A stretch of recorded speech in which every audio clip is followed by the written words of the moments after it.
Well. Hello, everyone. Happy Tuesday. Happy 151st day of May streaming. I don't know why I still keep track of all of that, but I am behind the scenes. I'm working on a video that's kind of going over my live streaming journey. So, you know, whatever. It's kind of fun to keep track of these things. Aristor says hello. Eris Tower says hello, hi. Hello. Thank you very much for popping in as we start the stream and telling me hello. It feels good. Happy Tuesday to you over on the YouTube side. So I am currently streaming on YouTube, Twitch, and Kick. So we're going live everywhere. You know what? I was starting to do the TikTok lives, but it got a bit frustrating because they would keep, ban is too strong of a word, but they would keep flagging my stream and I couldn't figure out why. It might have been the music I'm playing and I don't know. It's a little bit of a headache. Aristor says, keep going, man. Well, thank you very much. I will only go forward. I can promise you that. But thank you very much for the encouragement. I don't think I've seen your name in the chat before.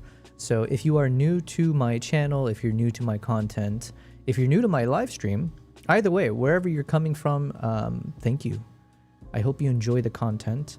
I am planning to publish videos more often. So the goal right now is that I wanted to make about maybe like 2 videos every week on my YouTube channel. So as a way of a quick little introduction, which I should do at the start of each stream, to be honest, as we are a growing and small channel, I am a wildlife and travel content creator. So I started off in travel photography, shifted into wildlife photography, and then as I kind of expanded, I've shifted into video. So started getting into more of like the short form content. So imagine, you know, Instagram Reels, TikToks, those kind of things. However, that did not satiate my appetite to be a storyteller, it turns out. So I've shifted over to YouTube as of about 2 years ago, somewhere around there. And for the past 2 to 3 years, I have been traveling almost nonstop. I've been traveling, let's see, in the past 2.5 years, I was probably traveling at least half of the year, if not more, in terms of where I've been, which is good. I'm very happy I've been able to do that. So I got a lot of content, but I wasn't able to publish on YouTube consistently.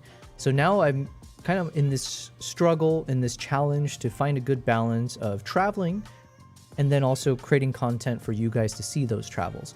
And the biggest thing that happened is a few months back, I started testing out live streaming from home. So when I'm not traveling, I figured let me turn on the camera and let you guys hang out with me and my 2 cats, which right now we got one of my cats standing up right now. I don't know, it's a little bit freaky. What is she doing?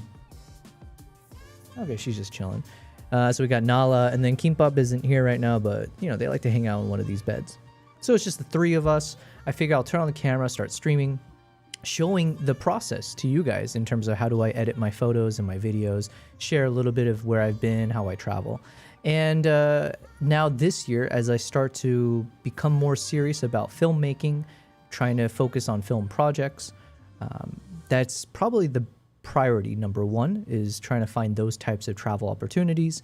But also, as I do this live stream, I want to elevate my live streaming such that you guys can join me on my travels. Aristor says, yeah, I was searching about the Nikon Z6 III. Hells yeah. All right, so it looks like these, it's kind of, you know what? It's so fascinating to know where people find me, how they find me.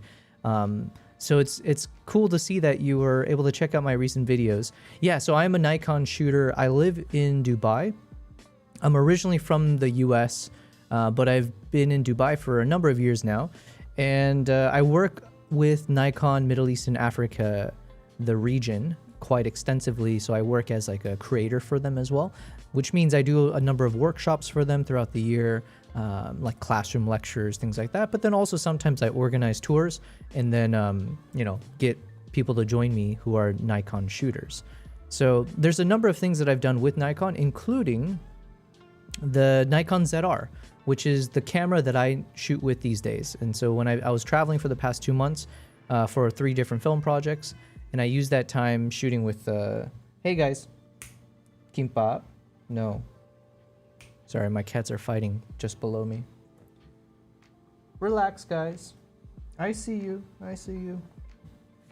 Anyways, yeah. So I'm a huge Nikon stan over here. So if you want to ever learn about these cameras, how to shoot with it, how to edit with it, the video side of things, I'm always happy to share my knowledge. That's kind of why I stream as well. It's just it's a fun little AMA session as we edit. You said, cool, I'm from Morocco. If you need a BTS, I can work with you. I'm looking to get more experience. Well, nice. I haven't been to Morocco yet. It's been on my list for some time for 2 different projects now. One project was for the horses. I think there's a few companies I've seen where you can do like horse riding, or you can like see some of the, I don't know if they're wild horses, but you can see a lot of the horses in the countryside, I guess, of Morocco.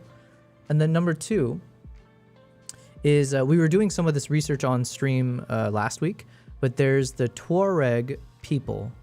I'm probably pronouncing it incorrectly, but it's the tribe that lives in the desert, in the Sahara Desert. And they're the ones who inspired what are the people called in Dune? Oh, how am I forgetting? It's not the Arrakis. Whatever the sand people are in Dune.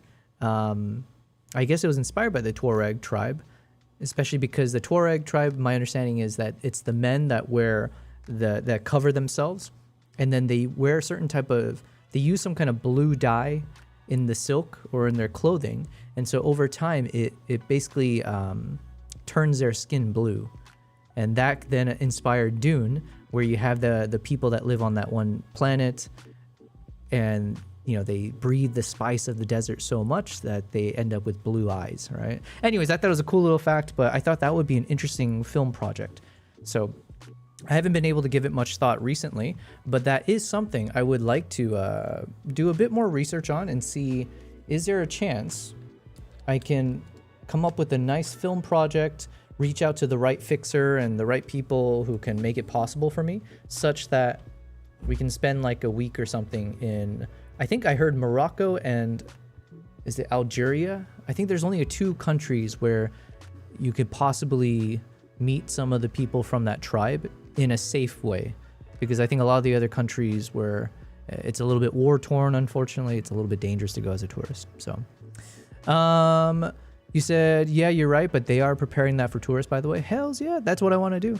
See, I just want to do it properly, but I've got the gear now, I've got a lot more learnings. It's just a matter of putting it all together and yeah, making some nice little film projects. So Aristor, if you did see my video about the Nikon Z6 III, what I could encourage, because obviously it's good for me, so selfishly, I do hope you continue checking out my YouTube channel. There's one video in particular on my channel, which is the closest to the direction I'm trying to go.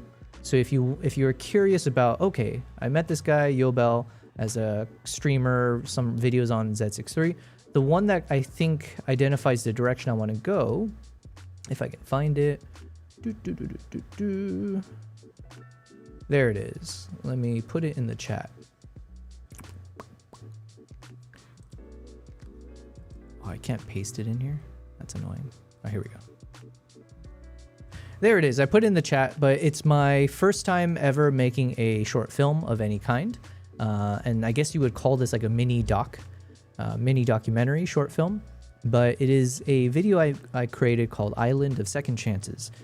So this was made thanks to Nikon for lending me the ZR before the launch of it. And so I basically came up with this concept, I put it all together. It was a really fun experience, and I'm really proud of the results. And so this has definitely sparked and inspired me to, or motivated me to keep pursuing this and see where it can take me. So feel free to check it out. This is basically, in a nutshell, who I am as a creator. But you said that's a special dress. It works like cooling system in the deserts. Okay, so they were really inspired by, or Dune was really inspired by that. You can have 100% same experience in Morocco and more than what you can expect. Yeah. Listen, at the end of the day, I want an authentic experience, and I want to be able to, tell a story that hopefully is compelling. So the biggest thing as I'm learning about filmmaking and all that is trying to figure out, like, how do you tell a good story? How do you find a hero? How do you find someone that can really pull the audience and the viewers to the end of the end of the film. So yeah, finding good subjects like that, that's I think one of the big challenges.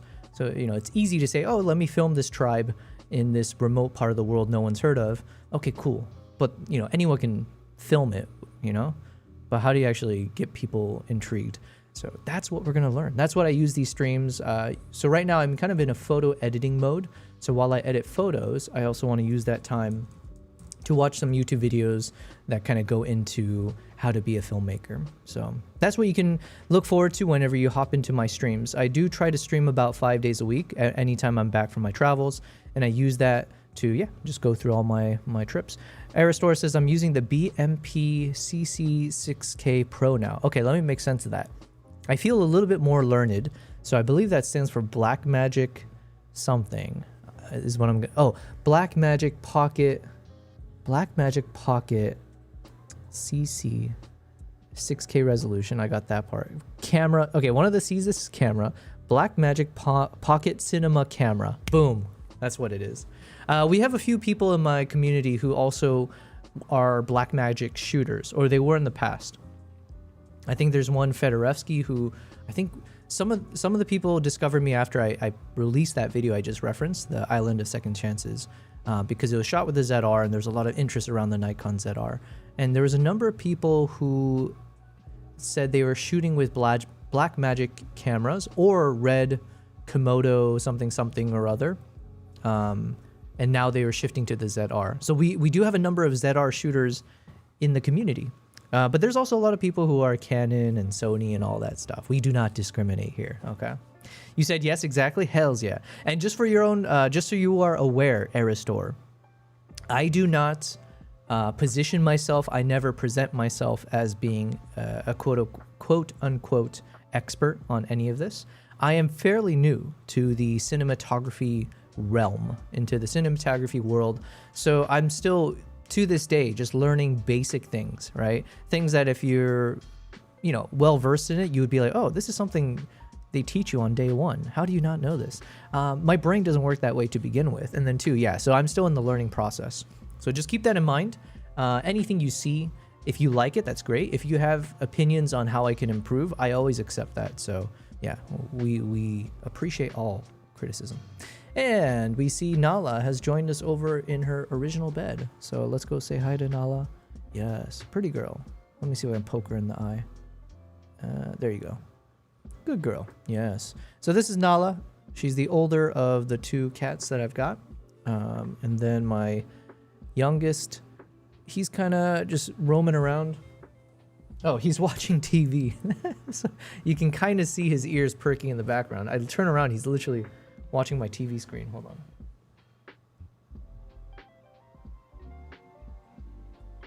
There he is. So if you can see what he's watching, behind me, just for fun, as I was trying to figure out how to decorate my studio setup, I figured while I'm streaming, I could actually play some of my YouTube videos in the background there, just for a little extra promotion. You can't really make out what's going on here anyways, because it's super bright. Right now it's a video of a slow motion video of a bird with like a super long tail. So I think that's what's grabbing Kimpop's interest. Can you see it from one of the other cameras? You can kind of see it from here. I gotta figure out the best angle. But anyways, that is what's captured my cat's attention in the background there. Anyways, Aristor is asking, so do you use DaVinci Resolve now that they have photo editing section now? Yes, I haven't actually explored the photo editing properly. There was one stream last week. Someone in the chat had mentioned I should test it out. So I did download the beta version. So I'm using the public beta, and we dabbled in the photo editing last week. However, man, it was a struggle session. I think I need to watch a YouTube video to actually understand how to work with it. I wonder if it was saved. The results ended up looking really nice though. I was actually pretty excited with the results, but the problem was I was just kind of fumbling around. So I think I probably should just watch a proper YouTube video, like a tutorial. Let's see. Oh yeah, here we go. This is the one photo that we were spending time editing. And the results turned out pretty cool, you know, like, so you can kind of see the before and afters. I don't know how to do a before and after on this, but this is the next photo in the list. So you can imagine it was something like this. And so this is how DaVinci presented my image, and it made it super overexposed and some other weirdness. Eventually, through the nodes, I was able to get it to look, you know, interesting, a little bit more artistic. And then when I edited this in Lightroom, yo, what's happening? We got L Thing in the chat. Hello, hello, L Thing. Over on Twitch. Where was that photo? All right, so if we look at the photo from Uganda 2026, where are you?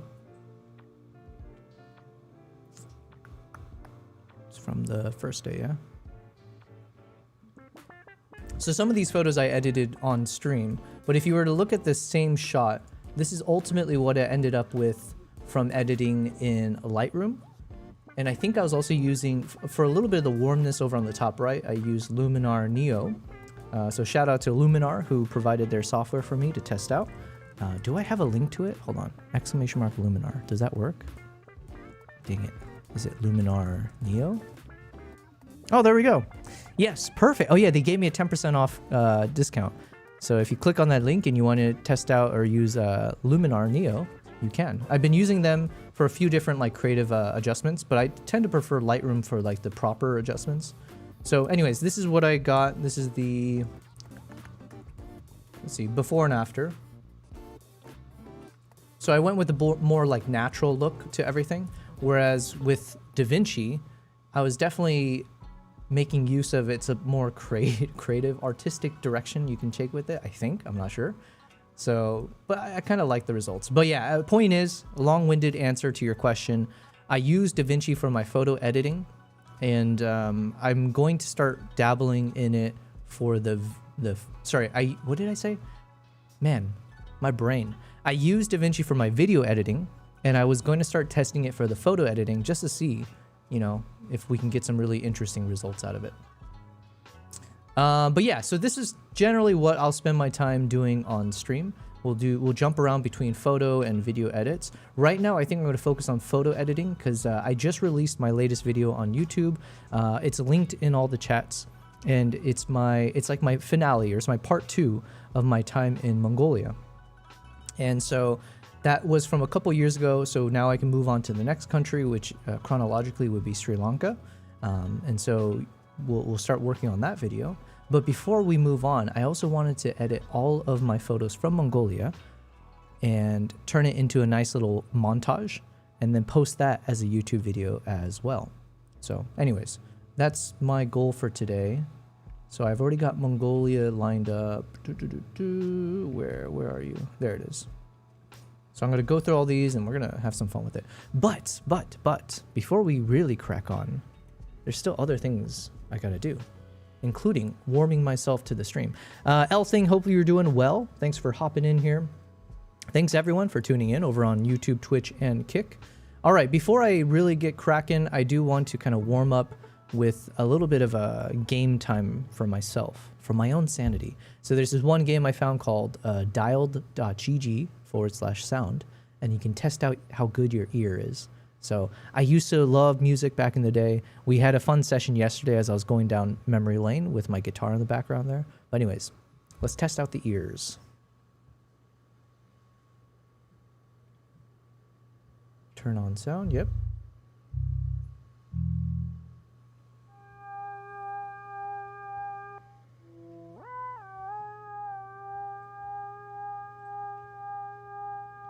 Okay, I have a tendency to I keep wanting to say underexpose, but I don't know what you would say in audio terms. I'm always under-guessing by a little bit. Holy crap, I over-guessed by a lot. I overcompensated.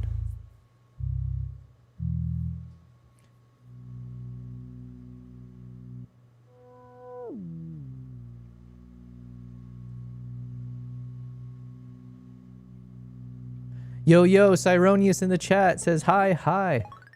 Oh, man. All right. Good to see you, Cyronius. Just doing a warm-up.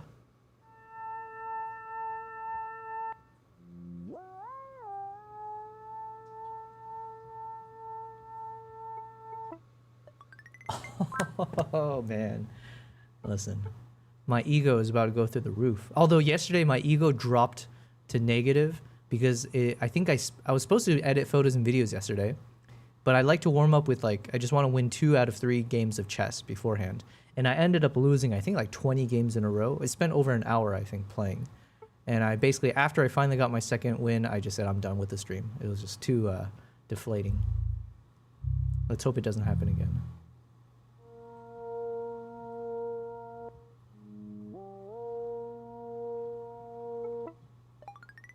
Okay.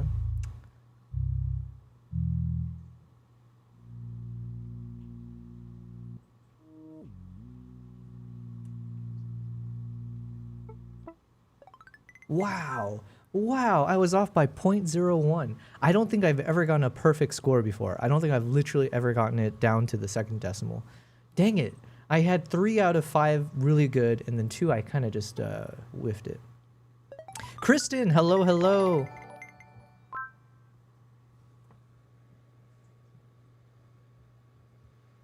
Huh, I just heard I heard a notification sound. Oh, nice, Kristen, you sent me a, oh, dang, I didn't even know you could do that. Thank you for the party hats. What the heck?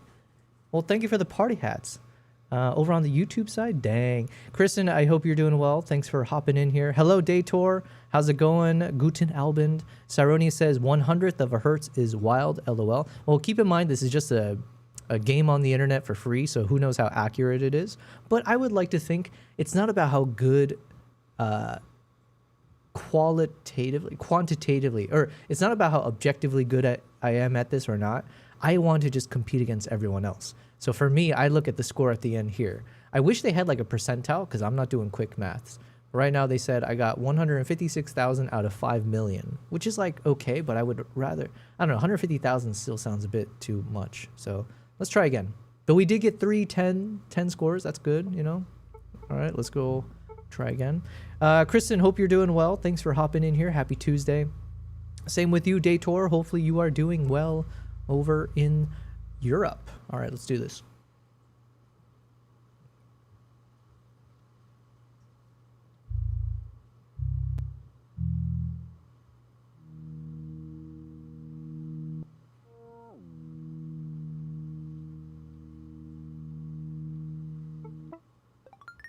Okay. I mean, I accept the score, 9.9.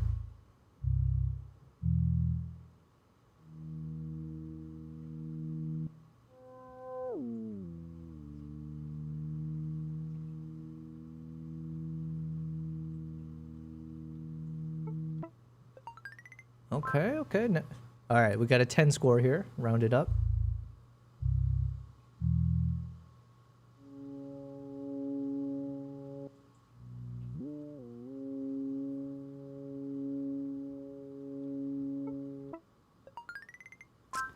Okay, these are not bad. I think if I maintain this average, I'm done for the day. I think it's good. 2 more to go.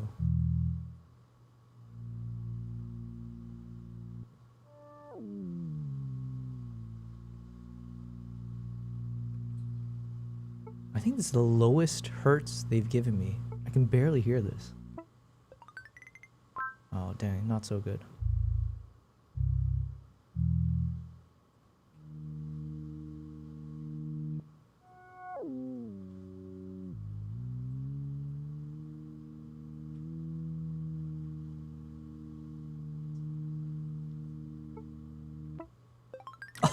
Oh, man. I'm doing all right. Okay, how'd I do?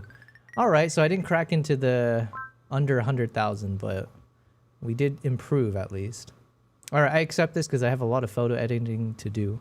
Kristen says, your Mongolia video came out so good. Thank you very much. Thank you for saying that.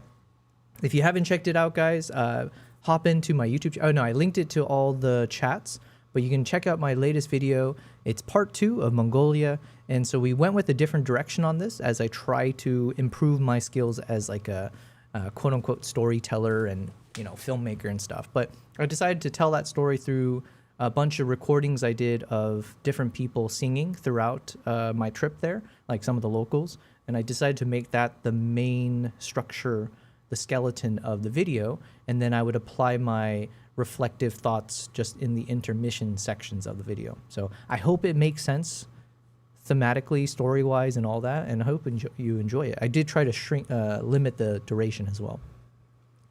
Dator says, hi to Cyronius. Aristor is asking, can you tell us about your PC configuration? Of course I can, yes. I love to share everything. I have nothing to hide, guys.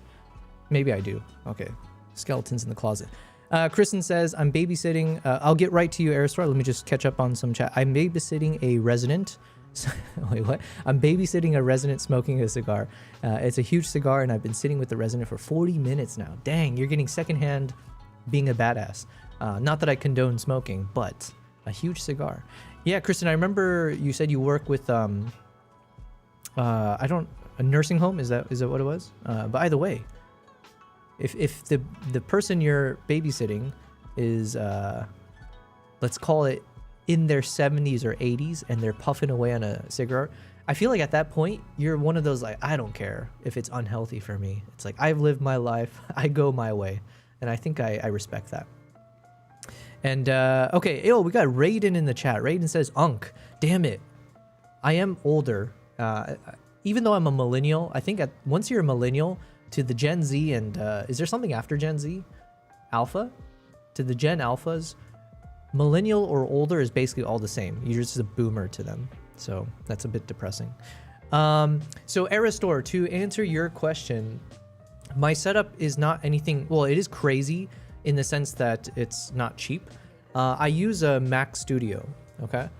So I got my Mac Studio in front of me, and then I've got these two monitors hooked up to that Mac Studio. I do have this little mini PC next to me, which I had purchased recently because I thought I would need it for my live streams that I'm planning to do IRL. So once I start going on wildlife trips, like on a Jeep safari, that's what this mini PC was meant for. It may still be used for that, I'm not sure. Otherwise, right now, it's just kind of collecting dust. But I have this mini PC. We'll see if I can hook it up to my Mac Studio. I think there is a possibility to just have them connected to each other and, you know, do what they need to. But yeah, right now it's a Mac Studio M3 Max something. Super powerful, super expensive. But I decided not to go with the PC or Windows because I've shifted to Mac years ago, and I just don't see a reason to ever go back. And it seems like these Mac computers have been getting more and more powerful to the point where it's like, oh, why not do live streams from this? Now, to be fair, I don't do like video games. Like I'm not like doing PC gaming on stream while I'm streaming. So maybe that does require a lot more processing power. But I do a lot of photo and video edits, and it hasn't failed me yet, you know? We're doing like a lot of heavy 6K, 8K footages, 8K footage, and yeah, I'm able to edit, I'm able to stream, I'm multi-streaming, so I'm hooked up to YouTube, Twitch, and Kick. I'm using OBS for that. Let me just double check. Yeah, so I don't know if you wanted to know the software side of things, but in terms of the PC, it is a Mac Studio and 2 screens. Oh yeah, we had moved to the chimps, I think. Were we on the chimp shots? I think so. Okay, so if we get to video editing today, we are on the chimpanzee footage. However, like I said, I think I do want to get into the photo editing side, which is why we got this one lined up. Raiden says Gen Alpha. Gen Alpha, is that what you are? Kristen says, yeah, nursing home, the resident went. Okay, let me start off 2 games of chess. Let's hope that tomorrow or yesterday is not a foreshadowing for the rest of my chess career. Not that I have one. Kristen says, yes, a nursing home, the resident went for a late night walk down the street a couple nights ago, so now the residents need a babysitter. Gotcha. I'm getting absolutely 0 work done, and it's lunchtime. Oh yeah, you said you were working on a book, right? And Aristor says, thank you so much for the information. How are you doing with the ZR videos? Man, I love the ZR. And keep in mind, I'm coming from someone without any cinematography background. So to me, shooting with the ZR is the most powerful camera that I've been able to shoot cinema for. Whereas a lot of professionals, you know, you're used to like the Sony FX3s and the FX6 and those kind of cameras. So I'm sure to those people, or like, I don't know, the Blackmagic pocket camera, I've never shot with it, but assuming that's pretty powerful as well. Oh, what do I do here? Okay, let me protect my queen. Basically, I want to double up on this bishop. Okay. What did he just kill? Okay. Things are not looking good. But yeah, I'm happy to share my ZR stuff. I made a lot of video about the ZR, which is also on my YouTube channel. So one, Aristor, I do hope you enjoyed the Z63 videos, because I do love the Z63. I'm using it right now for my live stream. But now that I have the ZR, for my recent travels, I was basically shooting with two ZRs. I was borrowing one from Nikon, and then I had my own. And so I was using that for, we had 3 projects in the past 2 months, including one that I've been talking about quite a bit. It's my trip to, give me a second here. Let me figure out what do I do here. It was my trip. I did a project with CNN recently. CNN Create is the name of it. Very, very exciting stuff. Cool opportunity. It's still not public yet in terms of the final output. So I can't talk about the client or what we were shooting just yet, but I'm hoping that will be ready to go soon. Like within the next few, you know. Oh man, what do I do here? What do I do?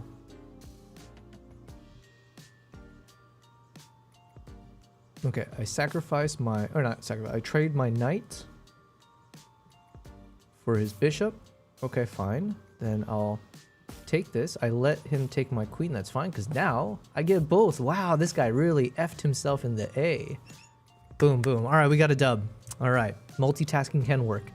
Aristor is asking, does DaVinci struggle with those big files coming from the ZR? Not at all. But again, yeah, actually, no, not at all. And so when I was traveling, I brought my MacBook Pro with me, but it's a MacBook Pro M3 Max as well. So it is a very powerful MacBook Pro. And then the Mac Studio is also an M3 Max, but more powerful. And with both, I don't really have a lot of problems. Even when I'm editing 6K footage, there's a lot of 6K resolution footage that I was shooting in. I was shooting in the R3D. A lot of even my Mongolia videos and the other stuff, I'm shooting in the Nikon's NRAW, which is a 12-bit color depth file. I don't know how it compares to other things, but yeah, I generally don't have too much issues. It depends on how big of a project and how much I'm loading into the project timeline, but generally speaking, and also it depends what kind of edits I apply, right? So for example here, if we just take some of this captures, let's see, when I was shooting this guy, so this was shot in, this must have been 4K, let's see.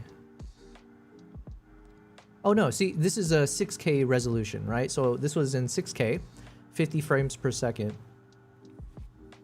And if I full screen it, so now when I'm in the color grading section and I'm playing it, it plays pretty well. It does play a little bit slowly, so it is rendering itself, but I don't actually mind when that happens, because it basically is like virtually doing slow motion for me, so I can very, very slowly see how the shot looks in slow motion. And this is me playing it in full with no rendering cache or anything. So this is just, I'm just raw dogging this file. And yeah, it does pretty well. You can kind of hear in the audio a little bit though. It's like stuttering ever so slightly, but this to me is acceptable because I'm not, you know, once I figure out the color grading, then I can figure out the slow motion. I can always render it slower if I need to. So then yeah, this is for me perfect. Like you can see I'm just scrolling through the video with ease. And then it's only if I start to apply some of the heavier things like the noise reduction or apply some of the dehancer effects, that's when I do start to see a little bit more like it's got to fight against the machine, if you will. But never so much that it's unusable, right? So that's what I care about. So I can play around with this, you know, obviously I'll do the edits later, but just to show you some, you know, I'm putting on some of that halation. and I can still play it, you know, full screen.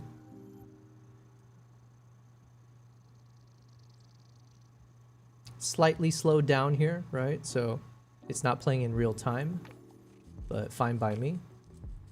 But yeah, so this is with it.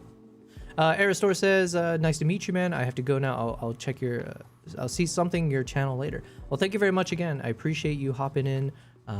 Yeah, over on the YouTube side, and yeah, definitely check out all my content, all of it. Kristen says, oh yeah, you mentioned it's lunchtime in 15 minutes. Gotcha. Oh man. So Kristen, I decided to do a new diet for my lunchtime because I saw some random video on social media.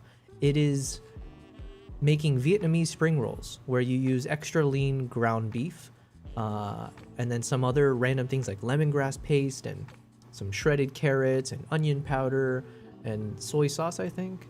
And then you just kind of saute it all.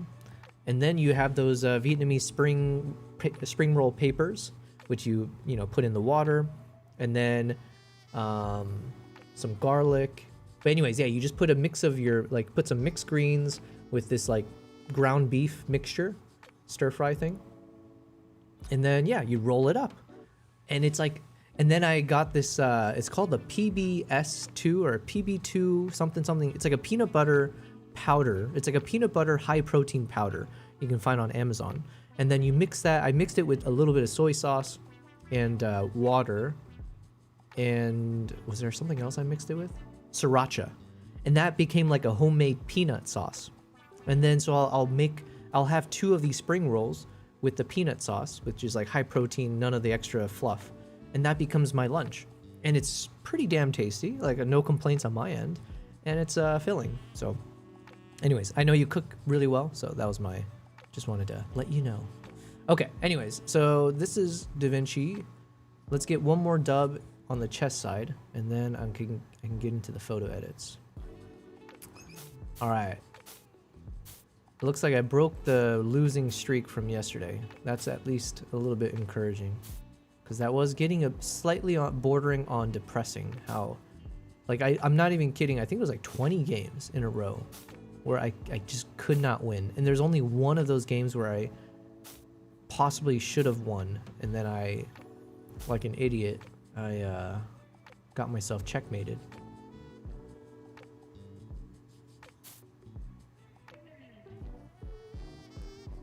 All right, what should I do? We're in a bit of a quagmire here. There's a lot of craziness going on. It's like everyone's pointing their guns at each other. It's like one of those mob scenes or in the movies where everyone's pointing at someone else, And my hope is that through the chaos, somehow I come out on top, but it's not guaranteed. I think I want him to do the first move though. I think that's probably the way I should go with this. And then I want to move my rook here at some point. Okay, I guess I do have to go first because I have no exit.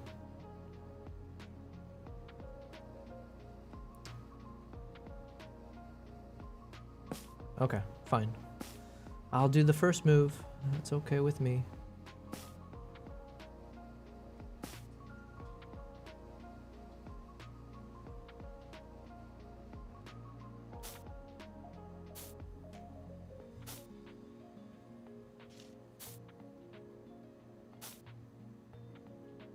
I don't think I want to take his bishop because obviously it opens up the rook to attack my queen. I don't want my queen to suffer. But I'll push his queen. I'll see if I can get him to get rid of his bishop.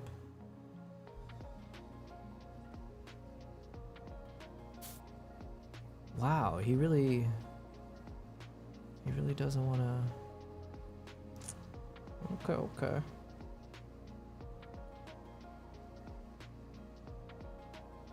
What should I do?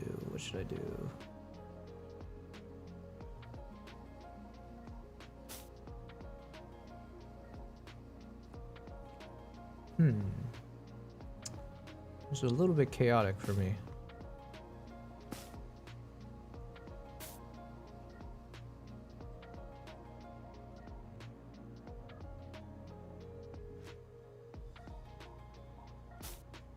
Alright, now I gotta block this bishop from... because they're piling up on this.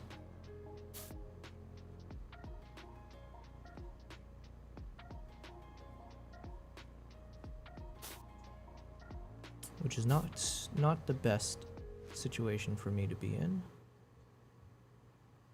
Okay, so I think I'll bring it here to protect.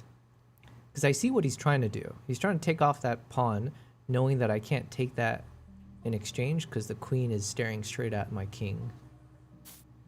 So I think I should probably back my... yeah, I should probably back my king out of the lane. Okay. Then... I don't really have a choice here, I guess. Yeah, we'll just go here.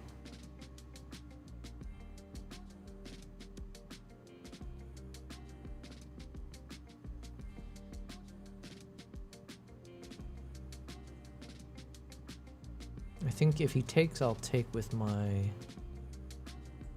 bishop. Or if he takes my bishop, I'll take with the rook. Alright.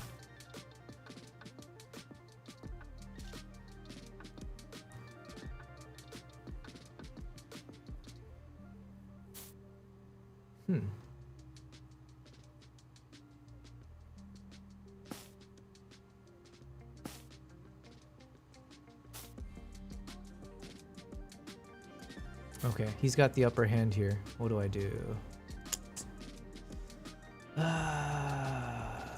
Not cool, bro. Not cool.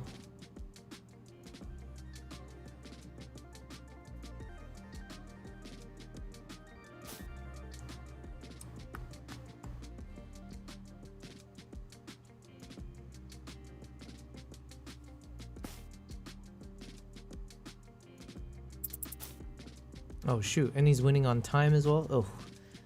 Alright, things aren't going too good for me right now. All he has to do is move his rook down here, trap my knight. See. Okay, fine, I see how it is. Let's trade queens, shall we?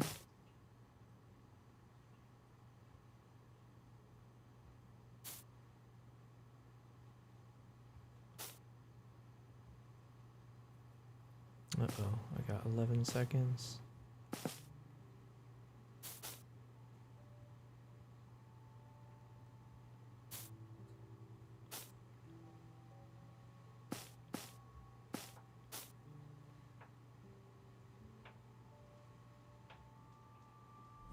I can only win on time at this point, so I just gotta go fast.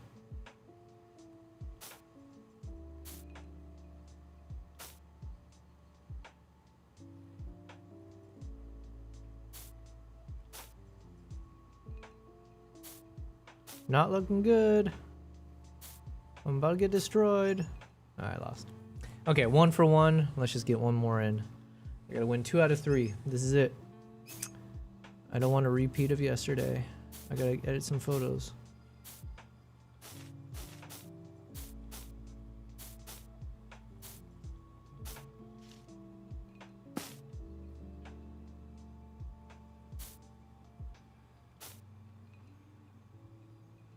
Eventually I want to move this one up.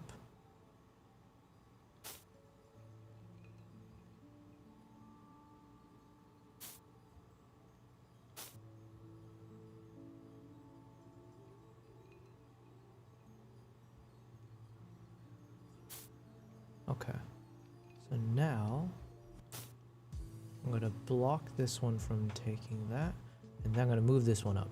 All right, so I'm going to move this one up, so now the knight can't go here. Okay, everything's going according to plan. So you can only back it up here, or here, or here, or there. Or I guess there.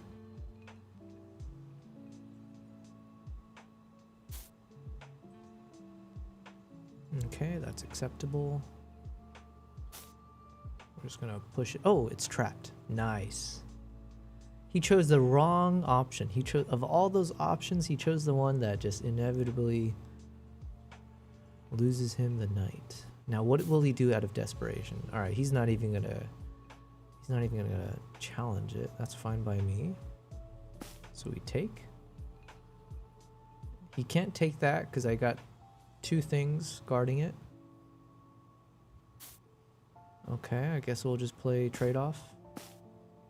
That works for me.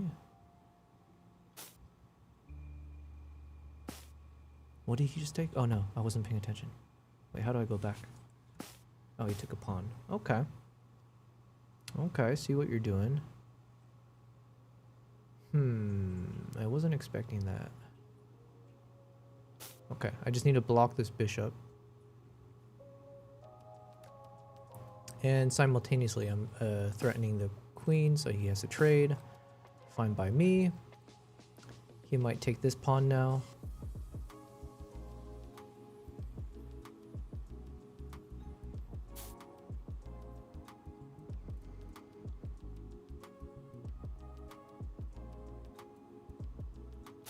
Okay, I go here to protect both pawns, yeah? But now he's going to double up his rooks. Okay, okay. I'm going to threaten his rook just to push the piece off. Basically, I'm just saying back off. Oh, shoot. I wasn't paying attention, was I? Dang it. Okay. Shoot.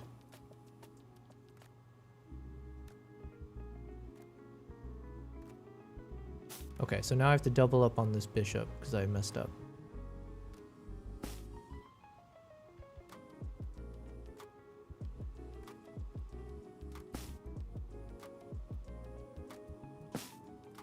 Okay, but now if he gets lost in the sauce, I get a free piece. I can take this rook with the bishop because he thought it was trapped, but I move my king. Okay, but he's not an idiot, unfortunately.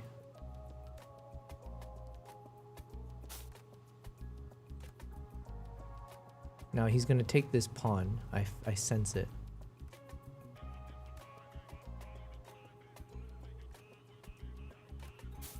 Okay, I sensed wrong.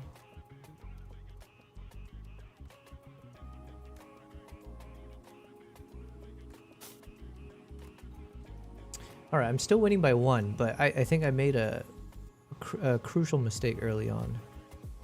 I got too cocky.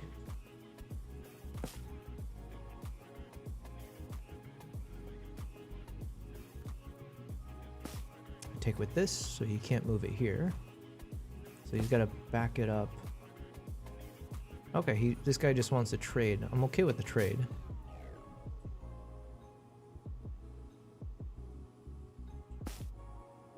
Oh shoot, I guess it wasn't a trade. All right, so then let's back it up a little bit. Dang it, now we're on even. Oh, idiot. Ha ha ha. He wasn't. All right, well, we win this one. All right, we're good. We're good. Got 2 out of 3. We Gucci. All right, now we can do some video watching while we edit photos. So let me go into photo editing mode. So like I said, I want to get through as many of these, all of my photos from my past trips to Mongolia, because my goal is I want to make a quick YouTube video, which is like a photo montage of all my photos, my best photos from Mongolia. I've been there, I think 2 times? 3 times. Oh, no. I went there twice. So I have enough photos there from these 2 trips that I think I can, you know, have a good collection. And then I'm going to get some nice background music, post it on YouTube as a photo montage. And I might start doing that more on my YouTube channel because I've been to enough places, I've taken enough photos that I can make those as like standalone videos. In the meantime, let's check out some videos. All right, so there's one here called The Best Cinematography I've Ever Seen. All right, that's bold. Bold of you to say that. How big can I make this?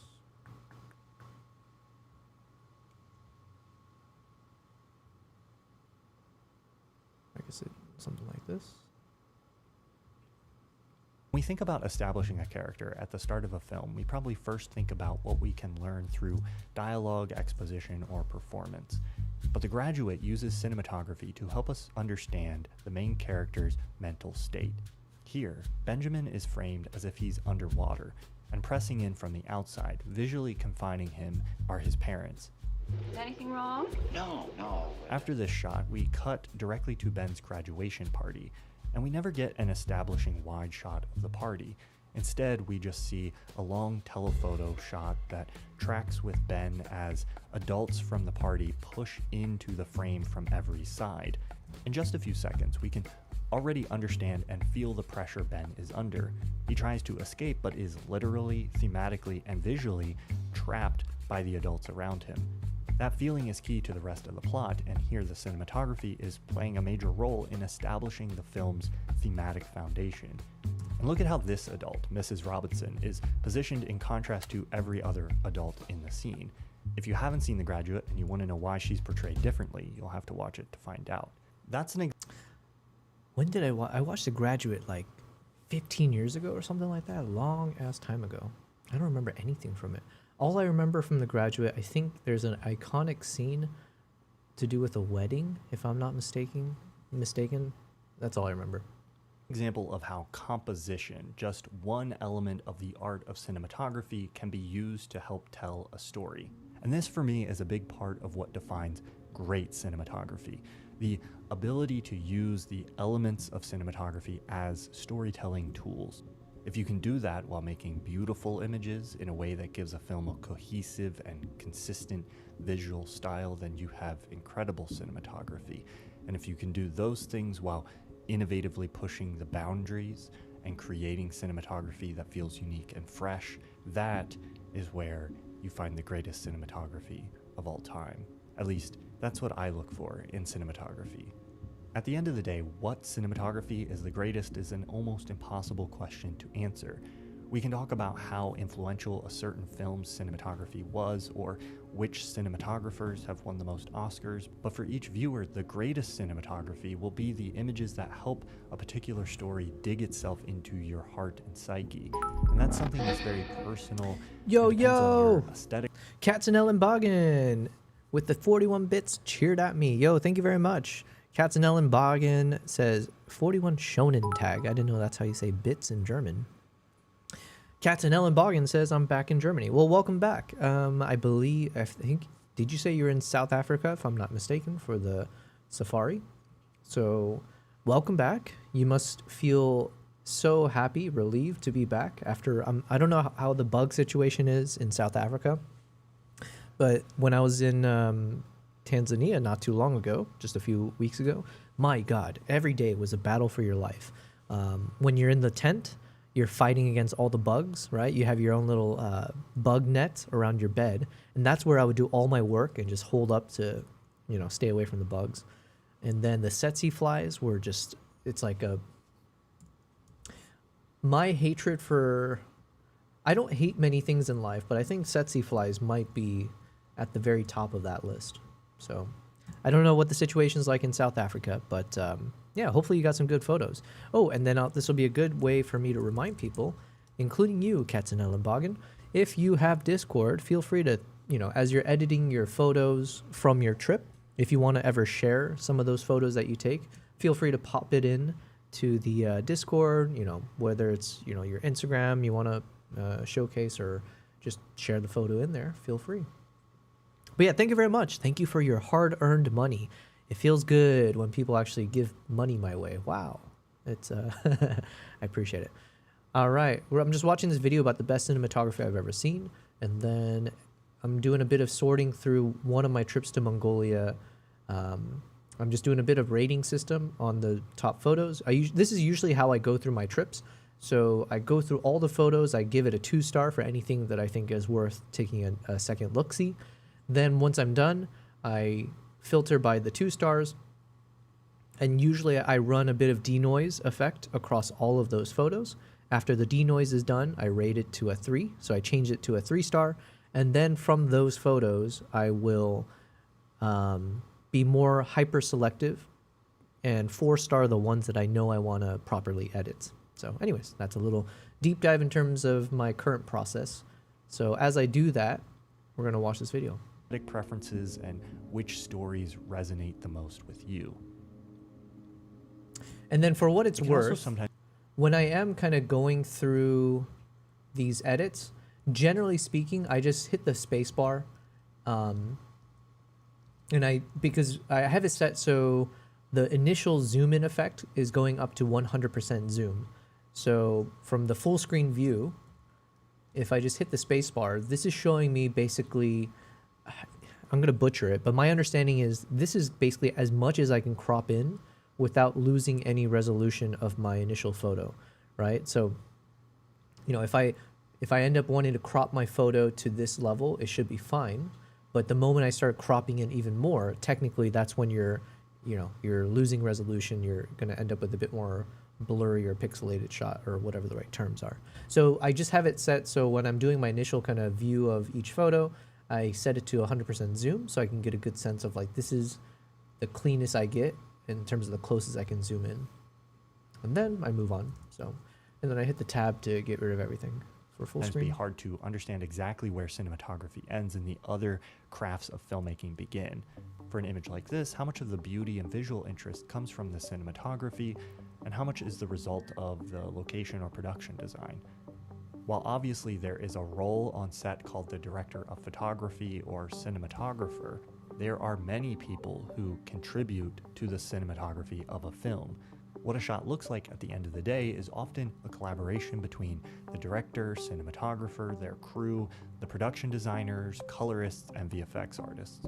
You might have a cinematographer like Roger Deakins collaborating with set designers to help plan how to build lighting into the set design.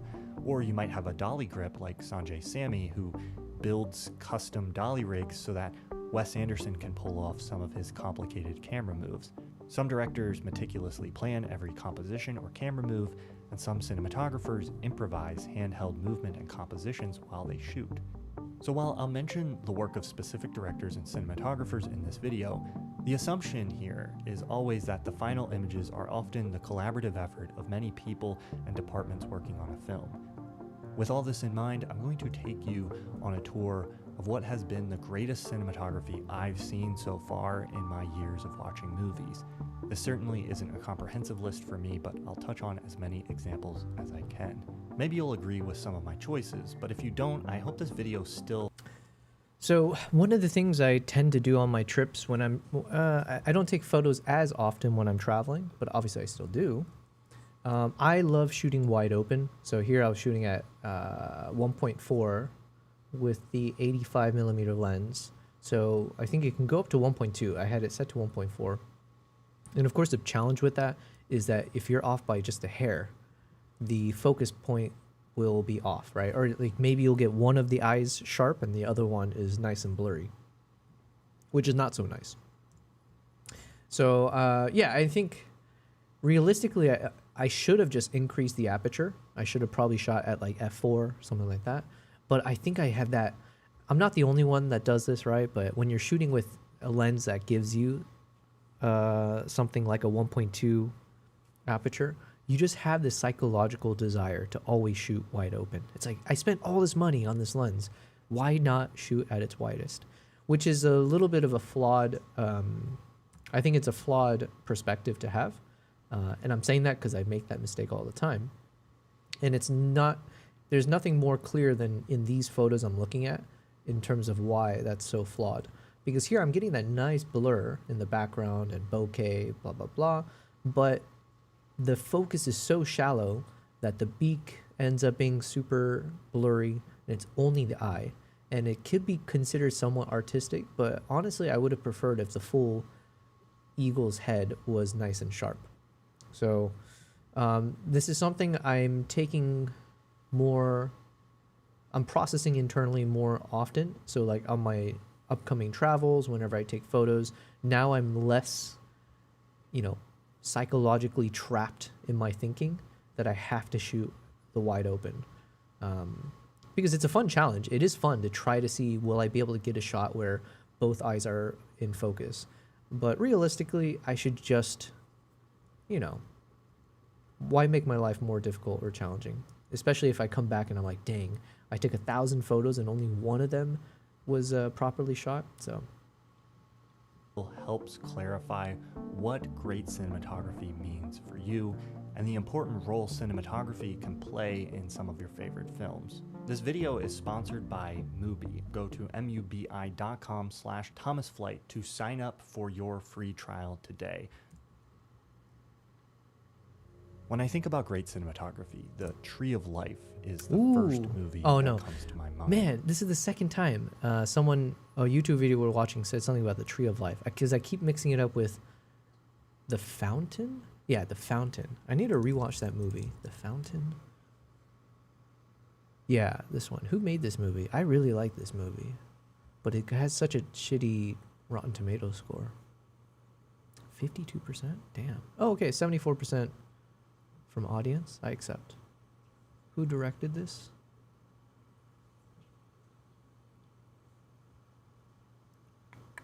Darren Aronofsky.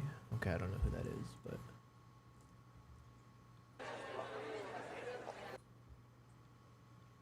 filmmaking. Oh, where was I? Oh, this one. Not necessarily because it's the best, although I think it is one of the most beautiful movies ever shot, but because it was part of what made me realize when I was younger that you could shoot a movie in a way that felt radically different from how most movies are shot. The lens was wide, the camera was handheld and always moving, and that movement felt like an eye that was searching for something. Shots were positioned from low angles, everything was in focus, and the light was always beautiful. Beyond that, though, it never felt artificial or forced. It didn't feel like a constructed beauty. It felt like the beauty of found sunlight. To talk about Tree of Life, we have to talk about one of the best and most influential cinematographers of the 21st century, Emmanuel Lubezki. Taken as a whole, Lubezki's filmography is jaw-droppingly impressive. Besides Tree of Life, The Revenant, Birdman, and Children of Men are some of the most... Man, okay, so I've obviously Revenant, amazing, and Children of Men, really nice. I really like this movie. I need to watch Birdman. I know everyone talks, it's got like really good reviews and stuff. I can't believe I haven't watched it yet. Beautifully shot movies I've ever seen, and that's just to name a few. Lubezki is a master of using wide lenses, a roving camera, and long takes that build suspense without feeling gimmicky. If some of these things that I've mentioned don't seem that innovative now, it's only because Lubezki's work has probably been the biggest influence on cinematography of the last few decades. Turn on a TV and you'll find everything from Netflix dramas to pharmaceutical commercials that have been influenced by his style. But to me, it seems like few attempts to imitate his look even come close to the heights he's reached, and I think there are several reasons for that. First, unlike a lot of handheld and Steadicam work that we see, Lubezki doesn't allow the composition of the image to be sacrificed when he's working this way, especially in longer takes. Without the precision of a dolly or tripod, handheld work, I find, can often become a jumbled mess or play it overly safe compositionally. Lubezki, however, is a master of finding interesting and layered compositions even within the chaos of a long handheld or Steadicam shot. It's for me what sets a piece like this extended take in Children of Men apart from the many long takes that have tried to follow in its footsteps. After a shaky dash across a road, look how his camera work deftly lands on this nicely composed shot. This isn't a fluke. He does this again and again within this 6-minute take. And his camera work always feels like it's aware and responsive of what the movement and position of the camera mean. In this shot, it's Lubezki's camera that pans down from Jessica Chastain. Kevin says Children of Men is one of my favorite movies. Legendary long takes. Yeah. I think I've watched that movie maybe like 3 times. It would be fun to rewatch it with, as I learn more about, like cinematography, I should rewatch some of these films just to see if I pick up on things that I didn't notice before. But I do know that people talk about that one super long take is like one of the best examples of that kind of like one take wonders. Which is like, man, to think of doing that, the amount of planning in advance, it's so intense. I think it's so awesome. But yeah. Chastain's face, making the subject of the shot not her face, but this small piece. How's it going, Kevin? You You said stitch, but still, yeah. And grief. But there's another thing that I think sets Lubezki's work apart, and that is his mastery of natural light. Oh yeah, The Revenant. I need to rewatch that as well. Oh, here's an example of what I was talking about before. So again, when you foolishly shoot wide open, the number of blurry shots or unusable shots are insane. So I would end up with a lot of these types of shots. However, sometimes when you do lock it in nicely, it just feels nice to be shooting at 1.2, right? Even with the blur. So a shot like this, I almost see myself potentially, I might end up editing this to cut it in half.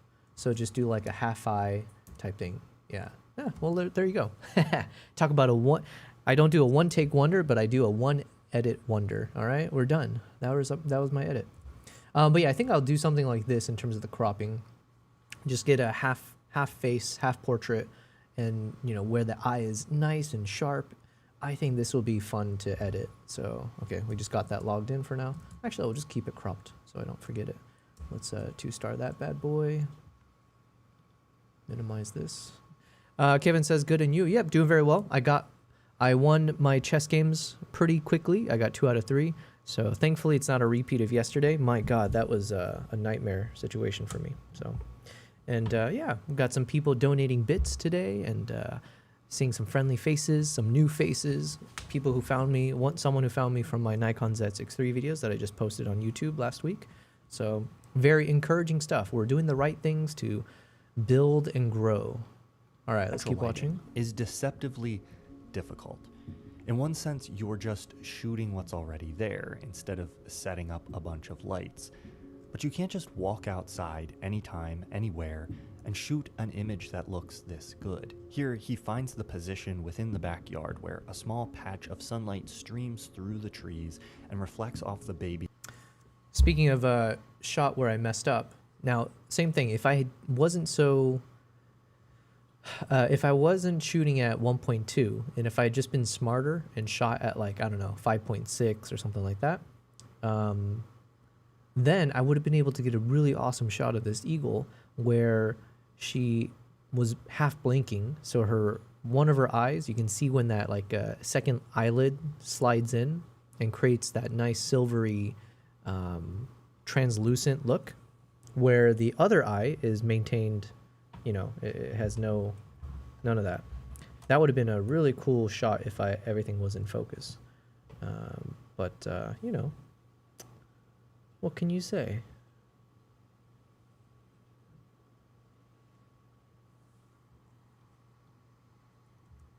Would have been nice. Blanket, filling in the shadows on the older child's face and creating a catchlight in his eyes. Shooting with natural light is and creating a catchlight in his eyes. Shadows on the older child's face and creating a catchlight in his eyes. Shooting with natural light is about being at the right place at the right time. It's about knowing how the light will look within a room at certain times of day. It requires an eye for where to place your subject. It requires coordination with the set and location departments and the entire production to do work when and where the light will be best and available. It requires patience to wait for the light to be right, and then a crew that can work quickly, since sunlight, when it's low in the sky, is always moving and changing, and during golden hour, dusk, or sunset, when the light looks the best, you might have less than an hour to shoot entire scenes. For Lubeski and Malik in The Tree of Life, this meant shooting on multiple sets for the primary house just so that the sunlight was positioned where they wanted it indoors at certain times of day. Look, I'm not a natural light purist. I think more stylized and theatrical lighting can certainly be equally impressive, beautiful, and has a special power to tell certain kinds of stories. But there's a unique quality and beauty to natural light that is impossible to create artificially, and there are certain... Okay, one thing I need to take a note of, I like the soundtrack. Maybe I should do this more often, but I like the soundtrack from this guy's video. I should make a note of it, so I don't forget. Soundtrack for this video is nice. Bookmark for future use, perhaps. Certain stories that I think are elevated. Reminds you of a by lizard? that Oh yeah, these naturalistic you talking about the beauty eagle, yeah? in a way that I don't think artificial or theatrical lighting would. I specifically highlight Lubeski's work with Malik in Tree of Life, in part because Malik was an influential source in helping to develop and push Lubeski's style as far as it could go, and vice versa. Even though Malik and Lubeski have gone on to do beautiful work apart from each other, the styles they both continue to use separately are undeniably linked. They don't just shoot films in a unique way, they developed an approach. Now, one of the perks of shooting 1.2, we get these nice little bokeh balls in the background. Although in hindsight, as I'm learning, I think I think I would have preferred if I shot landscape. But I mean, I'm going to be cropping in this one anyway, so. Approach, style, and ethos for cinematography that they and other filmmakers have adopted and carried forward. Even before his work with Lubeski, Malik was always on the search for interesting ways to use natural light. Days of Heaven is another one of the most beautiful films I've ever seen. Here we don't yet see Malik's energetic, probing camera movement that he would develop with Lubeski, but we still see a focus on shooting in golden hour and with beautiful natural light. The cinematographer responsible for Days of Heaven. Well, here's a good example. So here I changed the aperture to 3.5, shot at 1/400th of a second, and then the ISO was 2800. So then obviously what we make up for is that both of the eyes look sharp, although one is, kind of bathed in shadow, so I'll have to double check. But technically with a 3.5, it looks like both eyes are in focus. And then obviously I can soften up the background further. That's the other thing. I think there's no, nothing's in focus, Ed, Kevin. Yeah. See, you'll see that in a lot of my shots here. I think, I have to get rid of that hubris of always feeling like I have to shoot wide open. Because the thing is, especially with the software these days, you can always mimic that wide open bokeh blurry background effect in post. So it's like, it's better to get the sharp image. And also, even though that means most likely my ISO might have to be pumped up, software is also getting so good that the denoise effect can clean up your image really, really well. So even at 2000, 3000 ISO, I think this photo will end up looking pretty clean. So yeah, I just got to get rid of that, the clash as a photographer that I have with these apertures. Feels like it's still too shallow. Yeah, exactly. So that's what I was saying. In the future, or even in this scenario, I should have probably shot at like 5.6. I'm trying to think from my experience now, shooting with my f2.8 lens, and then comparing to when I increased it to f4, f5.6. I feel like f5.6 is around where I think you end up with like a super clean, sharp, full head of a subject. Obviously, an eagle's head is much like smaller in size than like a lion's, but yeah, I think like 4 to 5.6 is probably the range I should have targeted, where you still end up with a little bit of like nice separation. Heaven, Nestor Almendros, is one of the great masters of realism and naturalism in lighting. Besides Days of Heaven, it's kind of rare that Almendros' work comes up in discussions of best cinematographers. And that's in part because I think his entire ethos centered around a certain kind of invisibility when it came to his use of lighting.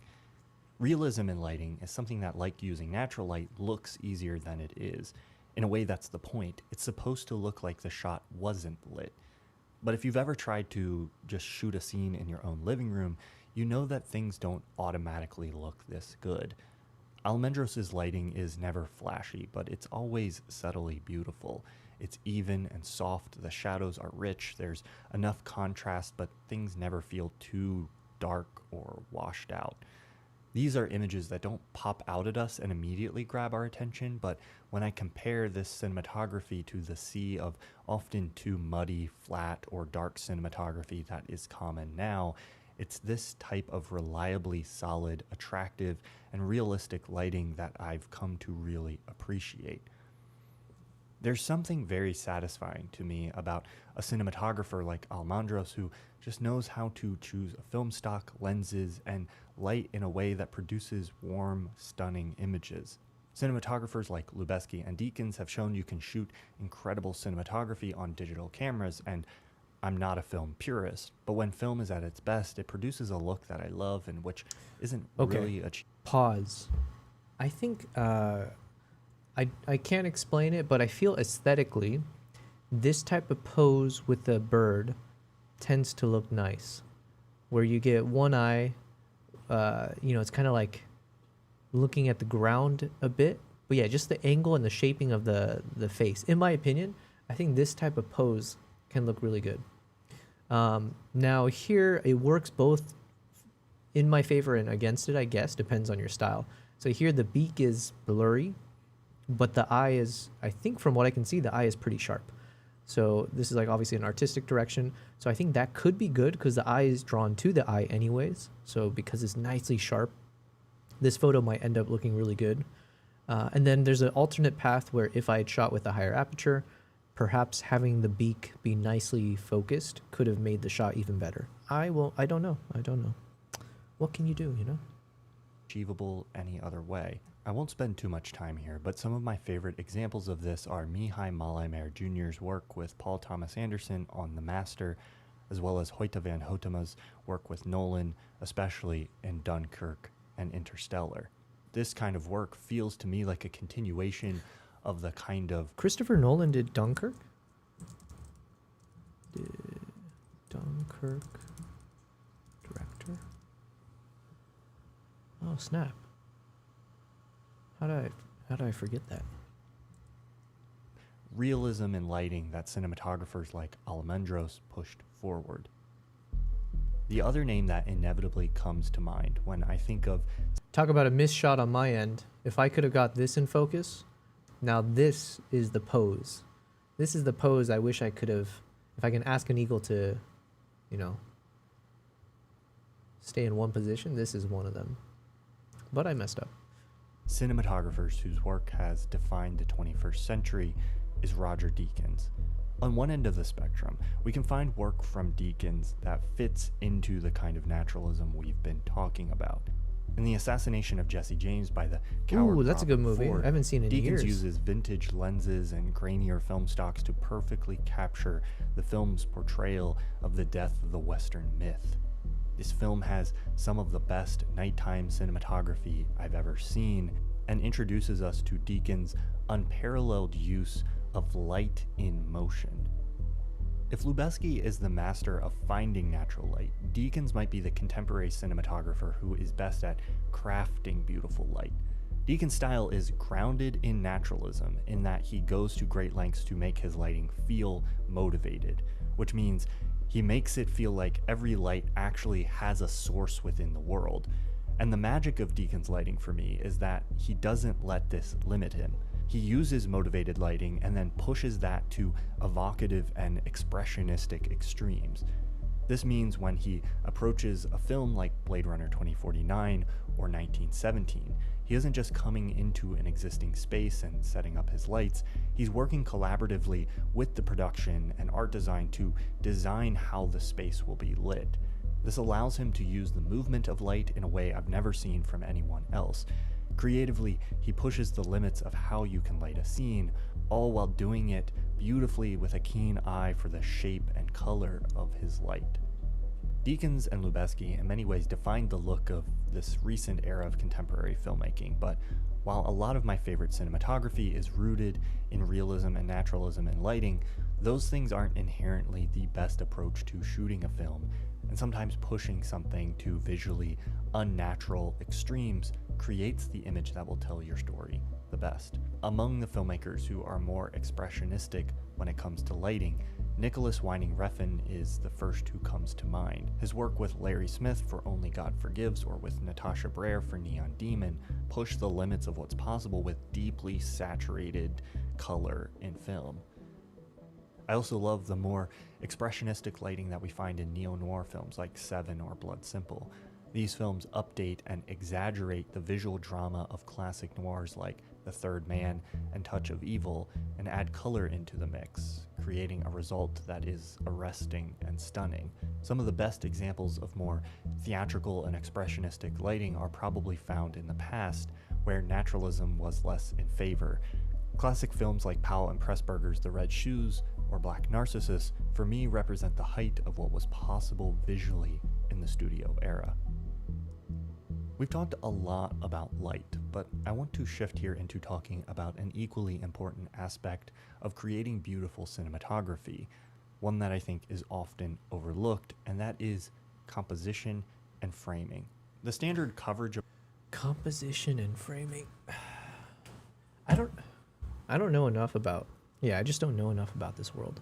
But I assume like the only thing I can think of is Wes Anderson. That's like my normie take on this thing. I'm like, yo, Wes Anderson with the whole, centering everything.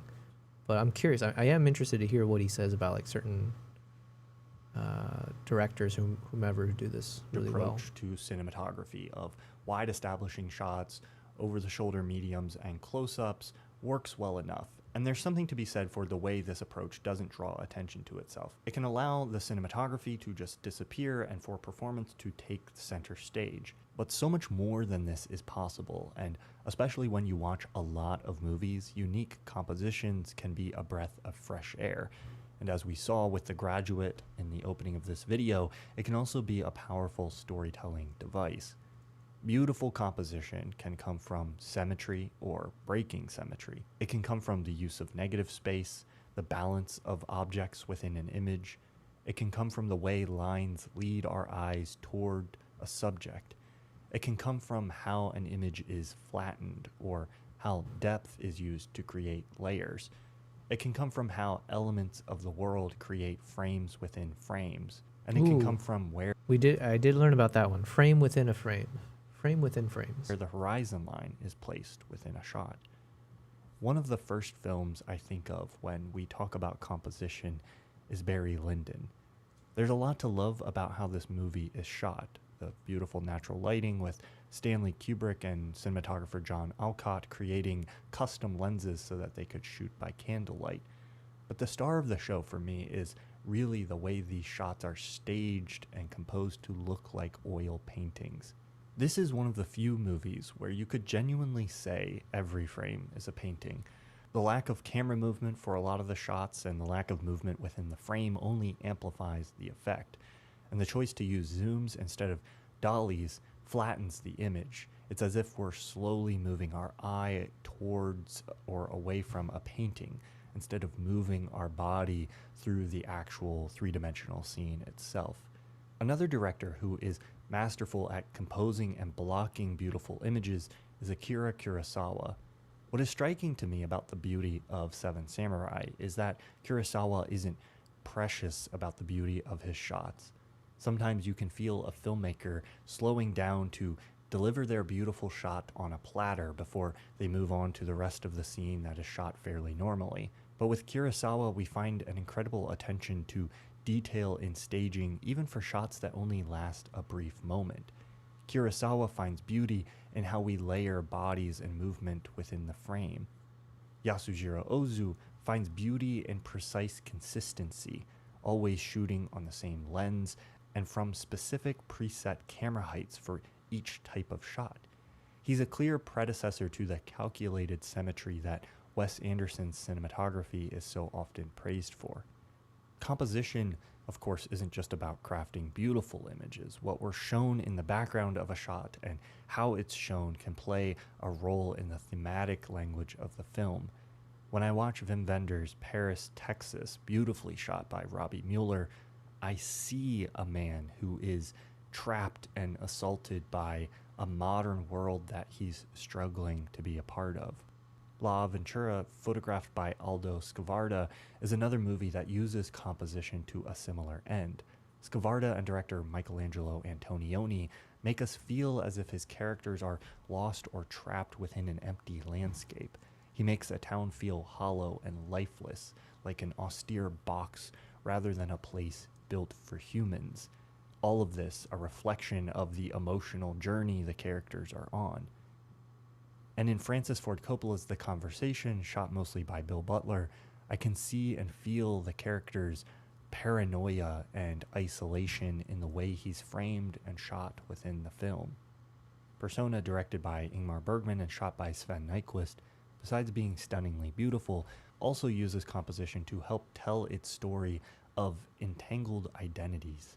The women literally overlap on screen even as their identities intertwine within the story. closely related to the language of composition for me is the language of camera movement. Movement evolves a shot. It can create a sense of mystery or discovery through slow revelation. It can help draw or guide our eye towards a subject, but it can also speak a deeper, more mysterious language. For Scorsese, whose movies vary greatly when it comes to lighting and color grade, there's a consistent beauty in his cinematography in how and when he moves his camera. For example, I often think about this shot from Taxi Driver, shot by Michael Chapman. The way the camera dollies into the hall before the phone conversation is over speaks deeply to something about what the character is experiencing. It's not just the emptiness of the hall, it's as if he's begun to dissociate or has already moved on. Michelangelo Antonioni in La Ventura creates a similar feeling here by doing the same thing, basically in reverse. I feel like I need to put a movie list together of like homework assignments. I keep hearing Taxi Driver as a movie worth watching, and then I guess I've only heard the name Francis Ford Coppola. What is it? Francis Ford Coppola. But so I'm assuming this guy is like super famous. American filmmaker Francis Ford Coppola.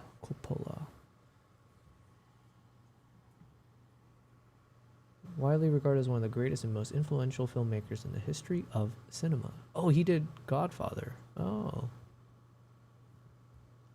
I haven't seen Apocalypse Now, so maybe I should add that to the list. Okay. Francis Ford Coppola. I can't tell you exactly what this means or why, but I don't think I need to, and I don't think the artist does either. That's part of the magic of how these images work. It's an intuitive visual poetry. I think why, when, and how a camera moves can carry just as much meaning as the rhythm or rhyme within a poem or song. And sometimes the camera can speak in the tiniest of ways. Cameras rack focus countless times within a film, shifting from one subject to another like we see in this shot from the conversation.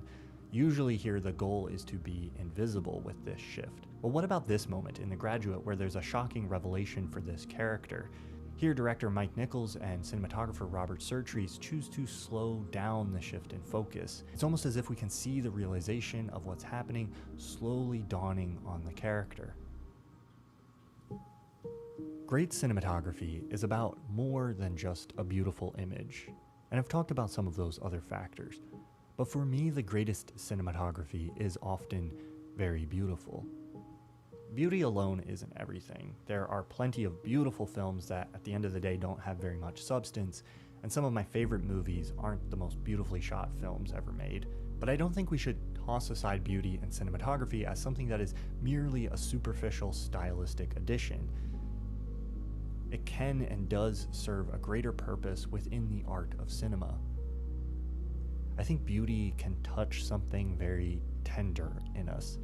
It's hard to be cynical when you're looking at something beautiful. When you take in the beauty of a work of art, you kind of have to open yourself up a little bit to the mysterious, unspoken things that it has to say. Art can use this openness then to invite the viewer into an encounter with more difficult emotions. Melancholy, fear, loneliness, and grief are all things that we can find within a beautiful image. Seeing these uncomfortable emotions presented in a beautiful way might shed new light on how we perceive these things within our own life. It might open us personally to the possibility of holding our own sadness or grief within the beauty of gratitude for life. Cinematography is a bit like architecture, I think. You can design and build a building that does the bare minimum to serve the function that it needs to serve. But isn't it much more inviting? And doesn't it serve us as humans to create spaces that fulfill their purpose and are beautiful and communicate meaning and are pleasant to spend time inside? A film, I think, is the same way. Why not make dramatically lit images that catch and guide our attention? Why not use compositions that command the attention of our eye and cause us to look closer? Cinematography can create mystery and emotion. It can reveal the world to us in a new way. Sometimes the mystery of the image is inseparable from the poetry of the story itself. I feel this way watching movies like Tarkovsky's Mirror, shot by Gregory Rurberg. For me, the ethereal quality of these images visually cannot be untangled from what they mean and make me feel. When you see the beauty of a well-shot film, it's not just the beauty of the film, but a reflection of the beauty of our own world. I will always remember the chills I got when it first cuts to the desert in Lawrence of Arabia. But am I getting chills here because of the beauty of the cinematography or because of the beauty of the desert itself? Up on a massive cinema screen, the desert seems to almost swallow you. This, of course, helps tell the story, but it also offered me a deeper appreciation for the beauty of the deserts of Jordan, something I will likely never get to see in real life. I have been to Jordan. I can confirm it is stunning. It's beautiful. There's a place called Wadi Rum in Jordan. Wadi Rum. Beautiful, beautiful place. What they filmed there? They filmed The Martian in Wadi Rum. And you can see why, because it is stunning. I think when I went there, they were explaining that all of this used to be part of all of this was like the bed of an ocean at some point or something.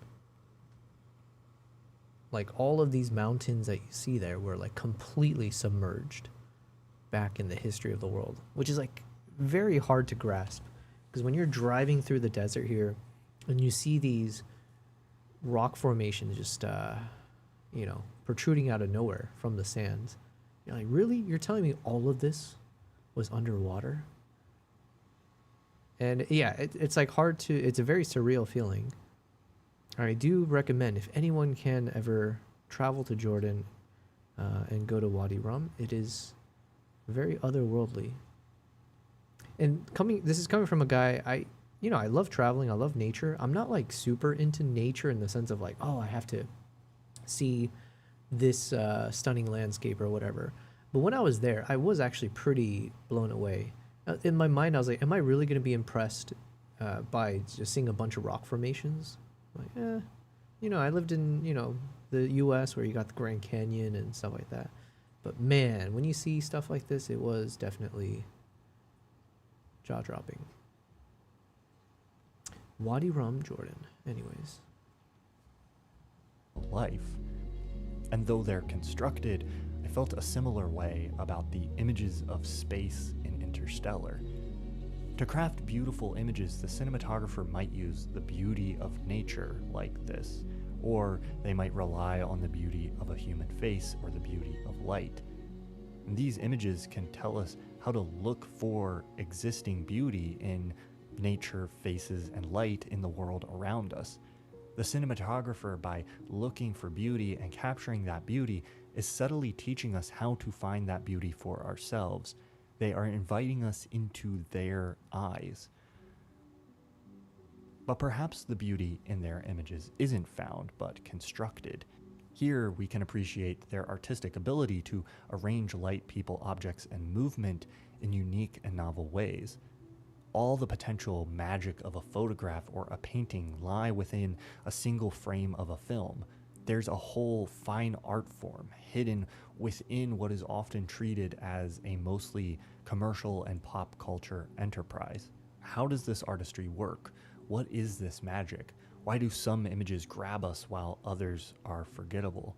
Like an evocative story, I think an evocative image often contains some element of contrast or conflict, something that is slowly being revealed or something hidden that we want to see. Shadows are dramatic. We want to know what lies in them. We might see a character trying to conceal themselves, or maybe we're drawn in by the conflict between the beauty of the image and the sadness it contains. Cinematography was the first part of filmmaking I fell in love with. Before I started editing professionally, I loved photography and cinematography. And I will always love a beautifully shot film, and I hope you enjoyed a tour of some of my favorites. If you're interested in my breakdown of great cinematography, I like this guy. That was very good. Thomas Flight. The best cinematography I've ever seen. All right. Down with one movie or one video. 15 filmmaking mistakes I wish I'd known in my 20s. Hold on. This is how. Let me rank these. I think this just might. Making of Inglorious The DJ Bastard. My secret sauce. Okay, let's watch this first because I think I saw this pop up recently. It intrigued me. Okay, we saw that. Oh, that's my video. Oh, we got Fedorevsky's video as well. All right, let's watch this one. Pocket 4 weight is equal to 1.5 bananas. And I know what you're thinking right now. What is he talking about? Why is he telling me that? Well, that's an easy one, because this is the tutorial video. Okay, you just purchased your DJI Pocket 4. You went outside, super excited, been filming the whole day, but when you got back home and looked at the footage, well, it sucks. But worry not, I have a solution. This is the only DJI Osmo Pocket 4 video you actually need to watch. After it, you'll either buy or never buy this camera, it doesn't really matter, but definitely you won't be able to film badly anymore. We are unbetting your filming skills right now. The motivation. Why am I doing this? To make some money, become filthy famous, jump in my lump. To bring the light of knowledge to the world. DJI didn't pay me for this video. Okay, I like this guy's editing style. Or I feel like there's a lot I could learn from this. So let me just write it down. Generally speaking, I don't know how to feel about the energy that this guy is exuding in his video. Like, not that I don't. How do I say? It can be done in a nice way. It could be done in a annoying way. I think he's right. He's leaning more towards the nice way. I think it's saved by the editing style, which is a bit punchy and a bit comedic. But I don't know. Let's see. Nobody approved the script, nobody told me what I should or should not say about this camera. I have a tiny YouTube channel, so they don't care. Yet. And it's not about this particular camera after all. It's more about scale and some I like that secrets, effect. which means I have the freedom to tell you exactly what I think. Okay. There's he did it twice now. I liked it.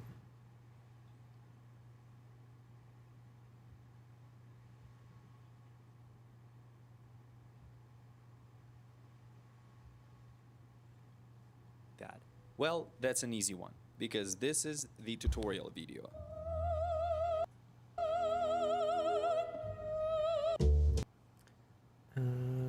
Nice focus pull effect through the viewfinder of the camera, showing DJI in focus at first and pulling back. Using hand swipe motion to jump from overhead shot of the product box to unboxed product. Which means I have the freedom to tell you exactly what I think. Yet. I've been filming with this thing for the last 132 days. Yes, I counted. Talking heads, vehicle reviews, video postcards, macro shots, sport documentaries, spending weeks in the editing process, trying to figure out how to embed your DJI Pocket 4 footage, and let's start with the most obvious yet most important part, which is... You might ask me, but why are we talking about this size? Size doesn't matter. And you're right, it doesn't. I lied. It does, but only this time. Here's why. Pocket 4 weighs around 200 grams, which is equal to 1.5 bananas. But you know that already. And in that package you have everything you need. 4K, 14 stops of dynamic range, huge sensor, omnidirectional audio, and a gimbal. This alone creates the opportunity for the most crucial part of filmmaking, which is... Now, the chance people are gonna leave these images in comments under your videos is exactly equal to how many hours you have spent trying to improve your skill. And the dimensions of this camera unlock 4 important parts. It's easy to carry around, which means you will be less pissed to carry it around, which means you'll hit the record button more often, which leads to editing more often. Okay, not sure about this one. But we have one tiny problem. And if you're smart and observant lad, you've already noticed that this thing can only stand, which means without. you'll be very limited with angles and perspectives. In general, people do the same thing, but with a shock absorption, screw it. We will do without it. I'd say this is 80% of how creative your shot can be. Here's my most favorite gear I use. Magic arm with the claw clamp. The GOAT of rigging. You can screw your camera to almost any clamp-friendly surface and unlock the kind of shots you've never filmed before with such low effort. Suction cup. This one is more niche piece of gear, but I still love it a lot. The most well-known use case for this gear is the car shot. And the selfie stick with a small tripod. Video postcards with slow-paced storytelling, quickly made music videos, or talking head videos, macro lens. And the last but not least, the ND filter. Now this is very important because otherwise your image will look like nuclear. Wait, what does this button do? Yes, if you want decent image quality, you have to shoot in manual. No, there is no way around it. Let's make it quick. Resolution 4K. FPS 24, 25 or 30 depends on where you live. Color profile, D-Log, thank me later. ISO, as low. Okay, I like this guy's video. I'll probably watch the rest of it later whenever I need to be inspired. Okay, 15 filmmaking mistakes. Oh wait, did I follow him? The DJI Pocket 4 weight is equal to... There we go. Elijah Windmill. Music videos, corporate, branded content, commercials, weddings, you name it, I've made nearly every mistake I think you can. And most of those cost me real money, real time, and real opportunities. These are all the mistakes that I wish someone had sat me down and told me when I was in my 20s. Starting off with a really boring one, but you really do need to hear it. Hard drives, SSDs, backups, a proper organization system to store your footage.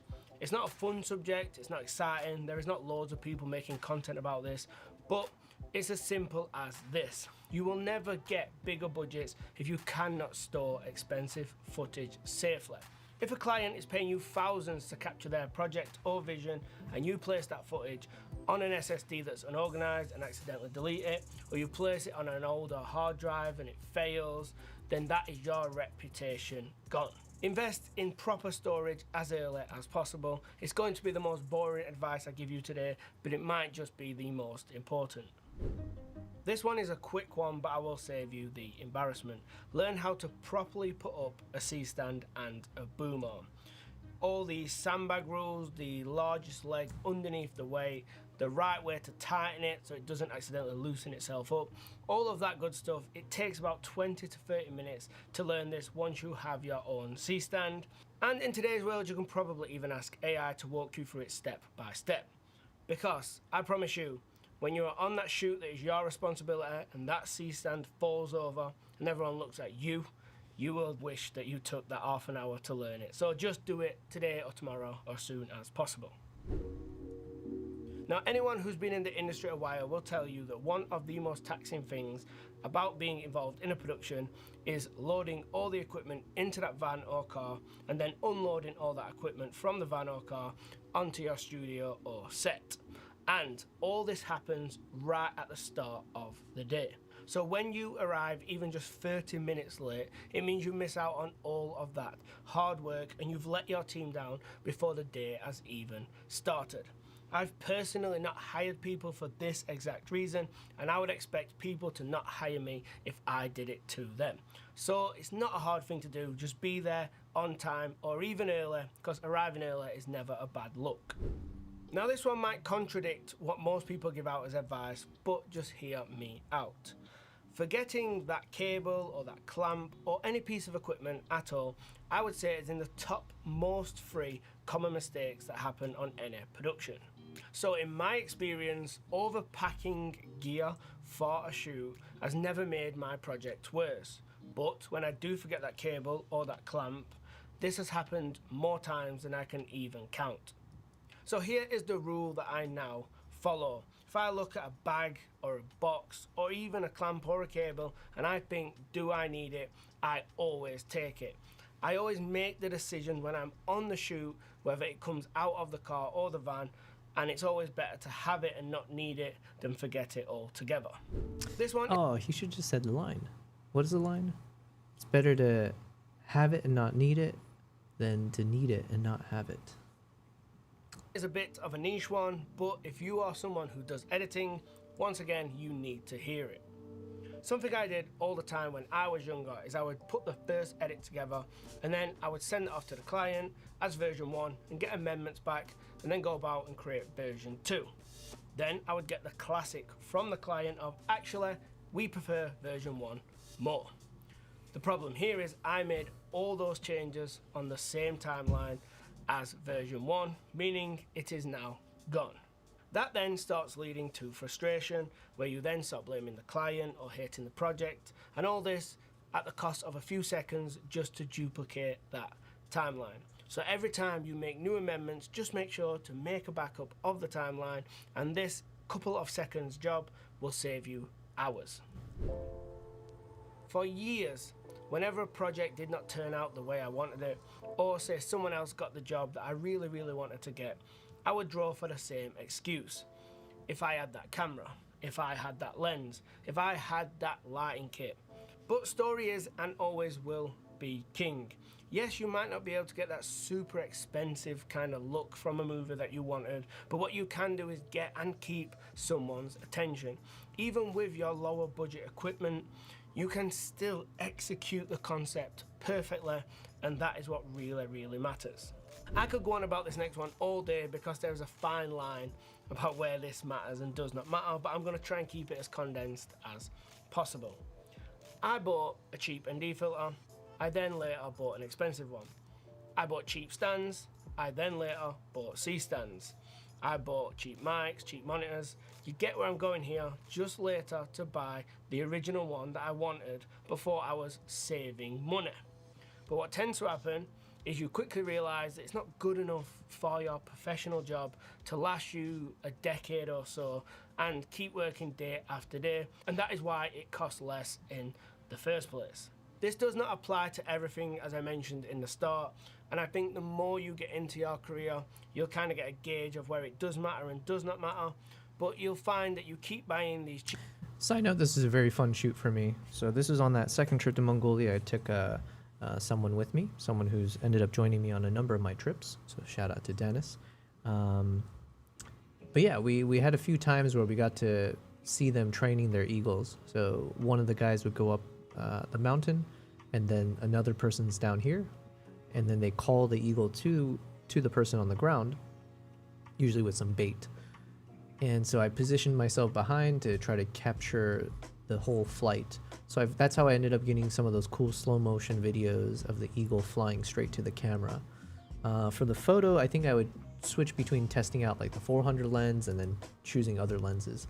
So this one, I was shooting with the 85mm lens. So, you know, fixed perspective. So obviously that's where you see when it's far away, it's not really the best shot. But I was shooting at 85mm f4 for this test, and 1/3200th of a second. So let's see if it actually turned out okay as we're coming in closer. Coming in hot. With that 85. Unfortunately, the background behind the eagle here is a bit ugly. There's just a lot of brown. It's like brown on brown. So I'm not exactly sure if I would end up cropping and keeping any of these.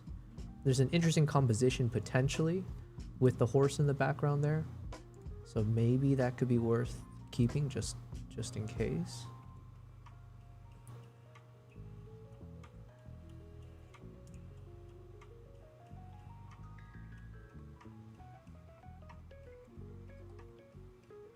Good. It's nice and sharp though, so we are getting some sharp images at f4. What did I say? f4.32.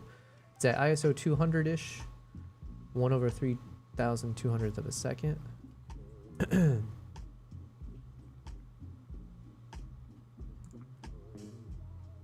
So f4 turned out to be a pretty good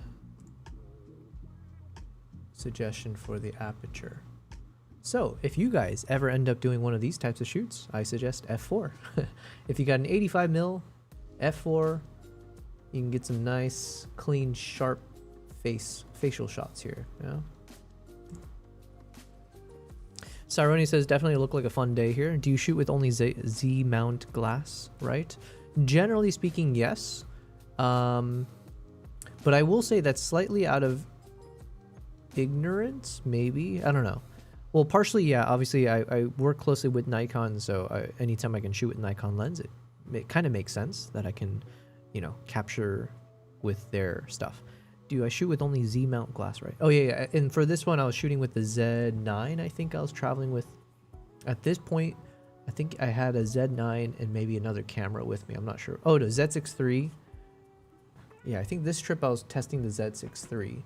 So I think most of these were Z6 III. But yeah, it was Z mount. The only non-Z mount glass, or the only non-Nikon glass I have, is the Viltrox 14mm f4 that I bought recently for some of my recent trips and for upcoming ones. But yeah, it's all adapted for the Z mount. And then where I was saying the ignorance is coming in is from now as I learn more about cinematography.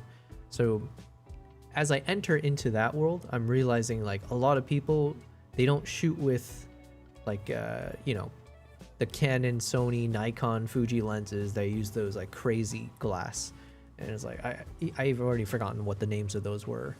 But yeah, there's like crazy companies, right? Oh yeah, we wrote one of them down here from my notes, Laowa. So Luke Forsyth mentioned Laowa Ranger lens. So I'm realizing there are like proper lens companies designed for cinema. So who knows? Maybe one of these days I'll be able to test out some of these guys. They all look very, very fancy, very, very expensive.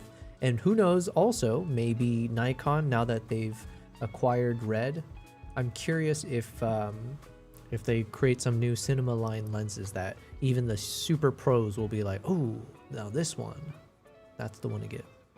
I would love to bring some vintage lenses for you to try. Yeah, man, I would love to try all kinds of stuff.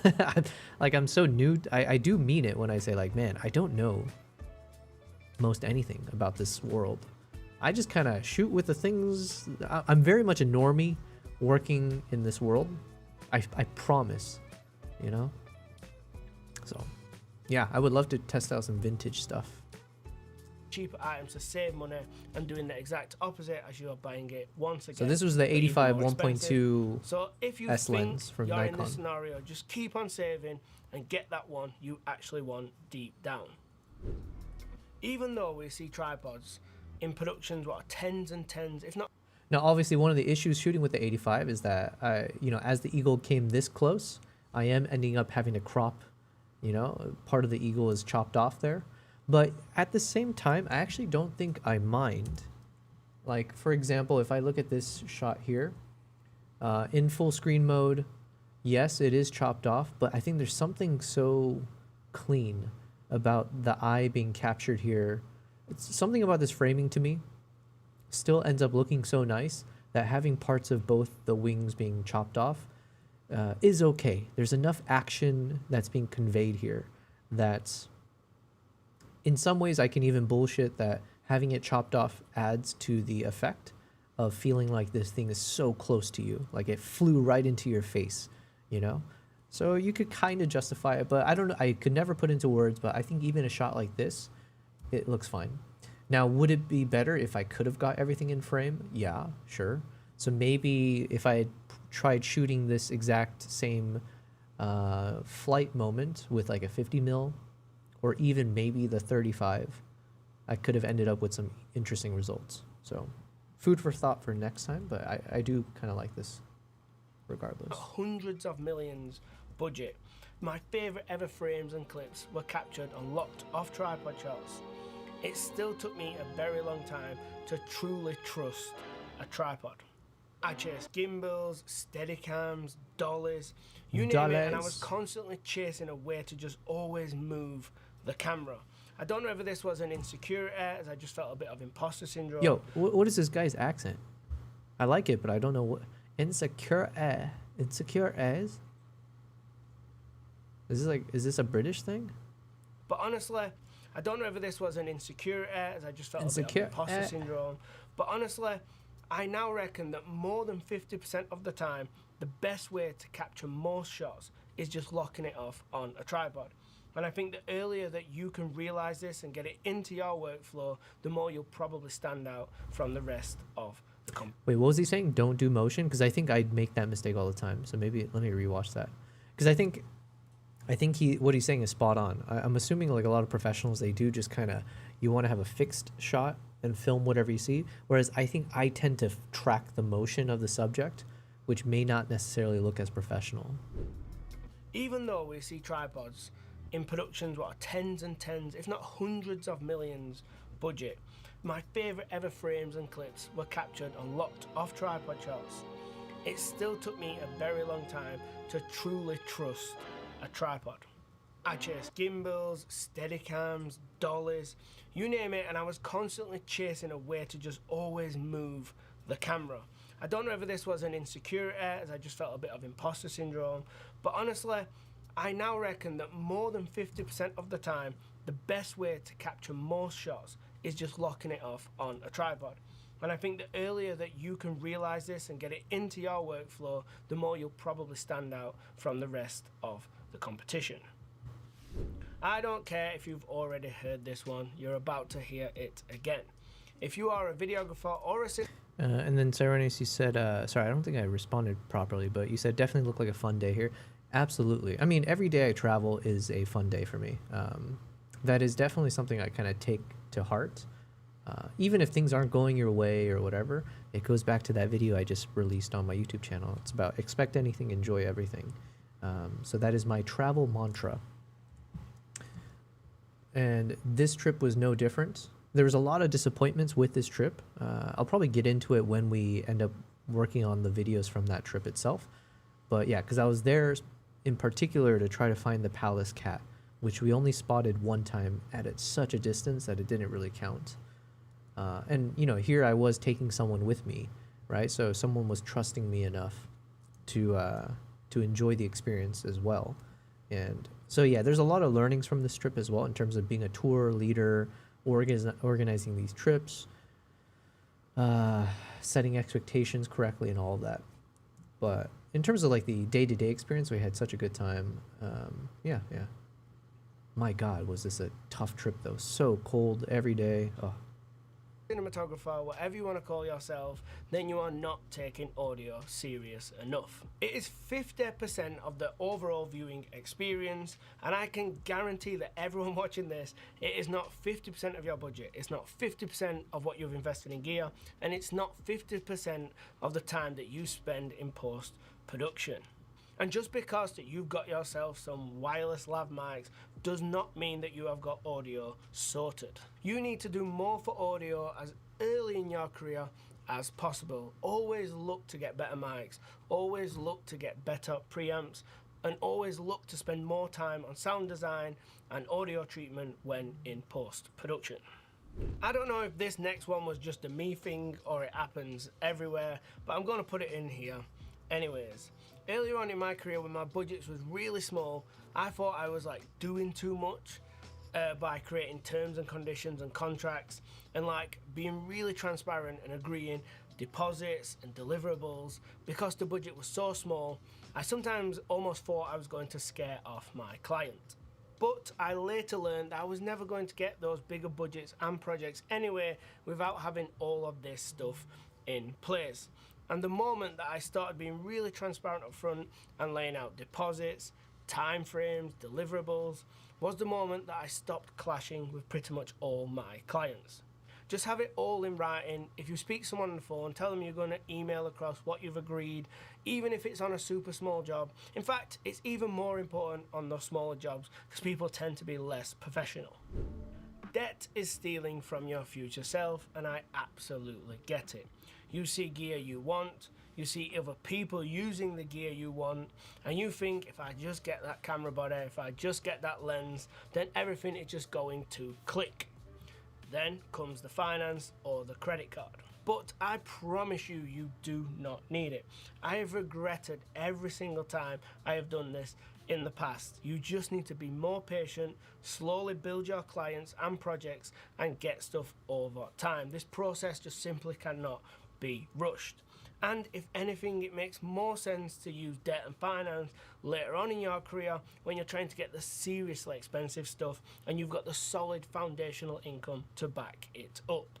Buying better equipment does not make you a better creator, but using equipment does. So just get out there with the equipment you've got and find honest feedback. Getting honest feedback from someone who you trust, who can look at your finished work and say that don't look good and that does, is going to get you where you need to be so much faster than getting any lens or camera on finance. A lot of us creatives will go at this stuff alone, so it's very easy to fall into the mindset that everyone else who's in the same budget as me, with the same equipment as me, who's in the same local area as me, is against me. But what if I told you that this type of thinking is actually holding you back? Going for a drink or some food with another creative and just finding out a little bit about them always comes back to help you in one way or another over time. And if you think I'm wrong here, then simply go out and prove me wrong. Reach out to someone in your local area, go meet them for a coffee, and thank me later. This next one takes some real self-awareness, and we are all super guilty for it. I was frustrated for years and years when I didn't get the jobs that I wanted, and I would look at my own work and think I was ready to get these jobs, to take the step up to the next level of production, and I just could not understand why other people was not seeing what I was seeing. But the answer was simple. My skill level and work was just not as good as I thought it was. I could not see it because I was in it. After years go by, this sort of thing becomes really clear, and you kind of start thinking, well, fair enough. But it's actually not a bad thing because, as I mentioned before, this process cannot be rushed. It just takes time. So just keep in the back of your mind that you're probably not as far along as you like to think you are, and after all, you just got to keep on going. When you chase something that you are passionate about, when you work for yourself, when you try and make a living from something creative, there are definitely going to be bad mums. There are also going to be amazing mums. That's just how this thing is going to work. But early on in my career, I would have one or two quiet mums, then my head would start to spiral, and I would think, right, that's it, the good run is over, and I am done. And that toxic kind of mind frame would just trap me into stop me from going out and shooting for fun or for free. And that is just the answer I needed to get me out of the bad month. This is easier said than done, but what you need to be is consistent. Don't go up with the highs and don't go down with the lows. Think suspension, think keep things grounded, and always keep your goals 100% something that is inside your control. The amount of videos you create, the amount of posts you do on socials, the amount of new people you're going to reach out to in that month. Just keep your goals in your control, keep busy, keep creating, and you'll be just fine. There is always more. All right, yeah, motivational, good, I like it. Making of Inglorious Bastard. Now this is cinema. The bastards aren't really in it that much. A war movie where there's almost no war, and it's 2/3 in a foreign language. It's just like... Comique.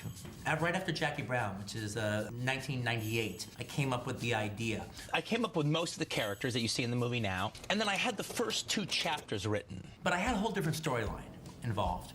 And it just was too all-encompassing. It was just too big. I had the opposite of writer's block. I couldn't stop writing, basically. It just wasn't a movie. It could have been a 12-hour miniseries, but it wasn't a movie. So I put it aside and decided to go to Kill Bill to tame myself. Cut to Kill Bill Volume 1 and 2. Right. Bad idea. And then I decided to go back to it in 2008, and I realized it was the story that was the problem that made me not be able to finish it way back when. He began rewriting in January 2008 and finished in July. So I took the same characters and a couple of the introduction scenes of some of the characters, and then I came up with a whole new storyline, and that I figured I could do as a movie. In the process, the name changed to Inglorious Bastards, a reference to Enzo Castellari's film of the same name. Get in the truck, you bastard. But he didn't stop there. In this scene, Aldo presents himself with the real name of the director. Scusi con me? Gorlami. And for the duration of the Gorlami. scene, standing behind the main characters is the real Enzo Castellari. Enzo Castellari, of course, opens the first Inglourious Bastards as a general, yelling, "Fire!" Quentin, when he wanted to get the name Inglourious Bastards, Enzo said, "I'll let you use the name, but I have two conditions. I want a cameo and I want to play general yelling fire." Enzo! Fire! Fire! Cut! Just to repeat the same that I did in my movie is some fantastic. Only Quentin can do it. By the way, in the original title, Inglourious Bastards, there are two mistakes which Tarantino never explained. And Bastards was misspelled because that's the way he originally wrote it. That's the way it went on the marquee. Inglorious is misspelled too. Oh, right, and Inglourious was misspelled. Yes, yes. I didn't catch that at the time. I'm never going to explain that. You know, when you do an artistic flourish like that, to describe it, to explain it, is just take the piss out of it and invalidate the whole stroke in the first place. Well, now that you put it like that. The English screenplay included a lot of dialogue in German and French. World War II was the last time a whole bunch of white people fought a whole bunch of other white people. If you can pull off the language, you could survive in an enemy territory. You could infiltrate a different army, whether it be Germans infiltrating Americans or people infiltrating the Germans. And that's the thing that when they leave out of the other war movies, because in Where Eagles Dare, Richard Burton and Clint Eastwood speak German so magnificently great, all they have to do is put on a costume and they can hang out in like the General's Club. I advise you to mind your own business in future. Is that understood? Forget about the fact I don't buy it. It's also the fact that it's like, you've got possibly one of the most suspenseful sequences here, but you're pissing it away by English being German. So Quentin asked his friend, director Tom Tykwer, to translate the German. I called him up to ask him, could you recommend a good translator for my dialogue? And he just said, I'll do it, because I know what you want. Wunderbar. And the French translations he entrusted to the actors. J'adore votre cinéma. A funny moment when I had my audition with Quentin. There was no French version of the script, so Quentin said, "What a shame that you can't do this scene in French." And then I thought, like, well, he's American, he probably only speaks one language, so the French words that I don't know, I'm just gonna... Said them in Spanish. Now you know. Comique. Later, having reunited with Lawrence Bender, who hadn't worked on his last film, he received a budget of $75 million and started choosing actors. And we just hit the ground running. Man, $75 million budget? That is my question. Can I eventually get to a point where I'm working on a set with that kind of money? Having not gone to film school, having no prior anything in that field. But that is the ambition. My goal, I think, at this point is definitely like, can I hit... Yeah. Well, I think more medium-term goal would be definitely doing like travel documentary styles and travel-related films, given that's kind of the general approach that I can take and where my expertise is currently. So like maybe a little bit like wildlife or nature-related conservation stuff. Nat Geo, BBC Earth, right? If we can target those level, bam. But then eventually it'd be just awesome to work on like these, any type of, like, imagine getting to work on Inglourious Bastards. First, he invited Harvey Keitel and Samuel L. Jackson. But you won't be able to see them in the movie, because Harvey voiced the officer talking to Hans Landa in Aldo Rain. Bring them straight to me for debriefing. Is that clear, Lieutenant? While Samuel was the narrator. Shoshana has a collection of over 350 nitrate film prints. They were joined by Eli Roth and Omar Doom, who had previously starred in Death Proof. Omar Doom, by the way, met Quentin in '98 and began his acting career after following Quentin's advice. Can you do it? I have to. After working with him on the previous movie, Omar found out that the director often named his characters after people close to him. When I saw my name in there, and it says Omar, I flipped out. Omar, third most, he'll be Donnie's assistant. I don't speak Italian. The same privilege was granted to Julie Dreyfus, who had a whole family named after her. All the Jewish families in this area have been accounted for, except the Dreyfuses. The idea to invite Brad Pitt, came to Tarantino while he was still writing the screenplay. I actually, I knew he wanted to work with me, and I wanted to work with him. But I'm actually friends with his agent, and I had another movie that I was thinking about Brad for. Well, what if I were just to meet him? No, I can't let you guys in the room together unless he can do it, because you guys are gonna fall in love, and he can't do it, and so it's just gonna screw you guys both up. So just don't even get in the room until this relationship can happen. That's a pretty exciting story. What's next? Lies on Ice? I'm writing the script, and I'd start thinking, well, Brad could be terrific for this role. To me, he was so kind of nailed that character so much in my brain that it was like there was no second or third choice. I sent him the script. I had heard that he really liked it and was interested in talking to me about it. So I flew up to his home in the south of France. He lives on a vineyard. Quentin came to visit, and sometime at the end of the summer with the script. And all I know, we talked about it. We talked about backstory. We talked about movies till the wee hours of the night, And ultimately decided to do the movie and decided that we were in love with each other. And but the next morning, Brad. All right. We ended up with some really cool shot here. You know, you just hope for these moments. So right now I was looking for a synergy where at least they're looking in the same direction. But we ended up with a cooler shot where they're both basically almost making out. And you have like this kind of beige, whitish colored camel next to this dark brown, blackish camel. So I really liked, I really wanted to capture a nice frame or composition with the two of them. And this one kind of looks good. There's a nice balance to the shot. And the lips are almost touching. Now it's very noisy, but I'm not too worried about it. I'm curious what it was shot at.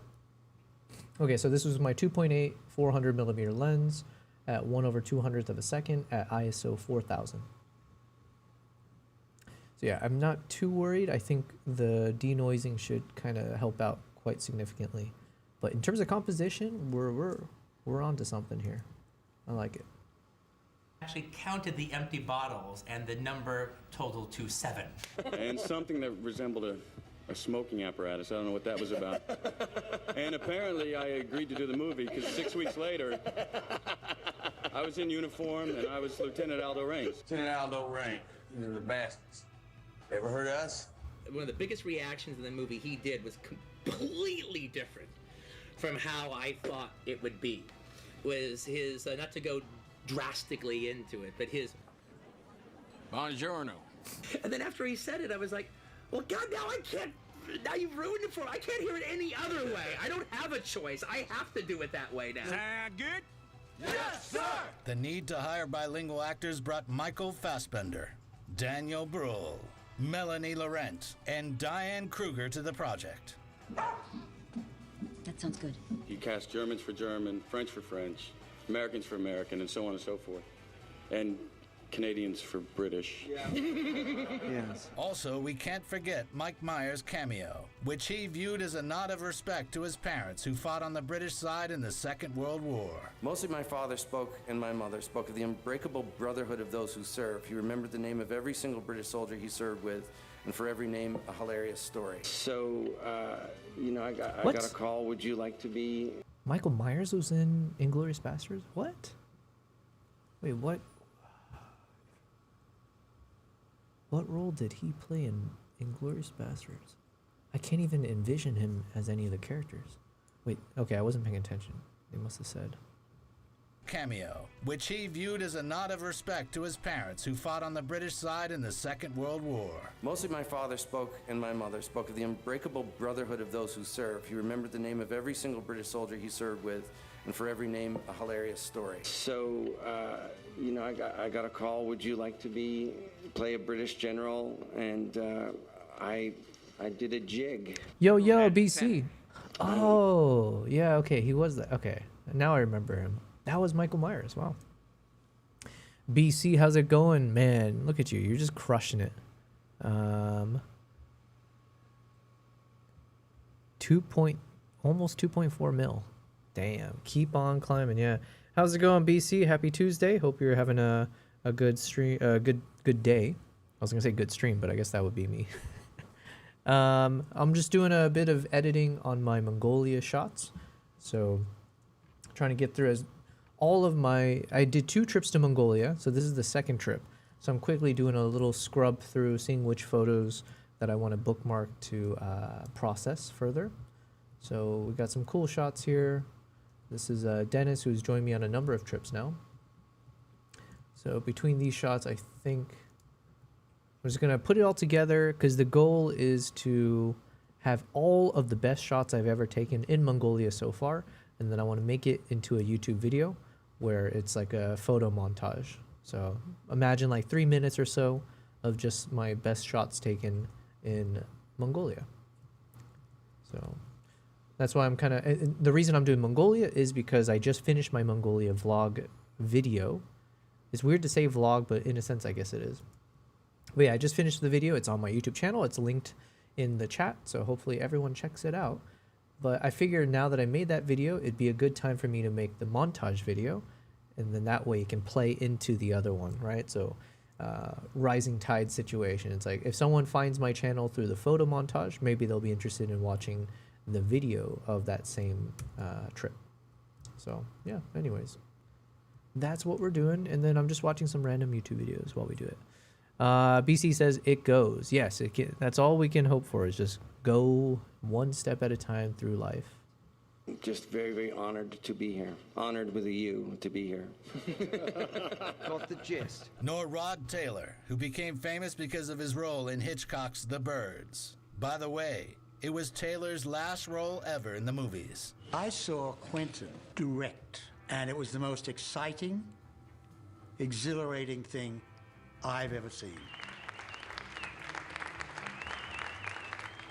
He's like a magnificent, genius kid. Then, Martin Wuttke was chosen to play Adolf Hitler, whose career had been filled with similar roles. Besides playing the Führer, he had played Joseph Goebbels twice. Sie werden kein Wort darüber verlieren. Kein einziges Detail. From there, the casting only got harder. First, though the role of Sergeant Donnie Donowitz had been written explicitly for him, Adam Sandler declined, preferring to star in the comedy Funny People. For years, he was telling me, called him up for me. So I...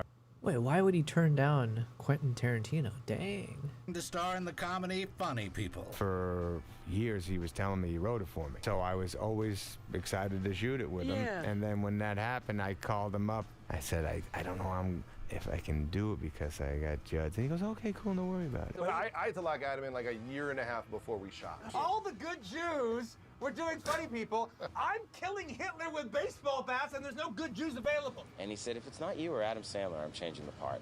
Because you have to be able to do the Boston accent perfect. And you guys are from that area. You're from Boston. He's from Connecticut. Like, the other guys that can do it are not Jewish. And I want a Jewish guy from Boston to play this role. Oh, isn't that just dandy? He's like, you have Brad Pitt and Hitler building you up. He's like, this is gonna be your moment. Den man Bärenjuden nennt, soll ein Golem sein. Hear that? And I knew that scene, that was the scene. Like, this is like, if I do nothing else in my life, it is this scene.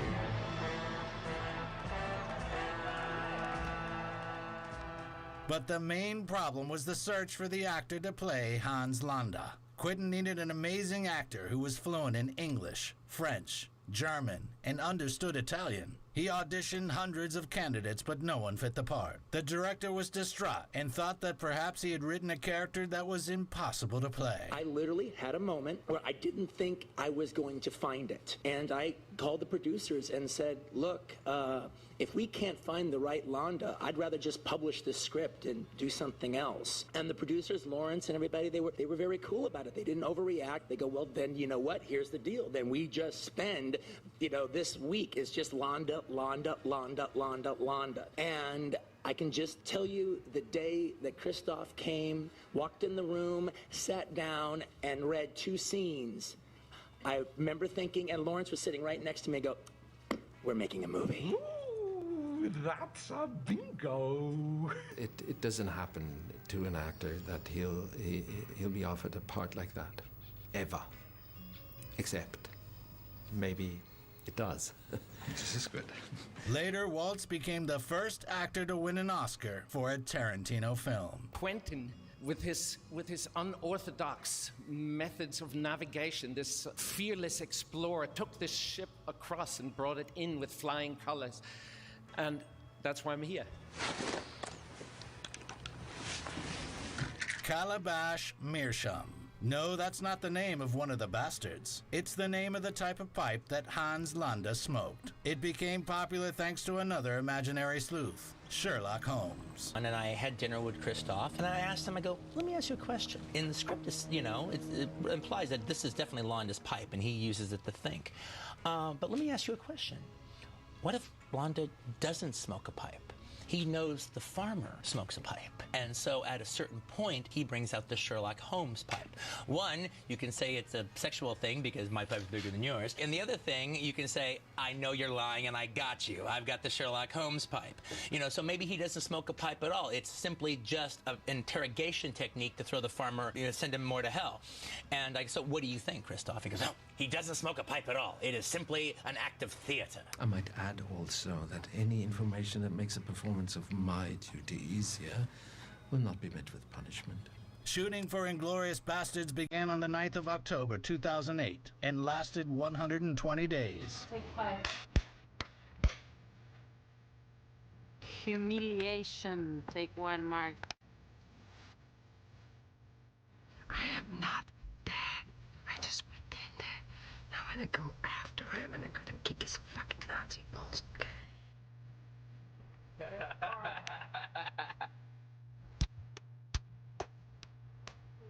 You guys are great!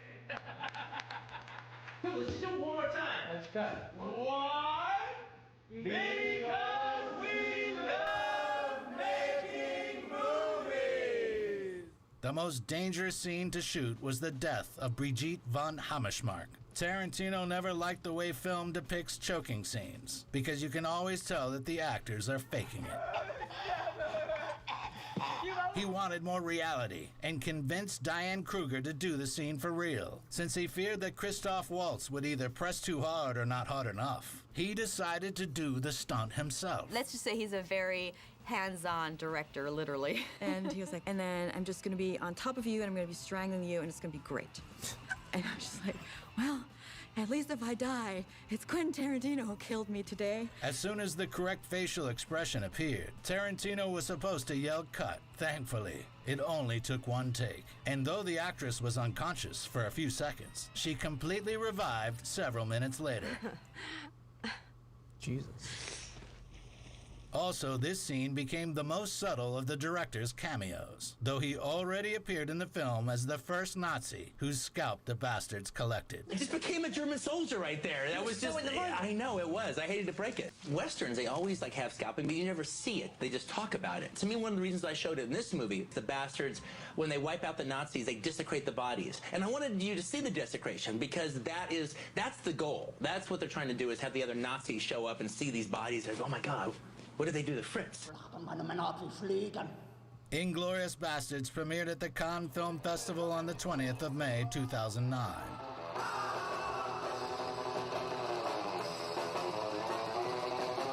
Right before it was released, its running time was 180 minutes, and certain scenes look completely different. So Sally Menke, together with Tarantino, shorted the film by 30 minutes 2 days prior. Any person who has ever edited footage, especially shot on film, knows that it is an incredibly underrated achievement. Well, I've literally just come out of the Inglourious Basterds screening. People are streaming out behind me.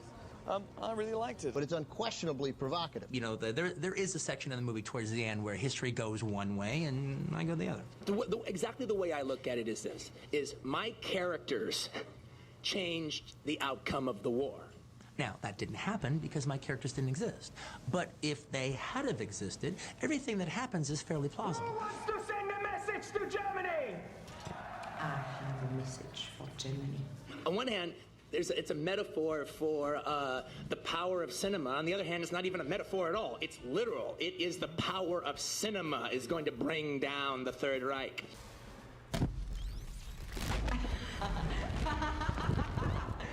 Man, I go to do a World War II movie and it ends up being a love letter to cinema. I just cannot not, apparently.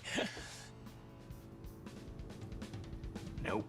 The picture was a box office hit, making more than $300 million worldwide, and received 8 Oscar nominations. 15 years later, Quentin was considered again for the awards for Best Screenplay and Directing. The movie was also nominated for Best Picture. But the only one who celebrated a victory at the 82nd Academy Awards was the aforementioned Christoph Waltz.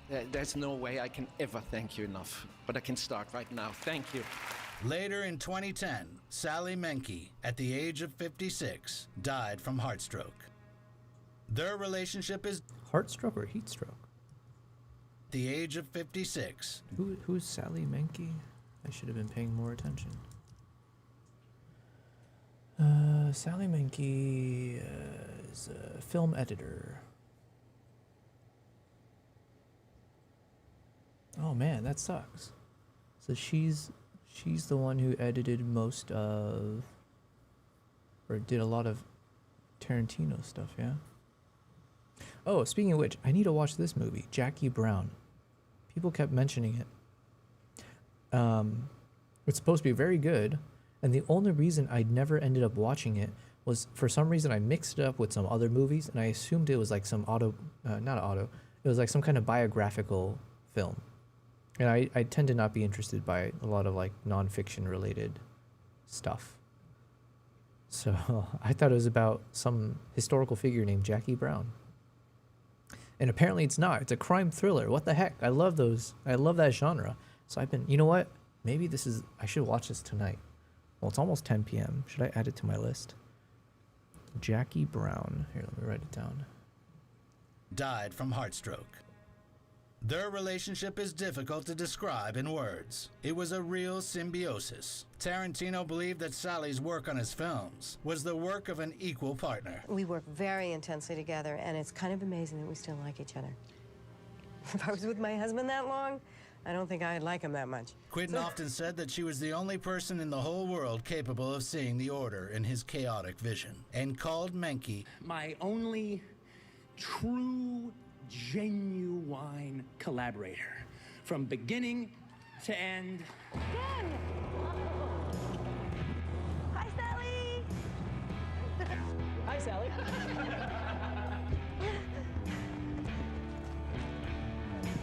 Hi, Sunny!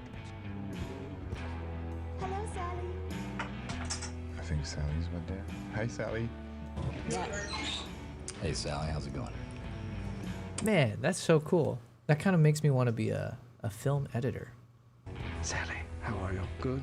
A little lonely, are you? Mike says hello. Hi, Sally. Cut. That was true? Hey, Quinn. Say hi, Sally. Hi, Sally.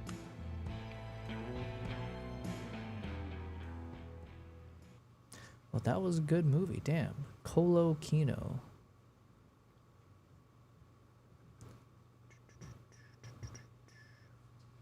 All right, I might need to watch more of his stuff.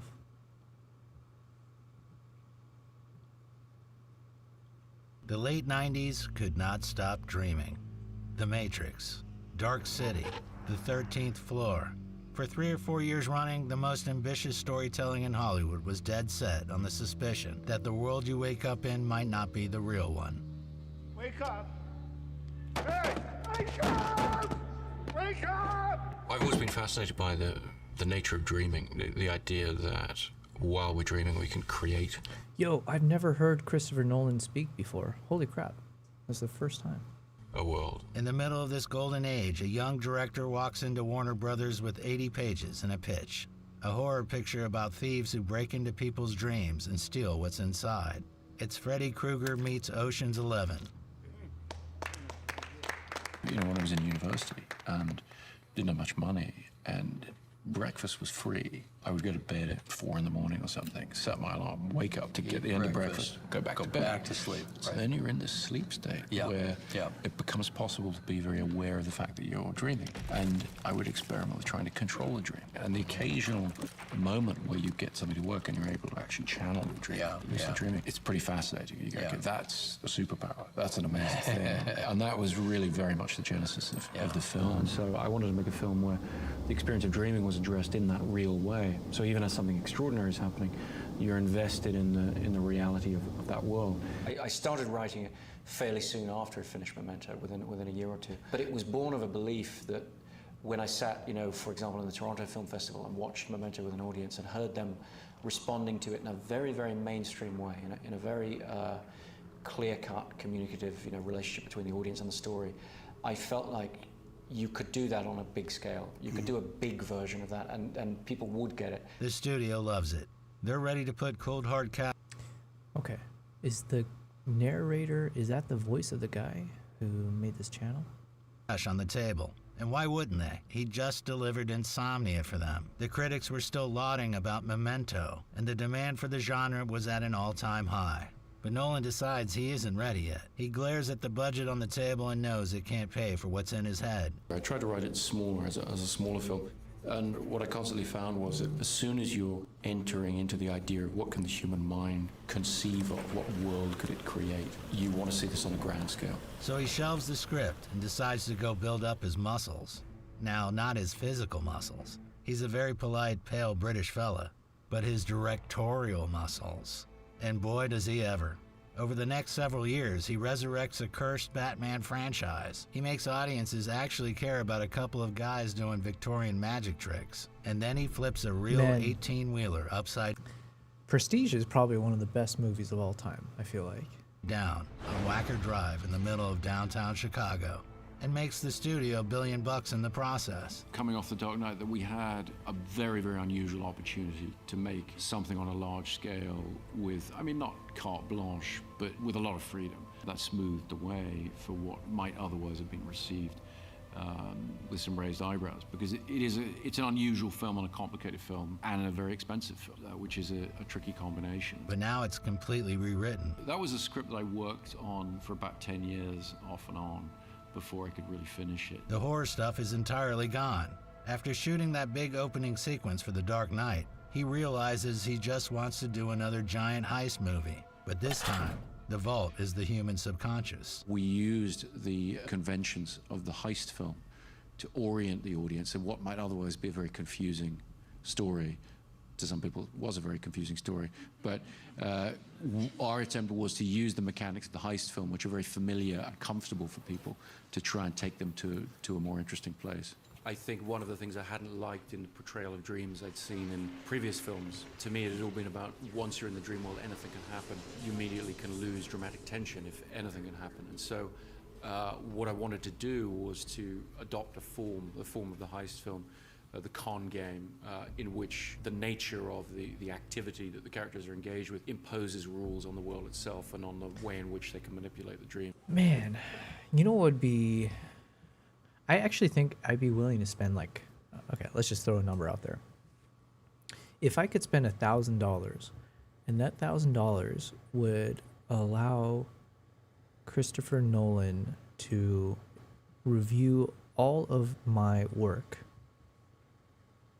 and just kind of, yeah, if I can pay $1,000 for Christopher Nolan to review the things that I've created and provide like candid feedback, suggestions, advice on the direction that I should go, or if he even just for him to tell me, you're not going to make it, kid, this ain't for you, I think that's $1,000 worth spending just to get my stuff in front of him. Oh man, that would be so cool. So there are limitations, and in that way maintain dramatic tension. In February 2009, the studio buys the spec script and hands Nolan a $160 million production budget. Money. Not just money. Now, if you're gonna spend big money to film a folding city, you need a face on the poster. Warner Brothers starts calling in the big guns. They call Brad Pitt. Pitt passes. They call Will Smith. Chris Nolan brought me Inception first, and I didn't get it. Which, in fairness, is a very reasonable reaction to a script about a dream within a dream within a dream. But there's nothing quite like it. So Nolan calls Leonardo DiCaprio. What does that mean? The two had been circling each other for years, and finally, the timing works out. My difficulty with science fiction is that it's hard for me to get emotionally connected to some of the worlds that are created. This was the first one I felt like I could connect to in that way, and the first one I really wanted to be a part of. DiCaprio finishes the script and tells Nolan he's in. Then he tells him that the script isn't ready. You asked me for Inception. I do hope you understand the gravity of that request. Cobb has a dead wife. Cobb has children he can't see. But none of it actually carries any emotional weight. Well, in other words, everything needs to be emotionally charged. And Nolan rewrites it. Leo's creatively a very demanding actor. You know, when he looks at a script, he needs that character to adhere to the truths of the characterization, the truths of the person that he's playing. I tried to take a traditional approach with this film and do research like I would any other movie, but I realized the only research I could do was to sit down with Chris for 3 months and talk through who this man is and what we're trying to create here. And so we spent months and months meeting a couple times a week for hours at a time, analyzing the script and talking through how the emotional truth of the character is guiding the narrative, how those things are reconciled. And my job really was to try and reconcile that input with the mechanism of the story and the way that the story has to flow. He later calls the process fraught, but by the time it's done, Cobb is no longer a thief who happens to be gloomy. He's a heartbroken widower who happens to steal. It is like this giant psychoanalysis. The further you go into these different levels of the dream world, the closer and closer my character comes to the things that haunt him. It is this cathartic journey that he goes on to come to grips with what has been plaguing him. It's one man's journey through therapy as well, which was quite a revelation, especially when you're talking about a film of this magnitude, a film that has this much scope, and a film that spans the globe and has all the spectacle that Hollywood has to offer. To have a backstory that has that kind of emotional depth to it is very, very rare in this industry, and something that is a testament to Chris, because there's not many filmmakers that can make a film like this day and age, and you just don't get these types of films coming out of the Hollywood studio system. That I can guarantee you. With the lead sorted out, they got to build the rest of the crew. Joseph Gordon-Levitt is cast as DiCaprio's right hand. When the opportunity arose to go meet Chris, I hadn't read the script for Inception at all. I was just going to meet him. And usually though, when I go to audition, I sort of present myself in some kind of light such that the director could see me as that character. This, I didn't know what I was going into. I just put on a suit. In Hollywood, you don't go into meetings in suits. No one wears a suit in Hollywood. But I wore a full-on suit, tie, nice shoes. We talked about movies, talked about Kubrick, talked about violence in movies. And then he offered me the movie. I couldn't believe it. It's sort of the big surprise of my career in a way. Yeah, it's worth a shot. They bring in legendary actor Ken Watanabe to be the whale paying for the whole operation. Nolan remembered him from Batman Begins. Impressive. Yeah, I heard it first time from Chris, synopsis and my role, and he said, I wrote your role for you. Okay, quick pause in the video just to say, I can't believe I haven't gone through these photos in more detail. I did double check most of these are all shot with the Z9. Because the quality is so good, and I was like, I wonder, was this really the Z6 III? Not to knock on the Z6 III, but to be able to punch in this much at 100%, that it felt like it was something more powerful.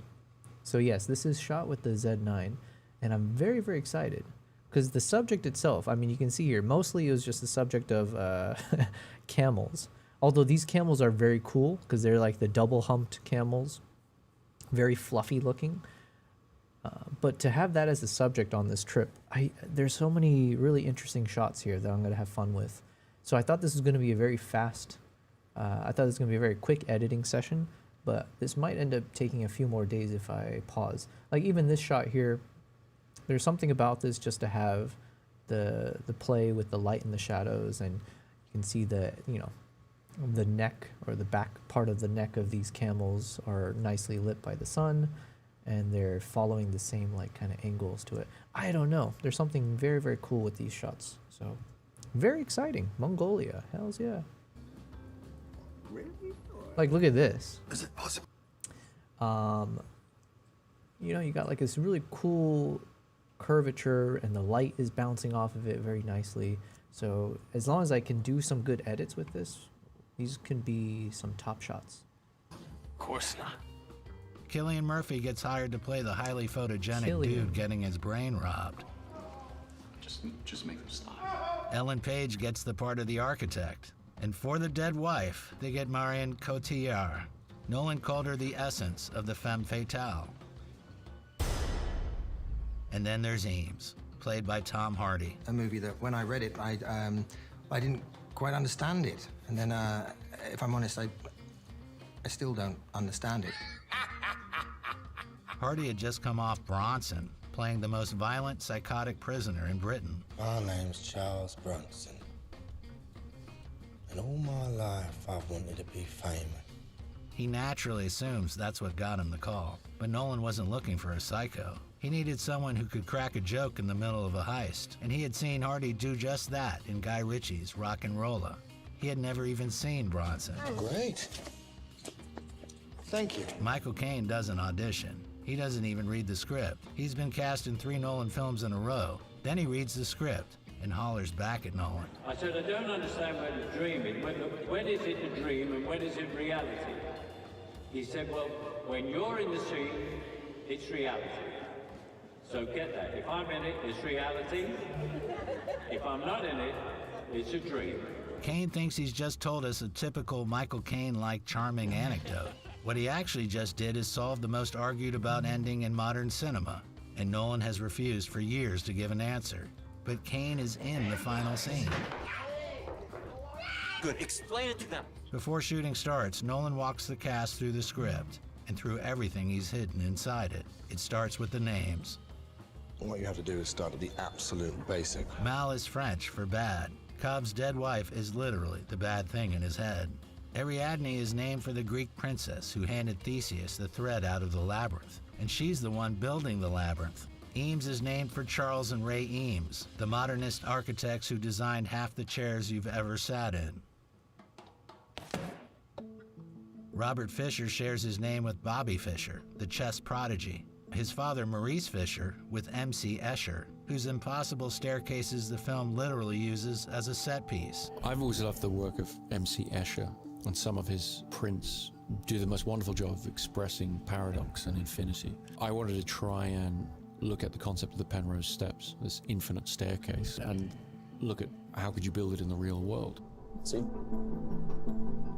In Cobb, that was the name of a thief in Following, Nolan's first feature. My name's Cobb. Now take the first letter of the main characters. Here is hidden the acronym DREAMS PAY, which is the theme of the movie. I think as far as the nature of abstractions go, I mean, I certainly feel like I was able to play around with plenty of abstractions, you know, given the size of the film. The team itself is a metaphor for the movie industry. Cobb is the director. Arthur, his point man, is the producer. The architect is the production designer. The forger is the actor. Yusuf, the chemist, is the special effects tech. Saito is the studio executive, writing the checks. And Fisher is the audience. Nolan even admitted it later. He said he just wrote the only team job he actually knew how to do. Then there's the music. Edith Piaf's Non, je ne regrette rien, the song the team uses to kick themselves out of each dream level. The song is 2 minutes and 28 seconds long. Inception is 2 hours and 28 minutes long. After the credits, the song plays one more time. The film itself is shaped like the dream, and the song wakes everyone up from it. After a while, it becomes the only way you can dream. Funny coincidence. Marion Cotillard won her Oscar 3 years earlier for playing Edith Piaf in La Vie en Rose. By them. Then there's the imagery, and it's borrowed from 2 anime movies, Akira and Paprika.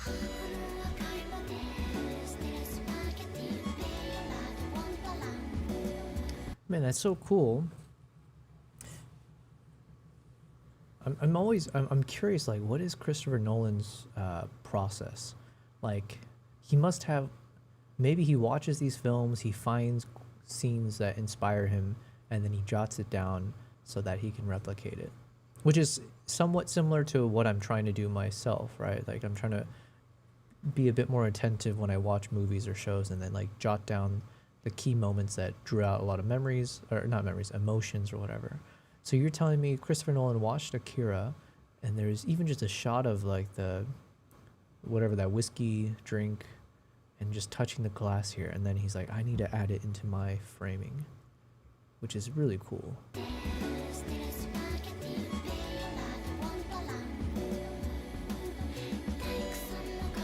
That's cool.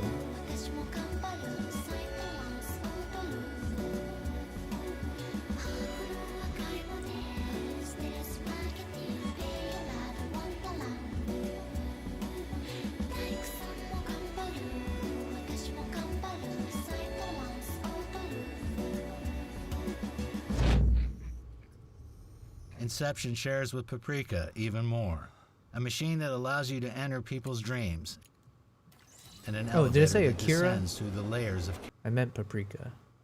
Both good movies. But characters' memories are very striking similarities. Great. Give me another one. And the third act in The Snow is a director's love letter to his favorite James Bond picture, On Her Majesty's Secret Service. As far as the relationship between my films and the James Bond films goes, the Dark Knight films we mercilessly pillaged from the Bond films. But I think if I've made a sort of my version of a James Bond film, I think Inception is far more guilty of that than the Dark Knight. The ski chases, the big mountain compound. And wouldn't you know it, that happens to be the only James Bond movie where Bond actually gets married and becomes a tragic widower. 3, 2, 1, action! They start shooting on June 2009. They're filming Leo DiCaprio in a helicopter over the Tokyo skyline. Tokyo's airspace rules are notoriously strict. Foreign productions almost never get clearance to film aerial shots over the city center. Nolan gets the permit anyway. Everything in the film is based on one underlying principle that's articulated by Leo's character in the film, which is dreams feel real while we're in them. It's only when we wake up that we realize something was actually strange. That's the idea at the heart of Inception, and that was the guiding principle behind the way we shot everything. Then they move to England. Now Nolan needs a soundstage, but no regular studio in the world is big enough for what he wants to build. And so with some of our more exotic effects, some of the more interesting things that happen in the film, whether it's gravity change or things like that, we tried to find real-world solutions to those problems. So he goes out and rents the Cardington Airship Hangars, the place where they used to build giant Zeppelins in the 1920s. It's so immense, it actually has its own indoor weather system. I remember that was my first day on set. And remember the water and the glass tilts like that? The whole thing, this huge set just went like that. The whole bar was on a gimbal that just went... Damn, that's crazy. So it was, again, no CGI. So they built this huge set, and we came on and did the scene, and then the set just tilted. It was basically a seesaw that just seesawed back and forth on this central point. But if you've ever tried standing on that, it's very hard. Of course, the image on the screen is very subtle. It's far less dramatic than what we were going through on the set, trying to hold it all together while the set was tilting. The shift in gravity. None of this is real. This is where Nolan builds the hallway. Stanley Kubrick did a centrifuge back in the 60s for 2001, A Space Odyssey. And I like the idea of repurposing that technology and really trying to choreograph an entire fight sequence and camera movement and all the rest. Really do something that could be completely in camera in a way that I hadn't seen before. 100 feet long, suspended on 7 steel rings, driven by enormous electric motors. The whole thing had to be built to close tolerances, because if it was out or if the rings weren't totally round, it would have given us all sorts of problems. It would have created vibrations and bumps. And in the script, it's like one line of stage direction. It's like Arthur gets in a fight. And I remember as they started to present me with this fight sequence that I was gonna learn, and I was introduced to these stunt coordinators and like talking about my schedule for training and things like that, I was like, I mean, the torturous different, rigs and harnesses and situations we put them into, I would have found it very, very hard achieving those sequences with any other actor, I think. the main thing I was doing with my life for months was like training, kickboxing and then training on wires and balance and like all this stuff that was so fun. I had no idea. So many action movies now, and it's all done on computers later. Whereas these scenes that we did, it was so well thought out, and it's up to me to keep my balance, and we did the performance, and they shot it, and that's that. There's no substitute for real human energy and performance. That was the most fun. It was the most challenging and the most fun. And he refused to let me use a stuntman for any of it. He just got in there and learned it all from the ground up, and he's extremely acrobatic. Much more, I think, than you even realize watching it, because he makes it look effortless. Meanwhile, in Paris, they shoot the cafe explosion. Now, you can't just set off actual bombs on the streets of Paris. The locals get very touchy about that. So that was the first issue, and the second issue was that Chris really wanted to get Leonardo and Ellen in the shot. So the special effects guys hook up these great big high-pressure nitrogen cannons. They blast debris everywhere at 1,500 frames a second. I always knew there'd be a massive computer graphics component and visual effects component to the sequence, but it was very important to me that we shot as much of it as possible in camera to really give the visual effects guys the chance to do what they do best, which is to build on or enhance things that have existed in the real world, things that have been photographed. Then Los Angeles, the rain sequence. You remember the giant freight train smashing down the middle of a city street? It wasn't CGI. The special effects team took an 18-wheeler chassis tractor trailer, covered the whole thing in steel and fiberglass to make it look just like a real freight train, and had a stunt driver steer it through downtown LA. At the last minute, we ordered a lot more cars for it to smash them. But the best part is when they head to Canada, November 2009. They're supposed to shoot the big James Bond mountain finale at a defunct ski resort in Alberta. They spent 3 months building this vast fortress. 2 days before the actors fly in, the location manager calls Nolan in a panic. There is absolutely no snow. The set is just sitting on bare, brown dirt. But 24 hours later, the sky opens up. Right before we got up there, and they had more snow than we've had for 30 years at that time of year, which was essential for the amount of action we had to stage there. We tried to do as many things in camera as possible, which is very difficult when you're in Calgary, where it's going to be freezing cold, and there's going to be extreme temperatures. I've been there. Calgary. Wait, I wasn't paying attention. Is this Banff National Park or Jasper? Hold on, let's go back. The rain sequence. You remember the giant freight train smashing down the middle of a city street? It wasn't CGI. The special effects team took an 18-wheeler chassis tractor trailer, covered the whole thing in steel and fiberglass to make it look just like a real freight train, and had a stunt driver steer it through downtown LA. At the last minute, we ordered a lot more cars for it to smash. November 2000. But the best part is when they head to Canada, November 2009. They're supposed to shoot the big James Bond mountain finale at a defunct ski resort in Alberta. They spent 3 months building this vast fort. Alberta. Could this be in Banff National Park? Did they shoot Inception in Banff National Park? Because I've been up on the ski resort area in Banff. No, the snowy mountain fortress scene was not filmed directly there at the nearby Fortress Mountain Resort. Okay. Okay, it's just east of the national park. Gotcha. All right. Fortress. 2 days before the actors fly in, the location manager calls Nolan in a panic. There is absolutely no snow. The set is just sitting on bare, brown dirt. But 24 hours later, the sky opens up. Right before we got up there, and they had more snow than we've had for 30 years at that time of year, which was essential for the amount of action we had to stage there. We tried to do as many things in camera as possible, which is very difficult when you're in Calgary, where it's going to be freezing cold, and there's going to be extreme temperatures and extreme weather. One of the big components in this particular sequence was the avalanche. I would suspect it's very hard to do an avalanche. We went out and did several of them, which required a series of professional avalanche makers to fly around, dropping time explosions on top of mountains and setting them off. And after all that, he finishes the entire shoot ahead of schedule and brings the movie in 10% under budget. Before you bother telling me it's impossible. No, it's perfectly possible. It's just bloody difficult. Then you have the computer guys. They do the stuff Nolan couldn't physically build, which in Nolan's case is usually not a lot. But this time there's plenty of work left. They fold Paris streets. They built Limbo. To design it, the visual effects supervisor went out and studied glaciers calving into the sea, and then replaced the ice with modernist apartment blocks. Man, so much work. So the picture is in the can, but the studio executives at Warner Brothers, they look at it and say, you know what would make it even better? If it gave people a headache. See, it's early 2010. James Cameron had just released Avatar, made about $1 gazillion. And suddenly every executive in Hollywood thinks human beings only want to watch movies while wearing cheap plastic sunglasses. So Warner asked Nolan to convert the whole thing to 3D. So we're doing tests on, various ways of post-converter and this sort of thing, and, we'll see what we see. For me, primarily story was going first, obviously. I think there's a lot of misinformation out there about the different processes and the different directions cinema is heading. There's a lot of hype, a lot of misinformation. We try to keep a calm head and...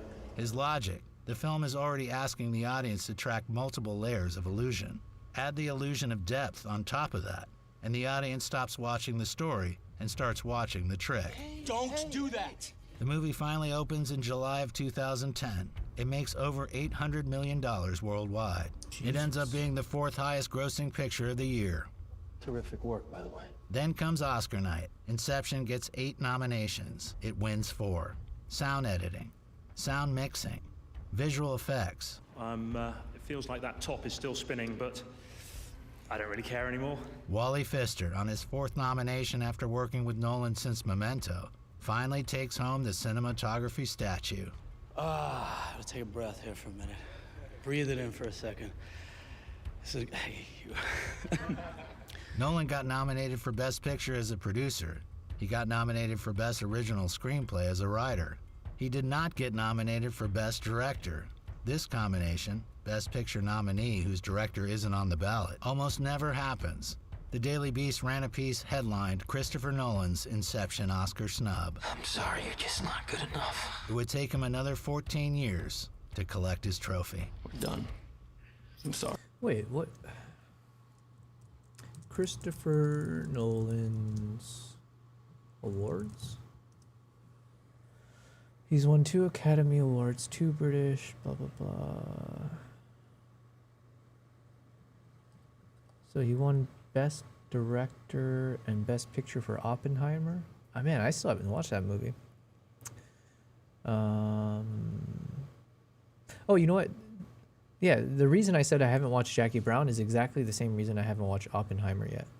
For whatever reason, I think it's one of those mental blockers I have. The moment it's like, oh, you want to watch this movie? It's like a biographical or nonfiction related thing. I just unless it's about war or something where I know there's gonna be a lot of adventure built in. I was like, I don't know. So he got Best Picture for that, Best Director.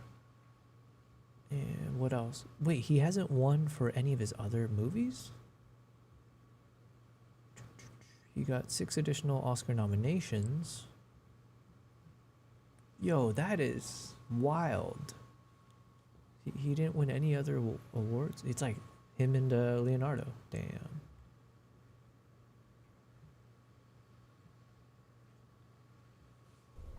Are you watching closely?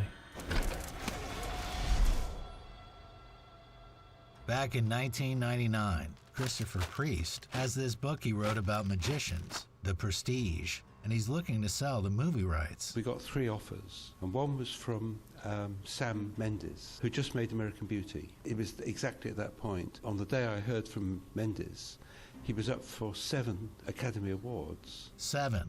For a movie about a plastic bag blowing in the wind. Go figure. Sometimes there's so much beauty in the world. Nevertheless, Mendes is obsessing over this magic book. It was going to be his next film after American Beauty, so I was very keen on that. The deal is practically done. But then, out of nowhere, I got a message. There's a motorbike on its way. Don't decide anything. And so then about an hour later, a motorbike came to my house and gave me a VHS of Following, and there was a little note on it that said, watch this film and try to imagine what the filmmaker could do with the Hollywood facilities behind him. So he watches Following and loves how the weird timeline messes with his head. He's mesmerized by this little indie film made by this unknown kid and sees Nolan as a magician in his own right. He ditches Mendes and bets everything on the rookie. I mean, it sounds as if I'm being clever, but it's really true. Wow. Yo, that's kind of hyping me up. Wait, okay, so when this came about, how old was Christopher Nolan? Hello, Amber, can you hear me? I hear you loud and clear, partner. So what's rattling around in your head that you need my reluctant wisdom for? I'm just watching some videos about, it's kind of like the behind the scenes of The Prestige. And the writer, the author of the original book, is explaining how he chose Christopher Nolan to be the director or to have the film rights. And it sounds like what he's saying is that Christopher Nolan pitched it to him by showing him one of his old indie films called, I think it was called The Following or something. So can you help me understand, before, when this happened, was Christopher Nolan a known entity? Was he known in Hollywood? Had he had some movie successes already, or was he completely an unknown? Oh, back then, Christopher Nolan wasn't exactly a household name. When he was pitching The Prestige, he had only made a couple of films. One of them was Following, that scrappy little noir he shot on weekends. His real calling card, though, was Memento, which had already made waves in 2000, so he wasn't a complete nobody, but he wasn't the blockbuster legend yet.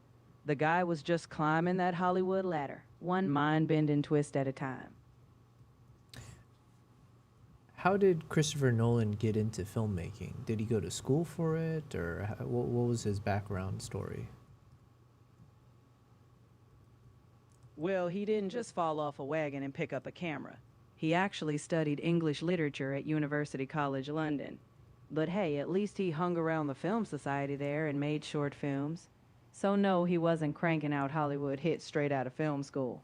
He basically taught himself, made indie films on pennies, and then pulled off a Memento surprise on everyone. Turns out, you don't need a fancy diploma when you got a brain full of twists. Damn, son. The thing was, I've always believed in supporting young talent, and Mendes was made, he was okay, but Nolan, I thought, oh, he's good, let's give him a chance. And here's the thing. Nolan is completely unaware that this is going on. He's never even heard of this priest guy. Nolan doesn't even read the book until months later. Well, I was given the novel by Christopher Priest. I was given it by my executive producer, Valerie Dean, about 7 years ago. She sort of just said to me, well, you'll see a film in it, and I did. The film isn't really of any genre. It doesn't fit into any neat box, which, when thinking about making the film and indeed making it, is tremendously liberating. It was really one of the very attractive qualities to the story. And he and his brother Jonathan started working on the script right then and there. You have such a surplus of ideas, so many to work with. It really was just a question of choosing the ones I liked the best. It took a long time for my brother and myself to write the script, to figure out from this sprawling book that has so many possibilities in it, to figure out, you know, what the movie was. And then what happens? Warner Brothers calls him up to the big leagues to make a Batman movie. Nice. So Nolan goes off to Chicago to build a tank for a man who sports a utility belt at night, while his kid brother finishes the script. We were going to make the film before Batman Begins, and then realized we didn't have time to do it justice and still have Batman Begins ready for 2005. So years go by, and it turns out making a PG blockbuster turns out to be a very good career move. You start pretending to have fun, you might even have a little by accident. So when Nolan circles back to his Magicians movie, the Warner gang hands him a modest $40 million, and he begins a search for the lead actors. I was very determined not to cast people who had done lots of period work and could obviously be seen in that period, because we wanted every aspect of the film to be more contemporary, more accessible, more real than that, frankly. His first pick is Hugh Jackman. Have you settled on a name? Yes, I have. The Great Danton. Now, Hugh Jackman, he's a good-looking guy. Broad shoulders, a full head of hair, but at the time, he was mostly known for having metal claws come out of his knuckles. Nolan looks at him and thinks, it's a shame he's only punching mutants. Let's give him a dramatic role. And Jackman is thrilled. He studies authentic illusionists. He even gets to play a second character, which lets him flaunt his comedic chops. Do you think you were unique, Mr. Angel? I have been Caesar. I played Faust. How difficult could it possibly be to play the Great Danton? Then Nolan needs his... Yo, I didn't know that. This whole time, I thought that was a completely separate actor. I didn't know he played the other dude. Nice. Bible. But after Christian Bale reads the book, he practically begs Nolan to consider him. It definitely... Could possibly be to play the Great Danton. Then Nolan needs his rival. But after Christian Bale reads the book, he practically begs Nolan to consider him. It definitely helps to have that prior relationship. And Nolan dumps the list of 10 guys in the garbage and hires him on the spot. This is the truth. Is it? And then Michael Caine jumps in. I played the lead in about 80 movies, and so therefore, when you send me a script, I usually go, well, I did that one in 1978, I did that one in 1964, because it goes around a lot. Yeah. This movie is completely and utterly unique. I've never seen a script like it or a movie like it. Along with Scarlett Johansson and Rebecca Hall.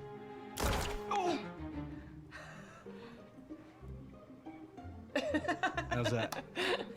All magicians have a description for a trick which is in 3 parts. The first part is called the pledge. The magician shows you something ordinary. And there's the turn, which is where, with misdirection, they turn it, and then they show you the rabbit or something.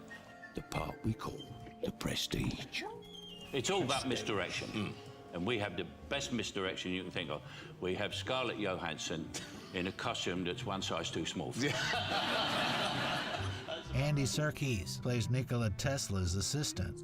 Exactly. And yes, the movie has Nikola Tesla in it. Well, Tesla is just a fantastic, extraordinary man. In a lot of ways, I felt too big to deal with in a film about him himself. I think approaching him in this tangential way where he's a minor character, but very important character in a bigger story was a very interesting way to address his specialness, his extraordinary achievement, really. I mean, he's somebody who did things that still haven't been fully explained. So there's a great sense of mystery, a great aura of scientific possibilities that were raised and perhaps not followed fully for various reasons. There's a great deal of mystery to the man that people have enormous fascination with. There's also something of the underdog about his story, in that he was right about so many things. I mean, the alternating current that we all use today was his invention. Tesla was right about a lot of things, but a lot of his ideas ultimately were rejected by the scientific community of the day. Nolan thinks he doesn't need a regular actor for Tesla.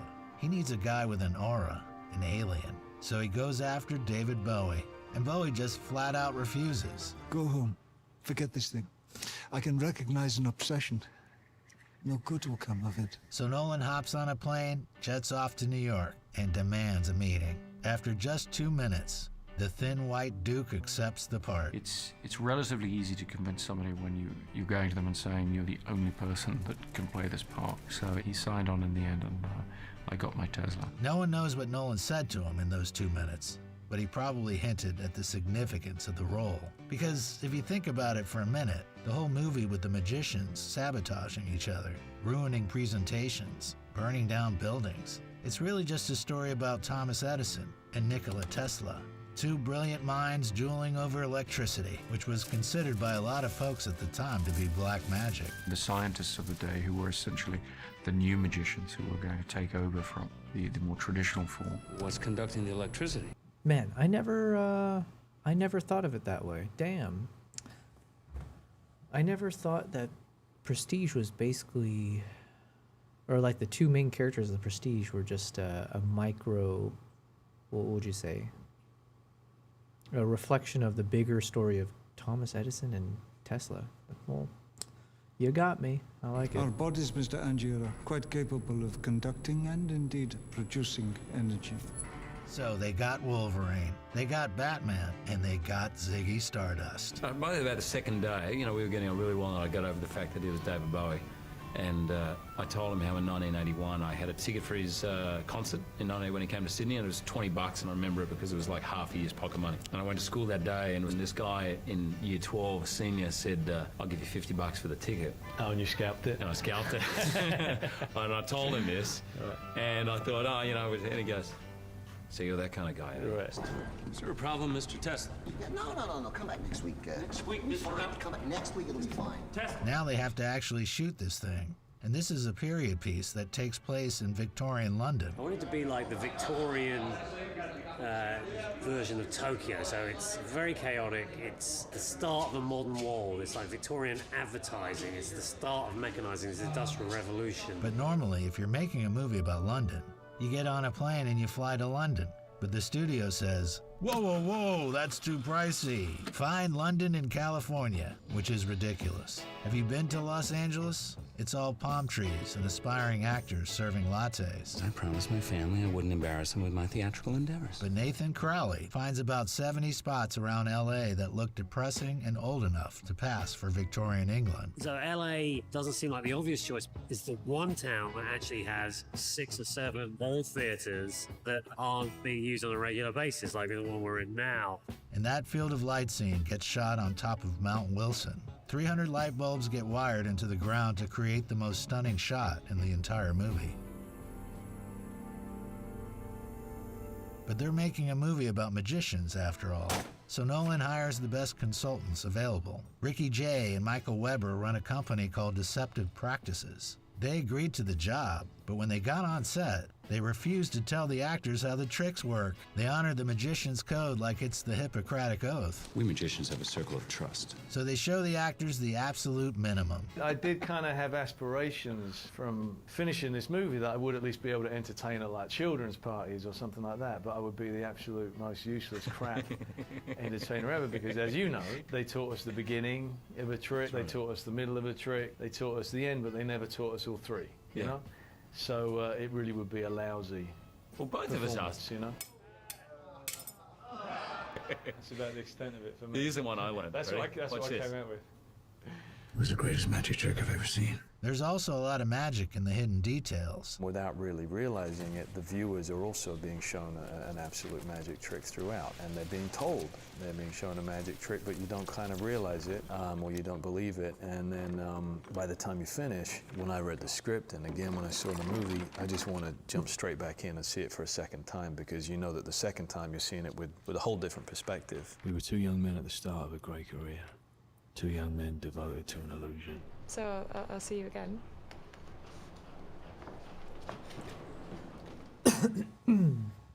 Quick reference for what I'm editing over here, or what I'm going through. These were, on this day in particular, we went out super early. By the way, one thing that might not be super obvious is how freaking cold it was throughout this trip. We were freezing our asses off. It was insane. Not as bad as the first time I was in Mongolia, where it was like -40, but in some ways it felt as bad, because each morning we were waking up before sunrise, going to some of these locations to search for the palace cat, which we weren't lucky, or we weren't successful. And yeah, freezing every part of our body. But on this day, I remember we were just wandering the fields, and I went in a certain direction. I stumbled upon this camel from a distance, and I was like, oh my god, it's just like sitting on the ground. How amazing. I was taking so many shots, and eventually, as I got closer and closer to the camel, only then did I realize that this camel was actually sadly, it was basically dying, or I don't know how long, but it got injured and then froze onto the ground. I forget, this might have actually been a frozen lake, or like a little bit of a body of water here, if I'm not mistaken. And it partially got frozen and stuck to the ice, so it couldn't stand up. And now what I don't know is how long it's been there. I don't know if it got injured initially and then fell down and got frozen, or whatever the sequence is. But yeah, it was kind of sad after the fact. I was like, oh, I didn't know that. So you know, we notified the local whoever the owner was, and so I'm assuming they killed the camel, because I'm not sure if there's much more to do. Like, it was frozen there and it just was like helpless. But you know, they eat the camel, so I guess circle of life and all of that. So what I thought was like really cool photo moments, I felt a little bit icky afterwards, like, oh, okay, well, it wasn't like a natural shot. Oh, I guess it was natural. It did naturally die somehow, but like, you know, it's not the same. But yeah, anyways, that's the context behind that camel there. Well, good sugar. You're having a baby. Oh my God. We should have told Fallon. Take the names of the two main characters, for example. You got Alfred Borden and Robert Anger. Now, if you take their initials, AB and RA, it spells Abra, as in abracadabra. Do you have anything to say? Then there's this prisoner number. D23 is an allusion to the date when Disney Studios was created. This deal appeared as a result of the collaboration between Warner Brothers and Touchstone Pictures. But the most obscure allusion is to the director himself. There's a character in the movie who's based on a real performer from the early 1900s. His name was...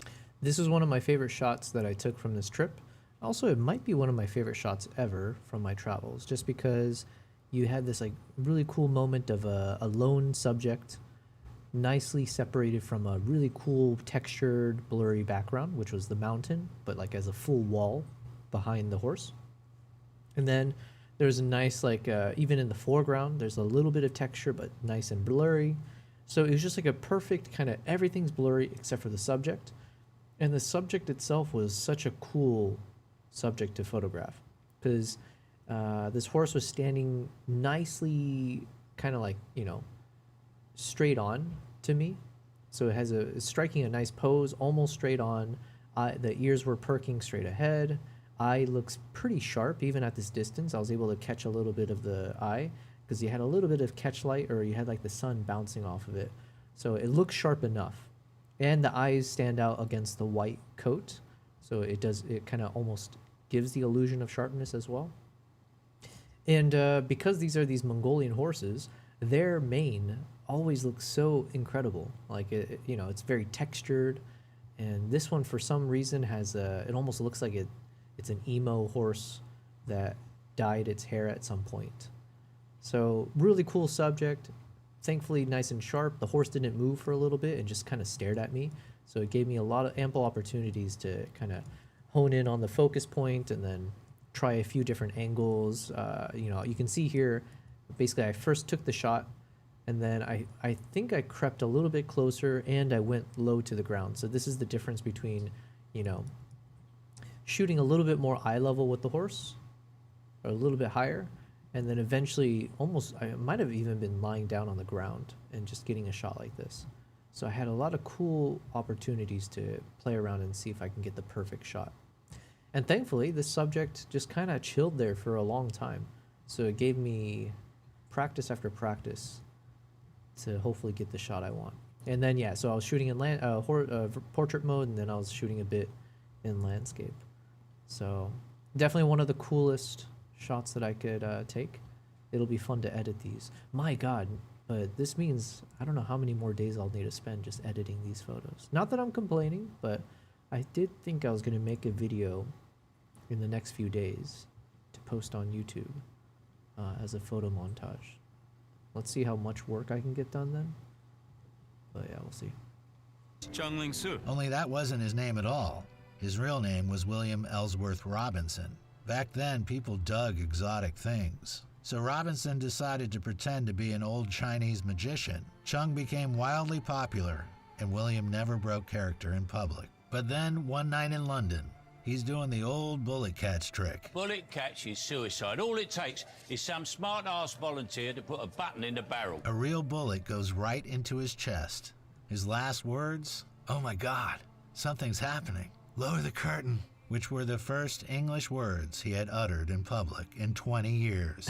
This is the kind of utter devotion to the craft that Nolan exhibits in his films. The total commitment of the main characters is inspired by Chung-Ling Soo, and also a reflection of the director's own passion for his profession. It's the only way to escape all this. So they finally finish shooting, and Nolan locks himself up again. So you can see this is the camel, basically the way the legs are splayed, and it was just frozen. So yeah, RIP to this guy, you know. And in an editing room. He's holed up in there for 3 long months to chop this movie into pieces. There are around 100 time jumps in it. That's more than a time jump a minute. It's also intended to suggest to the audience some of those ideas about how the film itself is spooling its narrative out to the audience. We want people really to be aware of the effect the film is having on them as it's unfolding before their eyes.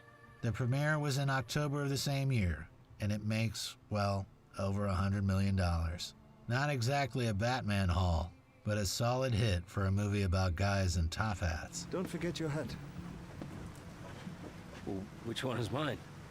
They're all your hits, Mr. NG. However, the release was uniquely defined by almost uncanny rivalry. At the same time, another studio puts out a movie called The Illusionist. And what's it about? Brilliant magicians in the late... You know what's funny is I remember watching both movies, and at the time, after I watched both one time, and I was like, yo, I love The Illusionist. I was like, oh, I think The Illusionist is better than The Prestige. It was kind of uncanny to me that both these movies came out about magicians around the same time. But I was too young to really process any of that. And then I remember watching and rewatching The Prestige. And after rewatching it, I was like, yo, hands down, Prestige is the better movie.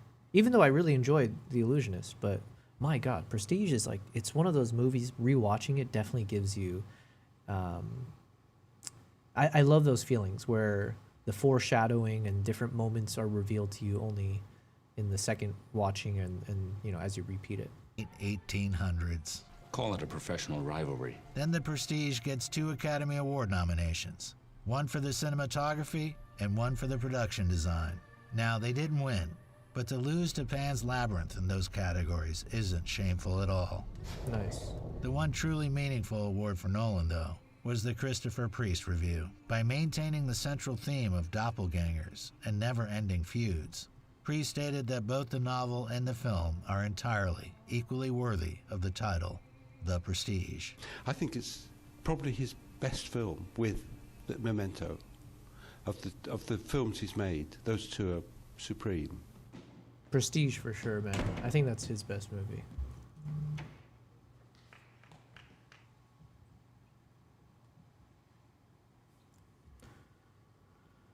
Oh man, I like this guy's stuff. Colo Kino. I like these like back, you know, breaking down behind the scenes. This doesn't feel like a stunt designed for a superhero movie. So what the heck kind of film was Christopher Nolan attempting to make here? Chris very early on said, you know, I think I want to make it feel bigger and actually be bigger, but not just make it bigger and grander for the sake of making it bigger and grander. It had to come out of the story. It's about giving the world. I will say, I mean, not that I know much about the actual cinematography or the behind the scenes. Just from my entertainment purposes, I always preferred Batman Begins to The Dark Knight. I think the reasoning is much more like there's no like intellect behind why. For me, it's just I love origin stories, or I like the movies and shows and stories where you get to see the character become the character, you know. So to me, I love, you know, being able to see Christian Bale playing this guy before he becomes the Batman, and like seeing that all the steps that it took to get to that point, and then when it gets revealed, when he fully embraces that character, it's like it's such a cool moment, and I love those types of build-ups. So yeah, anyways, but I mean, The Dark Knight is just it's a fantastic film as well, but I always thought that Batman Begins was super underrated. But yeah, World of the films and the characters as much weight and validity as they would if your source material were not a comic book. If we want to call it the superhero genre, you could say that had never been done in that genre of film. I'm going out there and I'm saying, I've got a version of this that's going to be different. I've got a version of this that is worthwhile.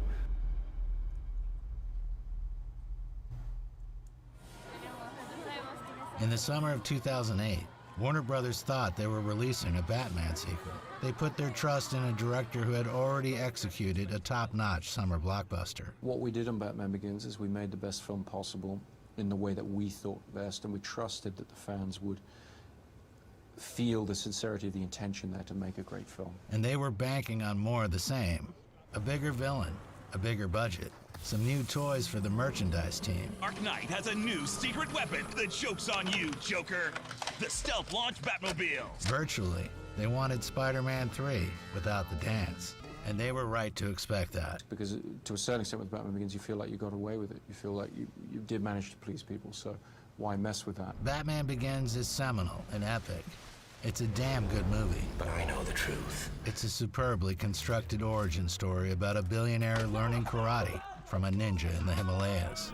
Are you ready to begin? It's an adventure film. It's him traveling around the world and finding himself and trying to figure out how does he respond to this terrible thing that's happened to him. Batman Begins is very much a hero's journey. It's an origin story, it's an origin myth, and so it has a sense of romanticism or theatricality that embraces that story model. Your theatrics made an impression. Christopher Nolan didn't want to make another really good Batman movie. He didn't want to make a great Batman movie either. No, we wouldn't want to make things too easy now, would we? He wanted to make a film he couldn't get funded any other way, and he was about to use Batman to pay for it.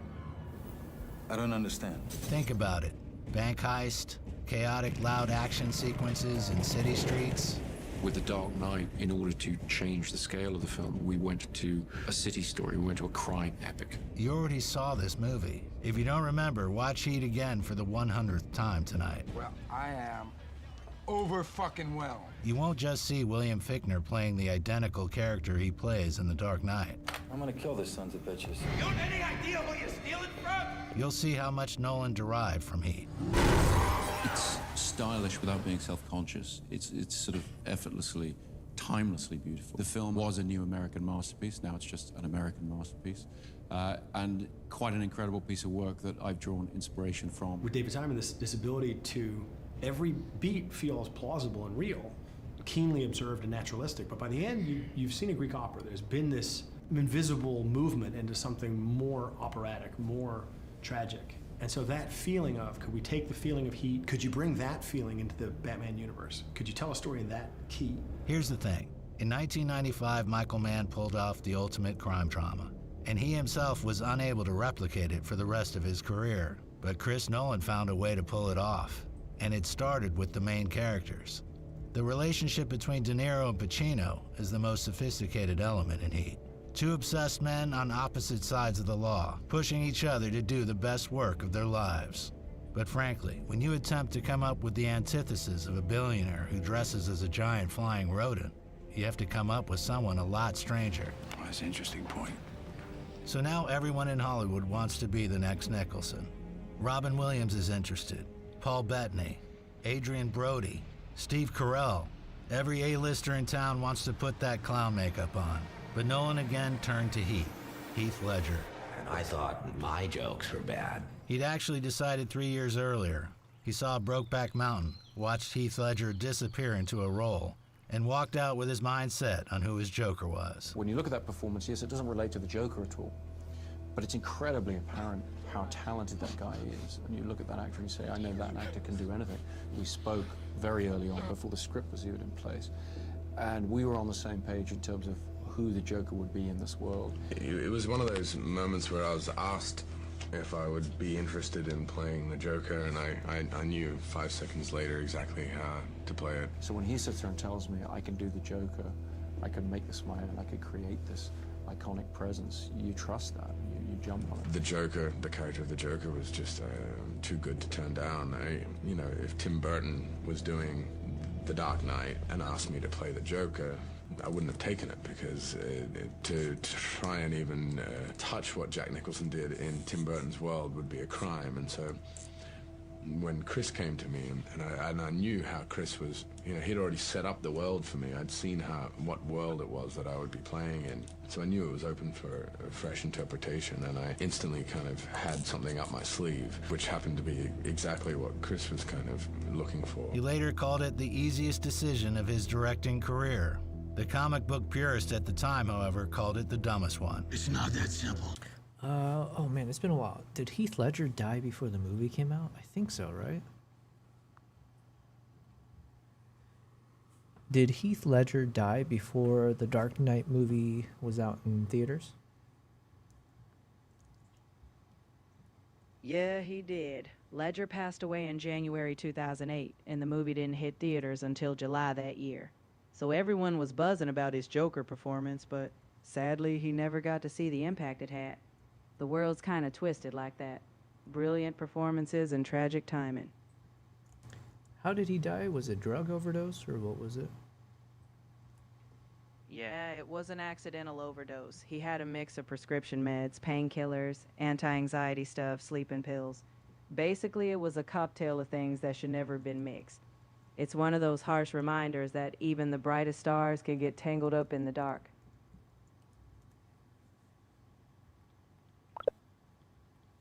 With the Joker, it never is. When the casting was announced, the internet did what the internet does.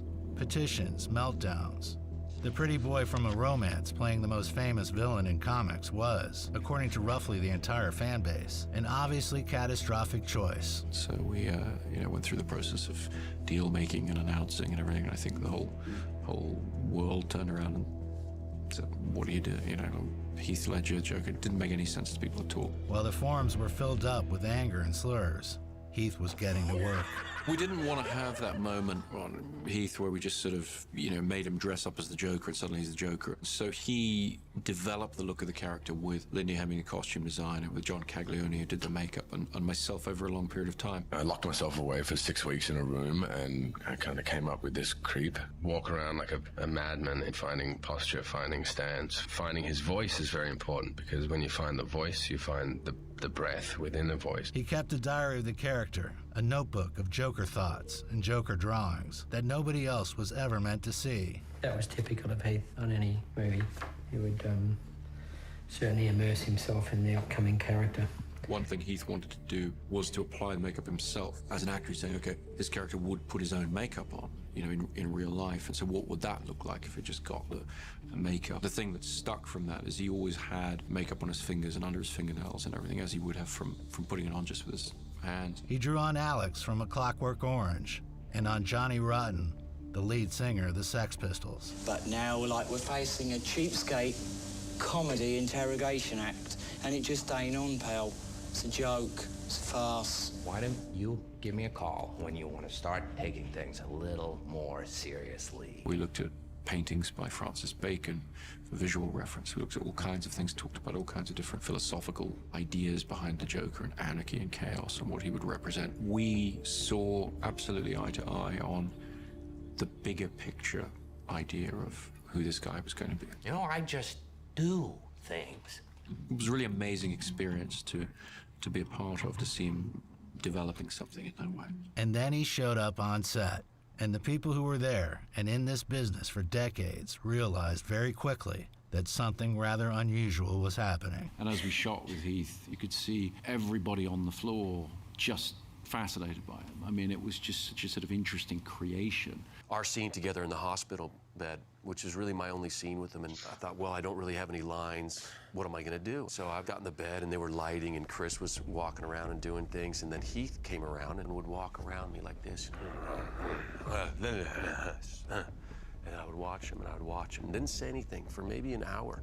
And then we'd watch him and then he'd start saying his lines. And then all of a sudden my hand would go up like this, and he caught my hand. So we just went through this organic process of developing this scene. And then it was a long day, and we walked out back to our trailers, and Heath was here, and I was walking, and he puts his hand on my shoulder, and he goes, that's what acting's all about.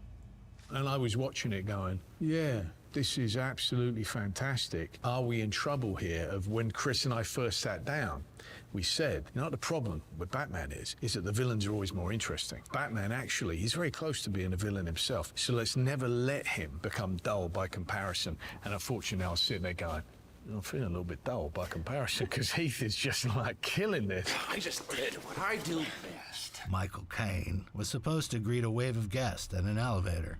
When the elevator opened and Heath Ledger walked out as the Joker, Caine forgot his lines. The most experienced actor on the set, frozen on his marks, because the man in the clown makeup was truly unsettling. We are tonight's entertainment. He cuts through the movie like the shark in Jaws or something like that. Before they started rolling, Caine had been the one telling Nolan to pick a different villain. After that take, he told Nolan they were about to give the world a new movie icon. Me? Even the lip licking wasn't in the script. The silicone scars kept threatening to peel off into Heath's mouth, so he turned a makeup problem into a tic. The script gave him 2 scenes where the Joker tells someone how he got those gruesome scars. The character mocking the audience for wanting an explanation. Well, you look nervous. Is it the scars? You want to know how I got these scars? So I had a wife, beautiful, like you. My father.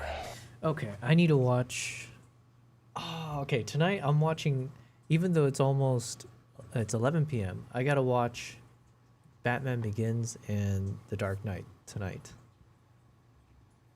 I think I have to, you know? Was a drinker. Who tells me I ought to smile more? Comes at me with the knife. Why so serious? I just want her to know that I don't care about the scars. Sticks the blade in my mouth. Now I'm always smiling.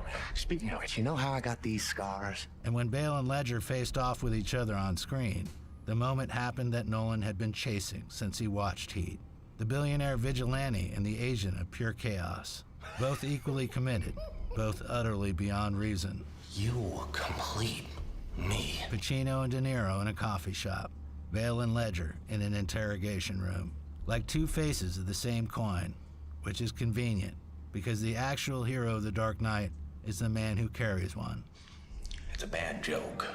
Enter Aaron Eckhart. Aaron Eckhart's someone I wanted to work with for a long time. I'd talked to him about Memento and it hadn't worked out, but I'd always sort of kept my eye on him, and he seemed so ideal to embody the idea of Harvey Dent, the sort of heroic side, but with this edge, with this degree of darkness in there that's sort of below the surface. It's got a lot of intensity to his performances, and that's what you're looking for with Harvey Dent. You're looking for somebody who can be like this kind of, this almost Robert Redford kind of, you know, all-American heroic presence, but that you feel this little bit of something just under the surface there. That was the role description. Because in the script, Harvey Dent is the White Knight of Gotham. And then, hold on a second. This is wrong. I've been talking about The Dark Knight like it's just Heat with a Batman costume on. But Heat doesn't have a Harvey Dent. Don't waste my motherfucking time! And this is where Christopher Nolan stops being a guy who ripped off a movie and starts being, well, Christopher Nolan. Okay. Because he built his own story on top of all of it. Harvey Dent is the experiment. The film puts him in there to ask a single question. Can a good man be broken? It allows you, affords you the opportunity to explore things you're interested in or afraid of, neurosis you have, worries you have about the way the world is. It allows you to explore them in a very sort of exaggerated manner, in a way that you can really tap into the collective fears that we have as a society. And particularly in the case of Batman, you have the opportunity through his environment, through Gotham, to really offer a very dark reflection of the society we live in. And there's a sequence near the end of the film where the Joker has rigged two ferries to explode. One full of civilians, one full of prisoners. Each boat holds the detonator to the other one. At midnight, I blow you all up. If, however, one of you presses the button, I'll let that boat live. So, who's it gonna be? Dent is the individual version of the experiment. The boats are the collective version. They're both asking the same thing. So we tried to just write a great story first and foremost, but we also tried to be open to what are we... Oh, so happy. I was looking through all these photos. I'm like, man, did I really miss focus on all these shots? Was I that? You know? So I'm going through all this and it's like, there's so many cool, if only I got the focus right, I would have had some really nice shots, but it was miss after miss. But finally, we got this shot here. It looks nice and crisp right on that eye. So this is gonna be a fun one to edit. Hells yeah. Cause look at, I love how the tufts on the back of the head are all nicely symmetrical, but it looks badass. So, all right, we're good. Really worried about how does the world feel to us? What would you be most concerned about? Anarchy. The attempt was always to just be honest about presenting the things we were affected by, things we were worried about, afraid of. I mean, certainly when I look back at Batman Begins, there's a heavy emphasis on terrorism, on the sort of post 9/11 world, but it wasn't something we were consciously putting into the film. We were just trying to be sincere and truthful about what moved us at the time. Certainly the Joker for me and The Dark Knight is all about a fear of anarchy, you know, fear of the rules breaking down and what that would do to society. Halfway through the movie, Bruce Wayne has built a mass surveillance system that taps every cell phone in Gotham. He uses it to find the Joker. Beautiful. Beautiful? Unethical? The film was made in 2007, before Snowden, before the Patriot Act became public conversation, before mass surveillance was something a Hollywood movie was expected to engage with. Somehow Nolan predicted it all. They've crossed the line. Now Nolan had a script asking real questions of its audience. To make them land, he had to shoot the city as if it actually existed. Nolan made one decision before he made any other. He shot The Dark Knight on IMAX.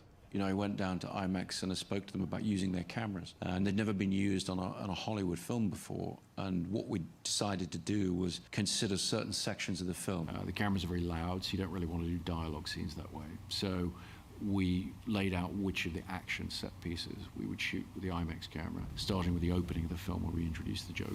We really wanted to maximize the use of the IMAX frame, and so this rig where the Joker's men are sliding down the cable from rooftop to rooftop was something I really wanted to get a very dramatic, vertiginous view, just to really use the IMAX format for what it's best at, which is really giving people the stomach a lurch as they look down on an incredible drop. Bob Gorlick, our Steadicam operator, tried flying the lightest IMAX camera, the MSM camera, and found that he could actually use it very effectively, use it very much as he would a 35mm camera. It was a 5-day sequence. I think sometime after about the second day of using the Steadicam intensively, the arm actually sheared off. It broke off the vest and dropped the camera. It's not uncommon during the shooting of this kind of action to damage a camera. We did destroy one MSM. The problem with working in the IMAX format is there were only 4 of these cameras in the world. Now there are 3, and that was a little depressing for us all because we grew to quite like these cameras. It makes me learn from my mistakes.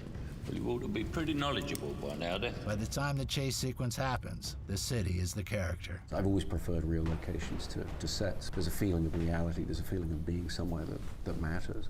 You know, I avail myself of all the latest digital effects technology, absolutely, but we try and always achieve what we can in camera and have as good a time as possible doing it. Nolan shut down sections of LaSalle Street and Lower Wacker Drive and ran a real semi-truck through them. The truck flip, the one that opens this video, is a practical effect. In pre-production, Chris Nolan kept challenging everybody to come up with ideas of how we could beef up these action sequences. And this idea came up to flip this 18-wheeler over without use of CGI. And it was all right flipping it over in a great big wide open space where it couldn't hit anything, but the road Chris chose to do it was right in the middle of the banking district. They had a big chunk of TNT inside there to blow that air ram too. The only visual effect involved in that scene was to remove the ram that they had built inside the truck that actually catapulted it.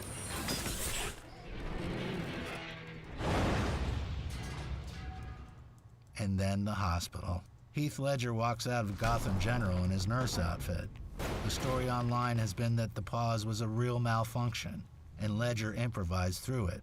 It wasn't. The pause was scripted, which somehow makes the moment even more impressive. They were able to come up with a scenario in which Heath could actually be walking out of the building. If we put in a little beat where the first set of explosions stops, as if something's gone wrong, and the Joker just takes a second to look around, surprised, like the audience is surprised, then the major demolition comes in, and he jumps straight into the school bus. In that way, he was able to come up with a practical scenario in which we could actually take a principal actor, walk him out of a building that's about to be destroyed, and literally drop the building to the ground. We rehearsed it, I think, about 12 times. I videotaped the rehearsal, looked at it from all the different camera angles. And Heath was such a perfectionist and managed to be so precise in what he was doing, which was essential because this was obviously a one-take thing. And the angle, I knew that despite all the other cameras we set, we really needed that close shot on him walking out to work perfectly. He did it very, very precisely. I don't know how he resisted looking back. I think he wound up with bits of cork in his hair at the end of it. So close he was to everything that was going off. But he never looked back. He never betrayed any sense of worrying about what was behind him. The hospital itself was a real building Nolan purchased in Chicago and demolished it on camera. Not through miniature work, not through computer graphics, but to really destroy a building. We just left the thing alone and allowed it to be this combination of real demolition with wonderful dressing of special effects explosions. Well, I'm sold. After 6 months of shooting, the movie spent another 6 months in the editing room. When cutting it, Nolan avoided most of his typical moves. No flashbacks, no time jumps. He showed the audience what was happening in the moment. Hans Zimmer spent 9 months on the Joker's theme. He would talk to me about the nature of the sounds he was playing with, this idea of sort of razor blades on strings, this idea of tension, and the idea of the punk influence that I think Heath had absorbed in the feel of the character, getting the feel of that into the music, without it ever becoming too punk, too rock and roll, too different from the rest of the music. I didn't want to write a summer blockbuster, happy, indulgent score. I wanted something that was truly provocative and people could truly hate. And the great thing about working with Chris is, when I go, maybe I'm going a little too far off the deep end, he'll push me a little further. All it takes is a little push. What if I can define a character in one note? Actually, it's two notes that clash beautifully with each other and make it really like a taut string that gets tighter and tighter but never breaks. Until the result was something that wasn't quite music. A sound that made the audience uncomfortable without being able to say why. Why so serious?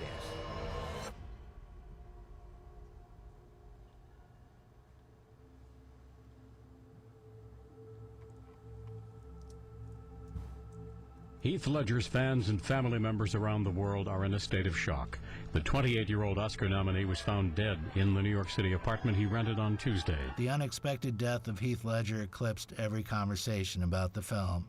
His death has been picked over and almost everyone has gotten it wrong. Heath was not method acting. He wasn't suffering from depression on set. His colleagues remember him in a wonderful mood, telling jokes between takes. I'd say I guess the Joker, although the Joker was actually, that was the most fun I've ever had, probably ever will have, playing a character. It was, and I'm not sure whether it was hard stamina-wise, because it was just high levels of energy were needed, required every day. But it was incredibly enjoyable. He was so confident, he was so proud of that role. He was really excited for that film to come out. His parents confirm it. His sister, addressing the rumors directly, insists that despite his history with drugs, the overdose on sleeping pills was an accident. He had genuine, persistent insomnia, and he took the wrong combination of medications to deal with it. There was no curse. There was no role that consumed him. There was a great actor who died too young. Let's just remember what he left us. For any of us lucky enough to work with him, I think for any of us lucky enough to enjoy his performances, he will be eternally missed, but he will never be forgotten. The movie was dedicated to two people, Heath and Conway Wycliffe, a stuntman killed while rehearsing one of the chase sequences. It opened on July 18, 2008, 6 months after Heath's death. The cultural moment was unique. The grief in the room was real, and it overlapped with the grief inside the film. And the two of them produced a kind of theatrical experience that doesn't happen often and can't be planned for. It just happens once. In 6 days, The Dark Knight had outgrossed Batman Begins. By the end of its run, it had made more than $1 billion worldwide. It was nominated for 8 Oscars. Heath won posthumously for Best Supporting Actor, though in any honest reckoning of the film, he was the lead. Tonight we are choosing to celebrate and be happy for what he has achieved.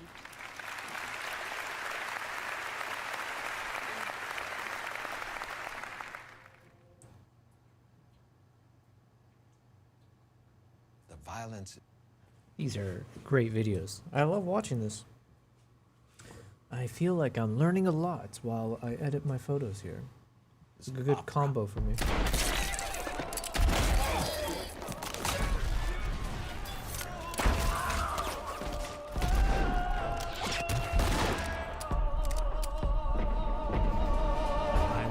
Doing the press on Inglourious Bastards and been going around the world. And one of the last areas we opened up theatrically, commercially, was Japan. Where after yet another press conference, he wandered into a local music store. They just specialize in nothing but soundtracks. That's my kind of store. While perusing the endless shelves, he stumbled upon a compilation of spaghetti western soundtracks.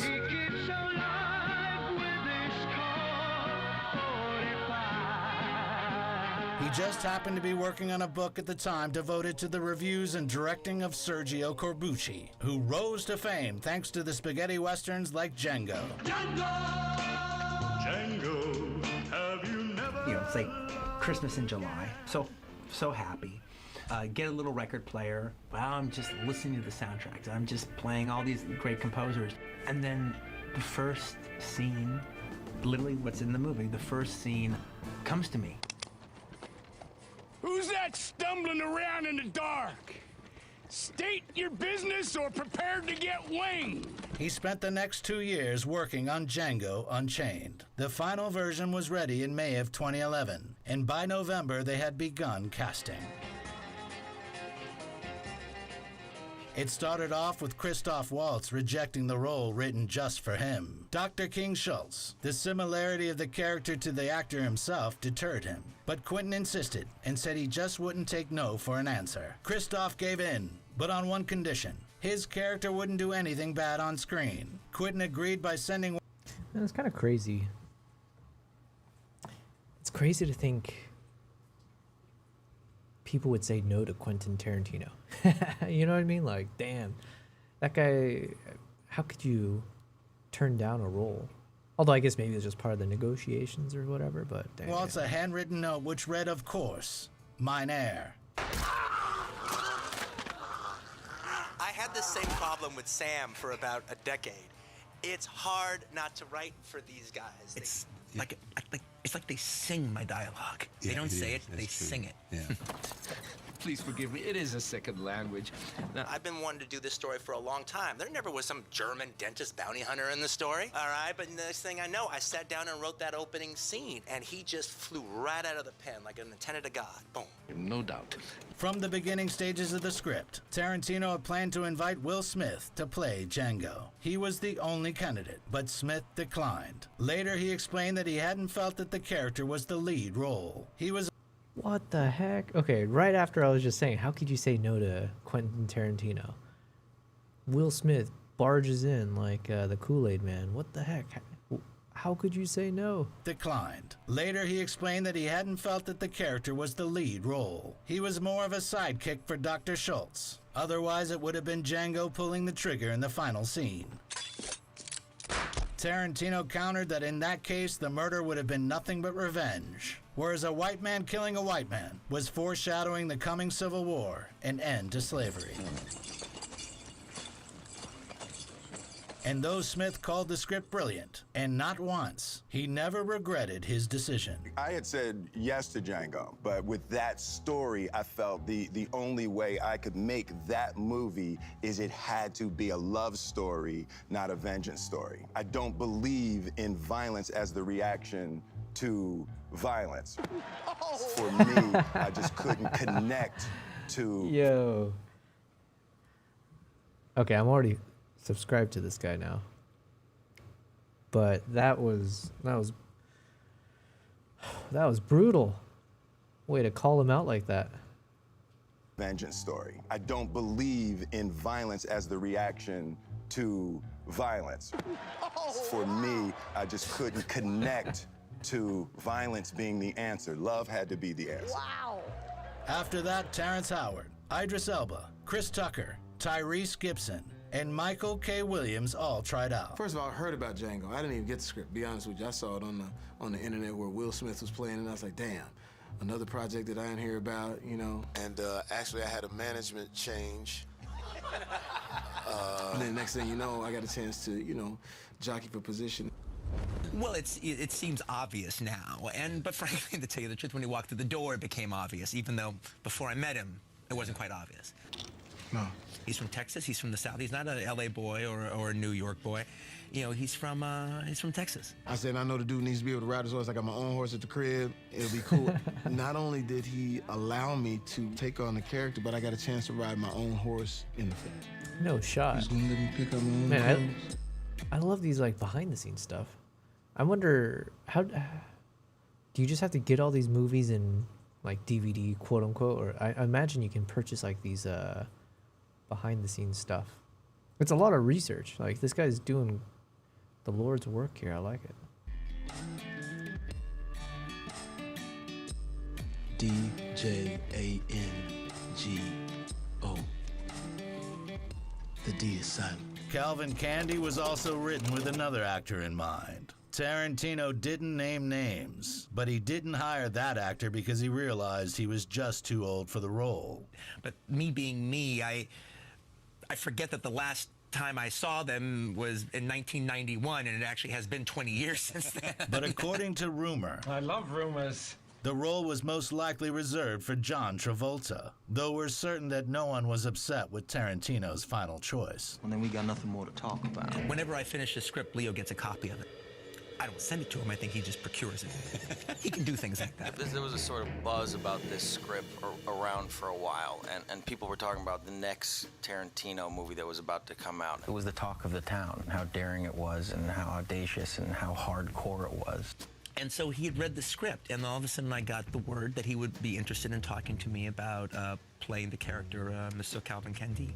A lot of lies said around this dinner table here tonight, but that you can't believe. In 2011, fate brought Leo and Quentin together, although that's not quite true. 3 years earlier, Tarantino had planned on inviting DiCaprio to play Hans Landa's role in Inglourious Basterds. Why don't you try telling us what the fuck happened? And though Leonardo's German isn't bad, Ein kleiner Stadt. the director later decided that he wanted an actor whose native tongue was German. But the desire to work together didn't pass. That's why in 2011, Leo joined the ensemble of Django Unchained. Once again, Quentin saw the villain in the actor. Calvin Candide was One of the most narcissistic, racist, horrible characters I've ever read in my entire life. And I had to do it. the only person there were no problems with was Hello, my ass. Samuel L. Jackson. Right before I did Django, so I went from playing Martin Luther King to Stephen. Well, you got a problem with that? Oh, no, I ain't got no problem with it. So 15 years ago, I could have played Django. Now I can't, but now you want me to play like the most hated in cinematic history, so. We were both kind of like laughed together and said, yeah. So, are you ready for what this is gonna be? And he's like, whatever you bring, bring it. So, I brought it. Lo and behold, I told Quentin Stephen was gonna have his fans. Stephen could read, write, count, do all those things. And inside the confines of Candyland, he was king. Even when Calvin was home, he was king. Stephen, what the hell are you talking about? It also gave me an opportunity to do really nasty shit to the person that got the role that I thought I should have had. Let's whip him today. Throw him to the Mandingo. Feed him stones out. After that, the project was joined by Kerry Washington, Jonah Hill, Bruce Dern, Walton Goggins. I forgot. The company that I'm sitting in. Oh man, I really like this actor. Walter Goggins is his name? Okay. I first saw him in Justified, the TV show, which is an amazing TV show. But then, yeah, seeing this guy act is fantastic. He's amazing. And then, who's the other one they were saying? Oh yeah, Jonah Hill. I forgot he was in this. That's great. Afraid to close my eyes for fear that this isn't really happening. And many of Quentin's old friends. Tom Savini.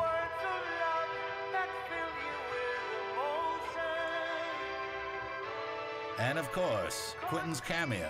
So how about no bags this time, but next time we do the bags right, and then we go full regalia. And his other cameo. A little donut for you black boys to play with. If I put myself in there and I have to cut it down to nothing, I have no problems with that. All right, if I have Sam Worthington waiting around for 6 months, I'm going to feel bad if I cut a scene down to nothing. The fuck are you talking about? Another interesting cameo was Franco Nero's, who played the lead role in the original Django. What's your name? Django. No one will hurt you anymore as long as you're with me.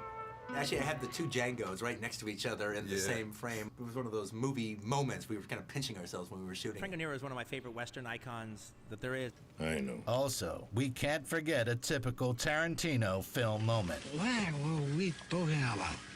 In the beginning, James Remar's character dies at the hands of Dr. Schultz. In the end, James Remar's other character kills Dr. Schultz. That. While preparing for the role during a writing session, Christoph Waltz dislocated his pelvic bone. Well, you know, the riding the horse wasn't that much of the challenge. The falling off was.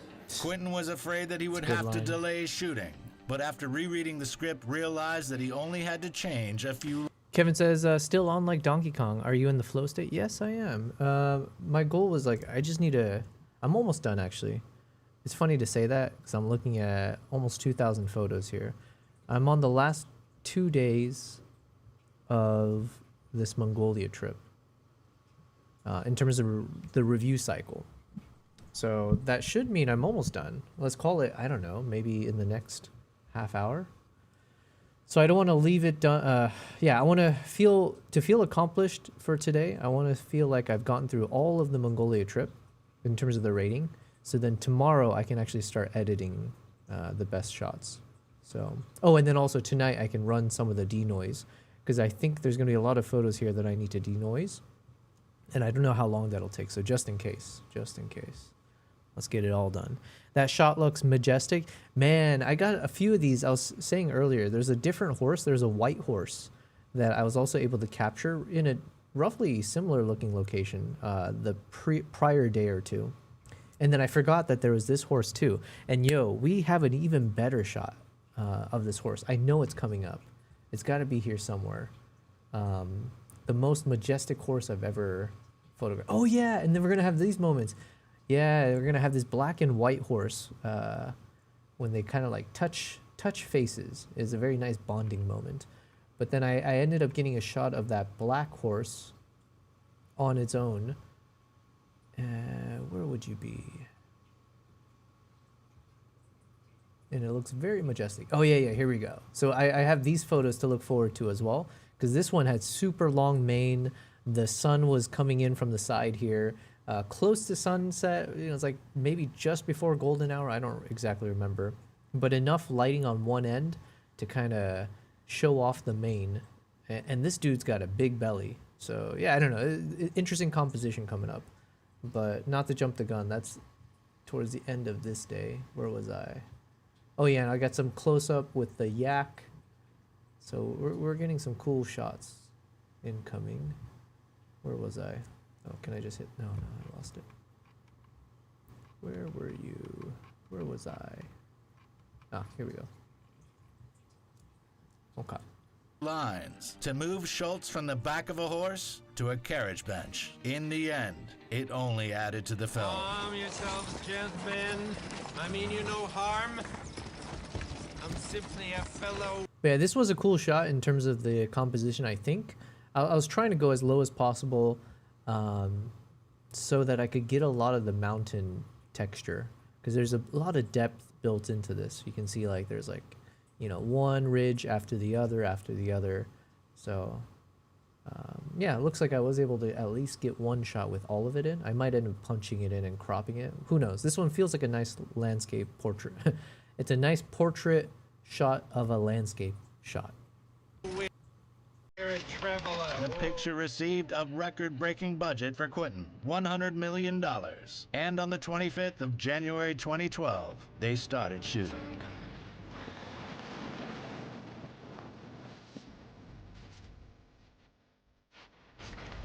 Kevin says, the problem when you can't pick which shot is more fire. Yeah, I never say this, but chef's kiss. Yo, thank you very much. I appreciate it. Man, can you imagine? I've been sitting on these photos for, when was this trip? End of November 2024. So I've been sitting on this for almost a year and a half or so. And we got so many other trips with epic photos and videos. That's how much awesome, badass content that I'm sitting with and haven't done anything with, okay? But we're getting there, right? We're done with we're done with the Mongolia video. So then now I'm gonna edit these Mongolia photos. Then we go to Sri Lanka, Uganda, Zimbabwe, Vietnam. Vietnam's gonna be so much fun for me to like do the photo edits and the video edits because that was so different from the other trips I went on. Because this was not anything to do with wildlife. This is all just like doing a lot of cultural shots and drone photography stuff. I didn't do as much of that, but yeah, it's a different trip in its entirety, so it'll be fun. Another thing I mentioned here, and it's kind of visible in these shots. One thing, I mentioned it in some of my chimpanzee shots as well, but intentionally shooting with something blocking your lens in the foreground, I think is a really good technique that I want to make use of more often, because you end up getting a nice soft diffusion that you wouldn't get otherwise. So even in these shots, there was an example of that. So let's say here,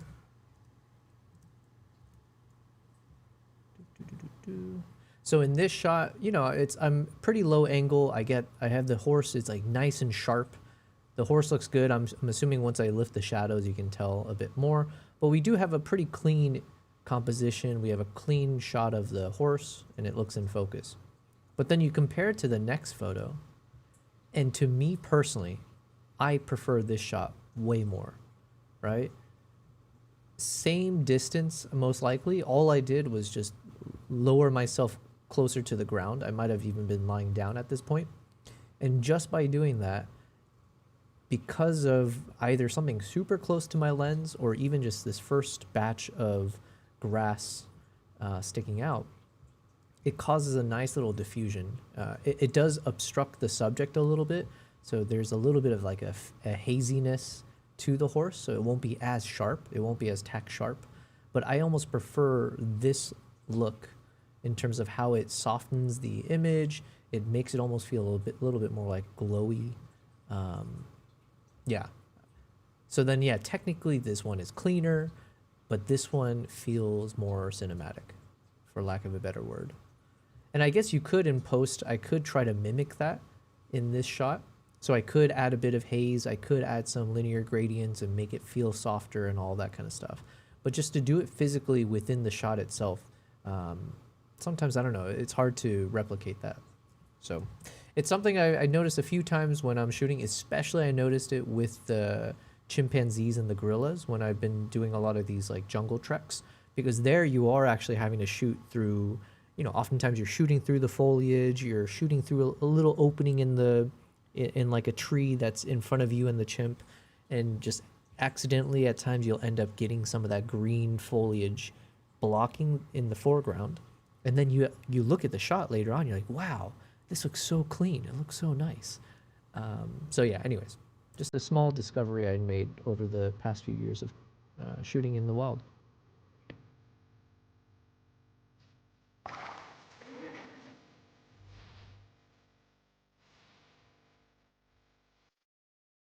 On the very first day, the director had to have an enlightening conversation with Jamie Foxx. I'm reading my lines like, yeah. And he said, can I talk to you for a second? Close the door. What the fuck is that? I said, what you mean? Listen, all of this shit, you have to be a fucking slave. You come in with your fucking Louis bag and your fucking Range Rover. Jesus, language, buddy. And your fucking Jess. I'm so fucking, you're not Jim Brown. He's a fucking slave. And then he becomes the hero.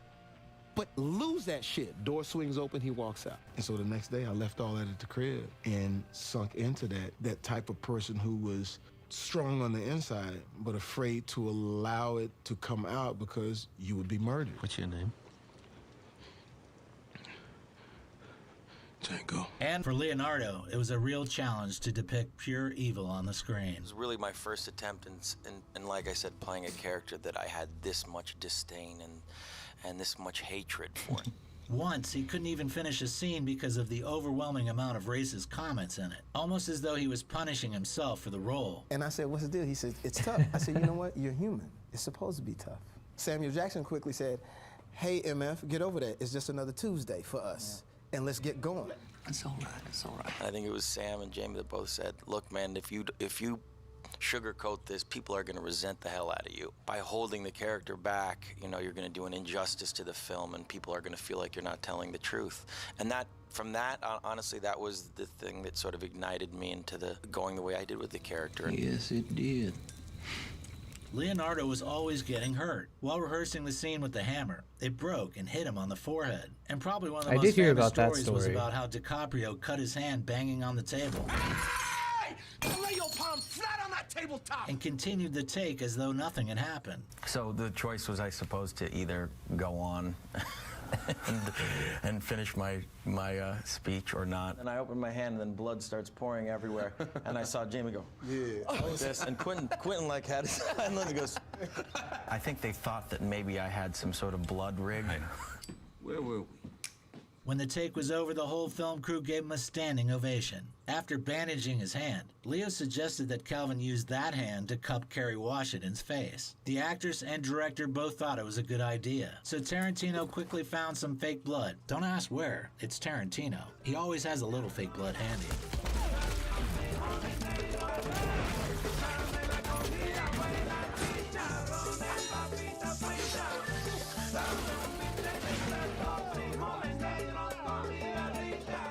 And they shot the scene. Quentin wasn't sure if he wanted to use the take with the blood or not. So every moment after we shot twice, we would shoot completely bloody with him touching my face. And then we had to take everything off and shoot it again totally clean. Why? We love Shooting lasted for over 5 months, and the amount of footage filmed was mind-blowing. When the film's producer Harvey Weinstein first saw how much Tarantino had shot, he Is that guy still around? Harvey Weinstein. wanted him to take the proven route and split the movie in two. But Quentin preferred to shorten the film almost by half. Scenes that didn't make the cut included the backstory of D'Artagnan's hunters, and some scenes with Zobel. Also, the dialogue between Zobel? Excuse me? Zobel, did you say? Is that actually how you pronounce that person's name? Zobel. This person is about to be my favorite actress, just because of her name, if it's pronounced that way. Zobel is a New Zealand stuntwoman and actress.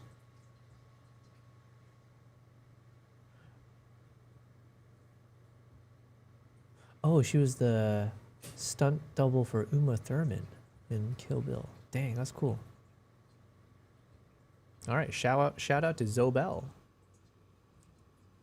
Says Yobel. Between Steven and Django when they arrived at Candyland was before the scene where Schultz meets Broomhilda. This scene was Jamie Foxx's favorite one, which didn't make the final cut. And he slaps me. He slaps me down. That's the setup between me and him that they didn't use in the movie. So by the time we get to the point where he's hanging upside down in that barn, and I start using that hot poker to burn parts of his body, I always thought he was gonna put a director's cut out and keep it.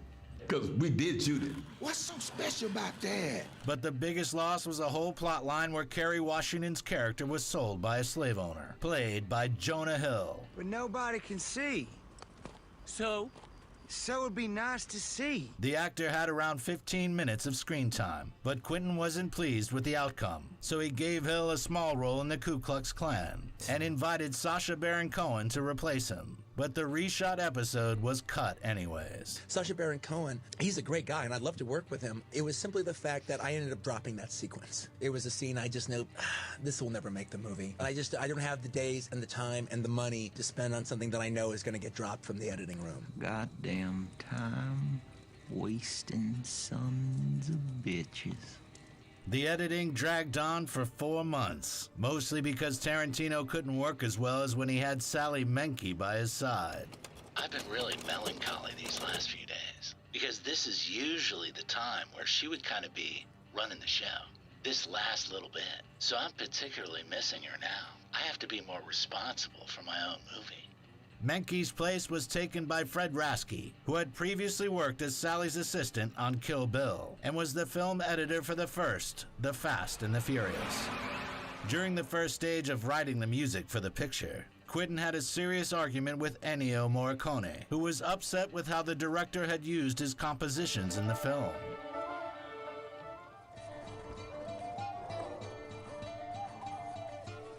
And vowed never to work with Tarantino again. However, 3 years later, he broke his vow, and for the first time in his career, at the age of 86, won an Oscar. This is the first Oscar and 6th nomination for Ennio Morricone. The premiere of Django Unchained was in New York on the 11th. Wait, I missed the whole context. Are they saying they hated each other, or he wasn't pleased from a prior movie? Argument with Ennio. The first stage of writing the music for the picture, Quentin had a serious argument with Ennio Morricone, who was upset with how the director, Quentin, had in The Furious. During the first stage of writing the music for the picture, Quentin had a serious argument with Ennio Morricone, who was upset with how the director had used his compositions in the film.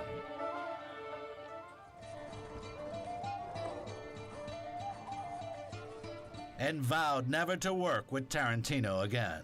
However, 3 years later, he broke his vow, and for the first time in his career, at the age of 86, won an Oscar.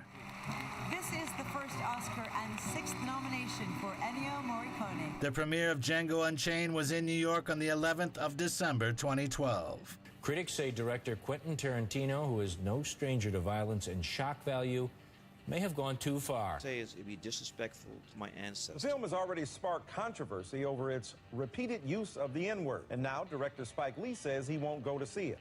I have intelligent things to say about this shit. Some people tend to take themselves really seriously because they're making a film. You take 12 Years a Slave, which is supposedly made by an auteur. And it's all dark, and it's a really gritty look at the realities of slavery. It's like, well, shit, so is this. People start using, oh, I was offended by this, I was offended by that. Fuck being offended. What are you talking about? It's a movie. You like it, you don't like it. You don't want to watch it, you want to watch it. Because I believe in what I'm doing wholeheartedly and passionately, and it's my job to just get on with it. The events that followed can only be compared to the success of Pulp Fiction. The picture earned more than $424 million and became the most profitable of Quentin's career. It also attracted many accolades. Christoph Waltz, for his role as Dr. Schultz, received a Golden Globe, a BAFTA, and the aforementioned Oscar. You little dickens, you. Waltz set a record, by the way. His character has 1 hour, 6 minutes, and 17 seconds of screen time. This is the longest of any actor who received an Oscar for Best Supporting Actor. Astonishing. Quentin was also not forgotten. For the screenplay of Django, he received a Golden Globe, a BAFTA, a Caesar Award. In 18 years after Pulp Fiction, he took the Dolby Theater stage once again to receive his prize. Thank you very much. I love this. I love the competition. You guys are all wonderful. Peace out. Peace out. Yo, this guy, Colo Kino, his videos are super entertaining. I feel like I'm learning so much. All right, we're getting through some really cool photos here. I wonder if I need to speed it up because my cats are going crazy behind me. You know what? Actually, hold on. Let me BRB. Let me feed them because they're just running around behind me. It is food time. Actually, it's food time for me too. It's almost midnight. All right, BRB.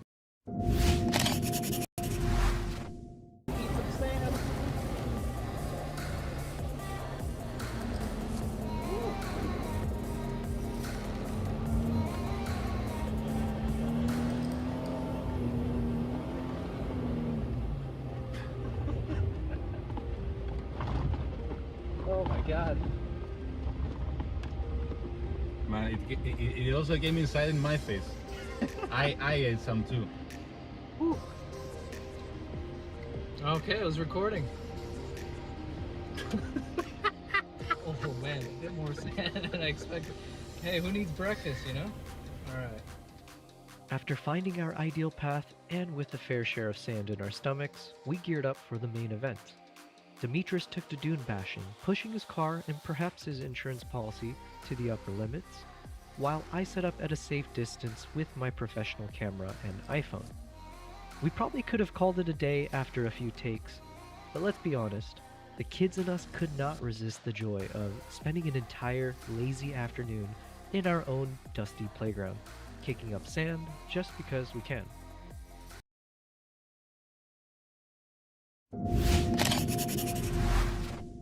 As we reach the grand finale, the question still looms. Can the 400mm lens dramatically outshine the iPhone 15 Pro's zoom capabilities? Let's take a look. Here's the... Okay, we are back. We are back. My cats haven't killed each other yet, so that's good. I say as more noise comes out behind me. Alright, where were we? Let me keep on cracking through this. We got 2 more days of photos to look through.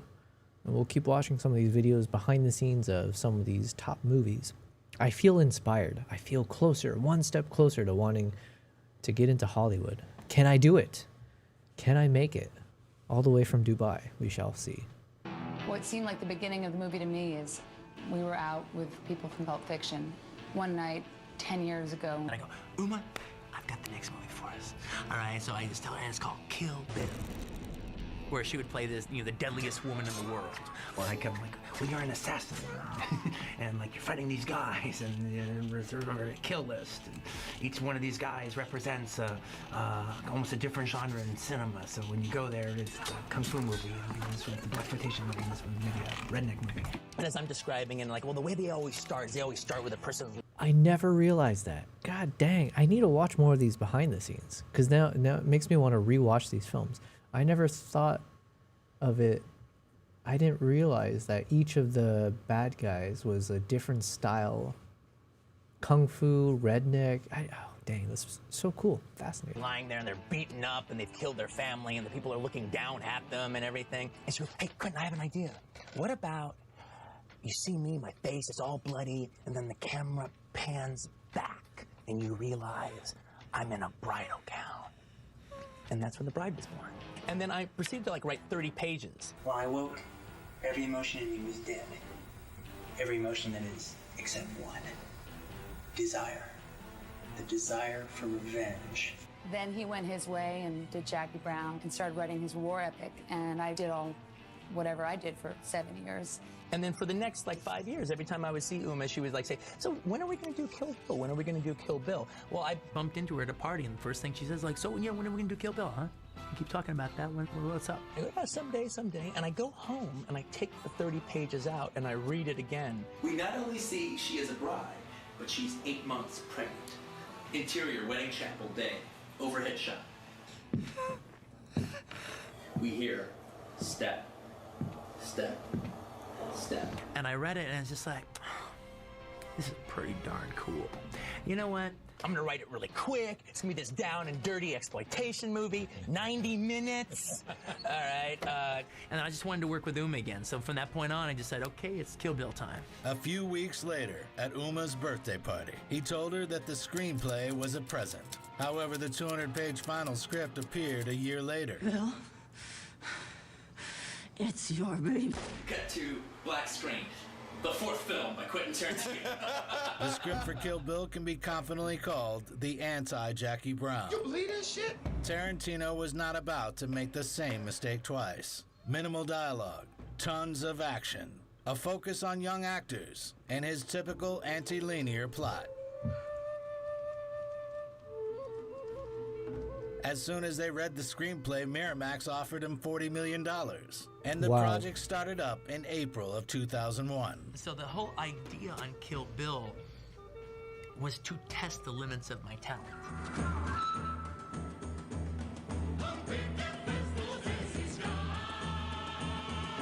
Is he he's a director. Was he doing the filming at the same time? I don't know if I'm making or DP, I guess. Hold on. So I'm watching a lot of videos about Quentin Tarantino. I know obviously he's the writer, director. Does he actually does he handle the cameras himself? Or who does that for most of his films? Tarantino with a camera on his shoulder? Not his style. The man's all about the vision, the dialogue, and the blood splatter, but he leaves the camera work to his trusty cinematographers. For most of his films, he's had a partner in crime like Robert Richardson. Tarantino calls the shots literally, but he's not the one lugging the camera rig around. He's more of a point and let someone else shoot guy. All right. After Uma Thurman, the cast was joined by Michael Madsen and Samuel L. Jackson. Yeah. Well, that was kind of thing. I have a big Sam Jackson cameo, and just kind of keep the camera behind him. They're like, oh hell, that's Sam. Y'all got a song? Lucy I Liu didn't was even invited realize to play the role Samuel of Jackson was in Oren it. Ishii after Quentin saw her in Shanghai Noon. And I think Wow. she is absolutely amazing in it. I decided Oren's not just going to be Japanese. She's going to be half Japanese, half Chinese, Asian American, and she's still going to rule the crime world in Tokyo. Price you pay for bringing up either my Chinese or American heritage as a negative is I collect your fucking head. It was harder to find an actor to play Bill. Tarantino invited Kevin Costner and Warren Beatty, but both refused. Costner is practically famous for saying no to Quentin's films, and Beatty lacked the desire to devote time to learning martial arts. Therefore, Quentin offered the role to a person who didn't need to learn martial arts at all. If you're my age, you grew up with the TV show Kung Fu. David Carradine became the perfect candidate. First of all, he had starred in many martial arts films. You know, I did 11 Shakespearean plays. And second of all, he had been in Mean Streets, one of Tarantino's favorite films. And third, he desperately needed to resurrect his career. Just forget the past. What's cool is for like an entire generation who doesn't know about Kung Fu, doesn't know about Death Race 2000, all right, doesn't know about the Long Riders, he won't be David Carradine. He'll be Bill. You always have been, and you always will be. Well, the actors had been chosen and were ready to start shooting. The studio gave Quentin the green light, and he was already getting the film crew together, when in the middle of 2001, it became known that Uma Thurman was pregnant, and obviously could not start working. And though Harvey Weinstein insisted that Quentin find a different female lead, the director was unmoved. He answered Miramax in his typical way. I'm the grindhouse Joseph von Sternberg, and she's my samurai sword-wielding Marlena Dietrich. If Uma's mother never met Uma's father, there'd be no Kill Bill, all right? I took this whole movie on, put it on my shoulders, and it was a lot of heavy lifting, all right? And I had to carry it. And then having done that, put it on my shoulders, as gently as I could, I climbed up on top of hers. All right, because without her pulling it off, I got nothing. I got nothing. All right. Because of this, filming was delayed for a year. But the director didn't waste his time and began looking for the rest of his team. He invited his favorite stuntwoman, Zobel, who is behind most of the bride's crazy moves. The acting ensemble was joined by Gordon Liu, who played the squad leader of Johnny Moe's Crazy 88. And the teacher, Pai Mei.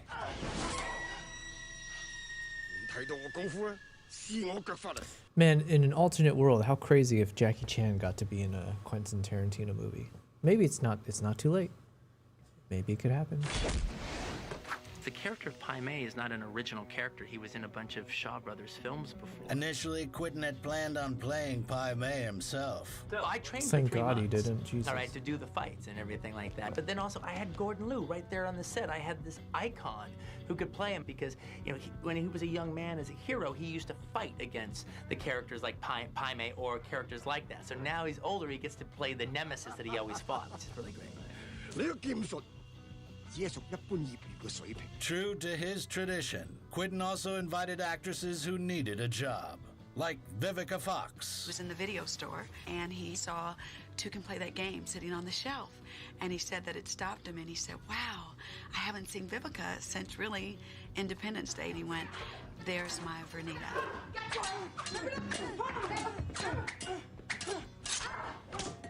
And Daryl Hannah. That's right. I killed your master. And now I'm gonna kill you too. What's cooler than cool? L Driver. Daryl's sort of the opposite number in that she's an extremely dirty fighter, you know? So when the two of them finally collide, it goes down to a very low level. What I call it, the War of the Blonde Gargantuans. You know, two Amazonian chicks just beating the hell out of each other. Later, Robert Richardson joined them, who had previously filmed Platoon, Casino, and A Few Good Men. The cinematographer, Robert Richardson, came to me at some point halfway through The House of Blue Leaves, and he goes, Quentin, I've done action scenes before. I have never done anything this difficult. There is a reason why they do the best action in Hong Kong, because this shit is hard. In order to choreograph the fight scenes and train the actors, they hired Wu Ping Yuen, who had worked on The Matrix and Crouching Tiger, Hidden Dragon.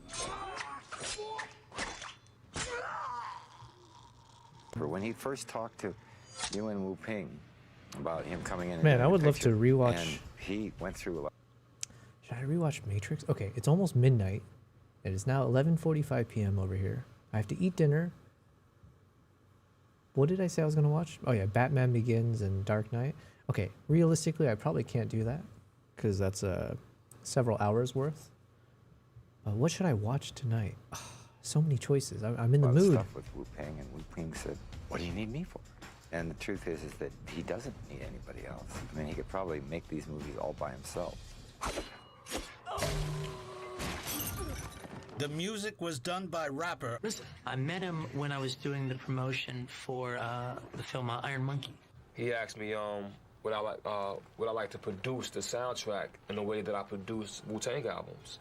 I said, well, it's, whatever, I do. That's easy. I mean, that's like nothing. If that's what you want, consider it done. Rizan has seen every movie I have, so we could just well, you remember that theme that they used in the pre-sequence in Invincible Armor? Oh, yeah, that could be really good. And, remember in Two Champions of Death, that sound? I go, that would be fantastic. Then what about just like a sound effect? Oh, that's a great idea. And so that's what we did. And it continued on with Volume 2. In the case of Robert Rodriguez, Robert's been doing the scores for his movies now for at least the last 4 movies, if not longer. He came up to me and goes, "You know what, Quentin? I want to write the score for Volume 2. I'm going to charge you $1. All right. Now, you're like me. You come from independent films. You can't turn that down. That's just a bargain. All right.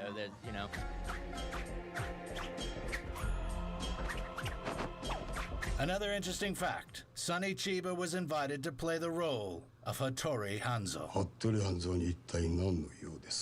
And I've been wanting to work with Sonny since I was a little kid. And Sonny Chiba, one of his coolest things that he did amongst all these great movies is he had a TV show. All right, the Japanese title of the show was Kage no Gunda. And each time they did a new show, he was a different Hattori Hanzo. It'd be like, Hattori Hanzo the first, and then he'd be Hattori Hanzo the second. And so I just continued that philosophy when I wrote my Hattori Hanzo. So he's Hattori Hanzo the 100th in Kill Bill. You must have big rats. You need a Hattori Hanzo as a stew. Sonny is a legend of Japanese martial arts films. That guy up there, it's Sonny Chiba. The Oriental? Yeah, the one in black. Who in real life likes to make katanas and retired from acting after his role in Kill Bill.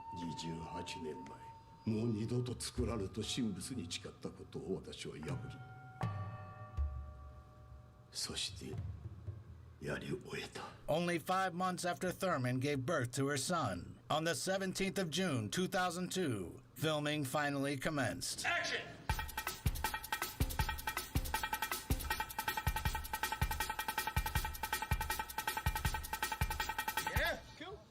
Some of the movie takes place in China, some of it takes place in Japan. And there was the Japanese to English translators, the Chinese to English translators, the Japanese to Chinese translators were equally as essential.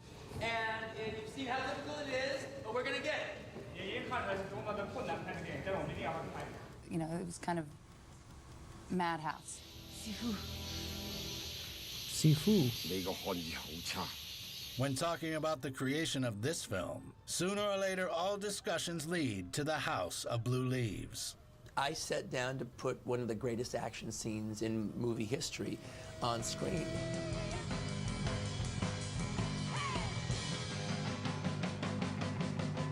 Tarantino wanted to create the most epic action scene of all time and was willing to do anything to achieve that vision. In order to completely avoid computer graphics, he insisted that the special effects team use a method from Japanese films, where they load the stuntmen up with condoms full of fake blood. Even the blood was chosen with deadly precision.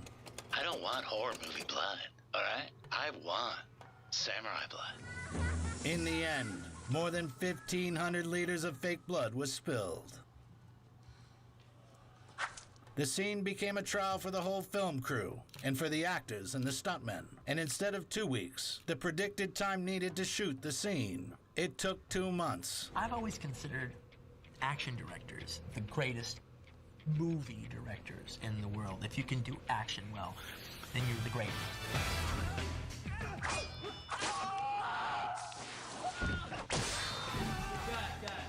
Great job.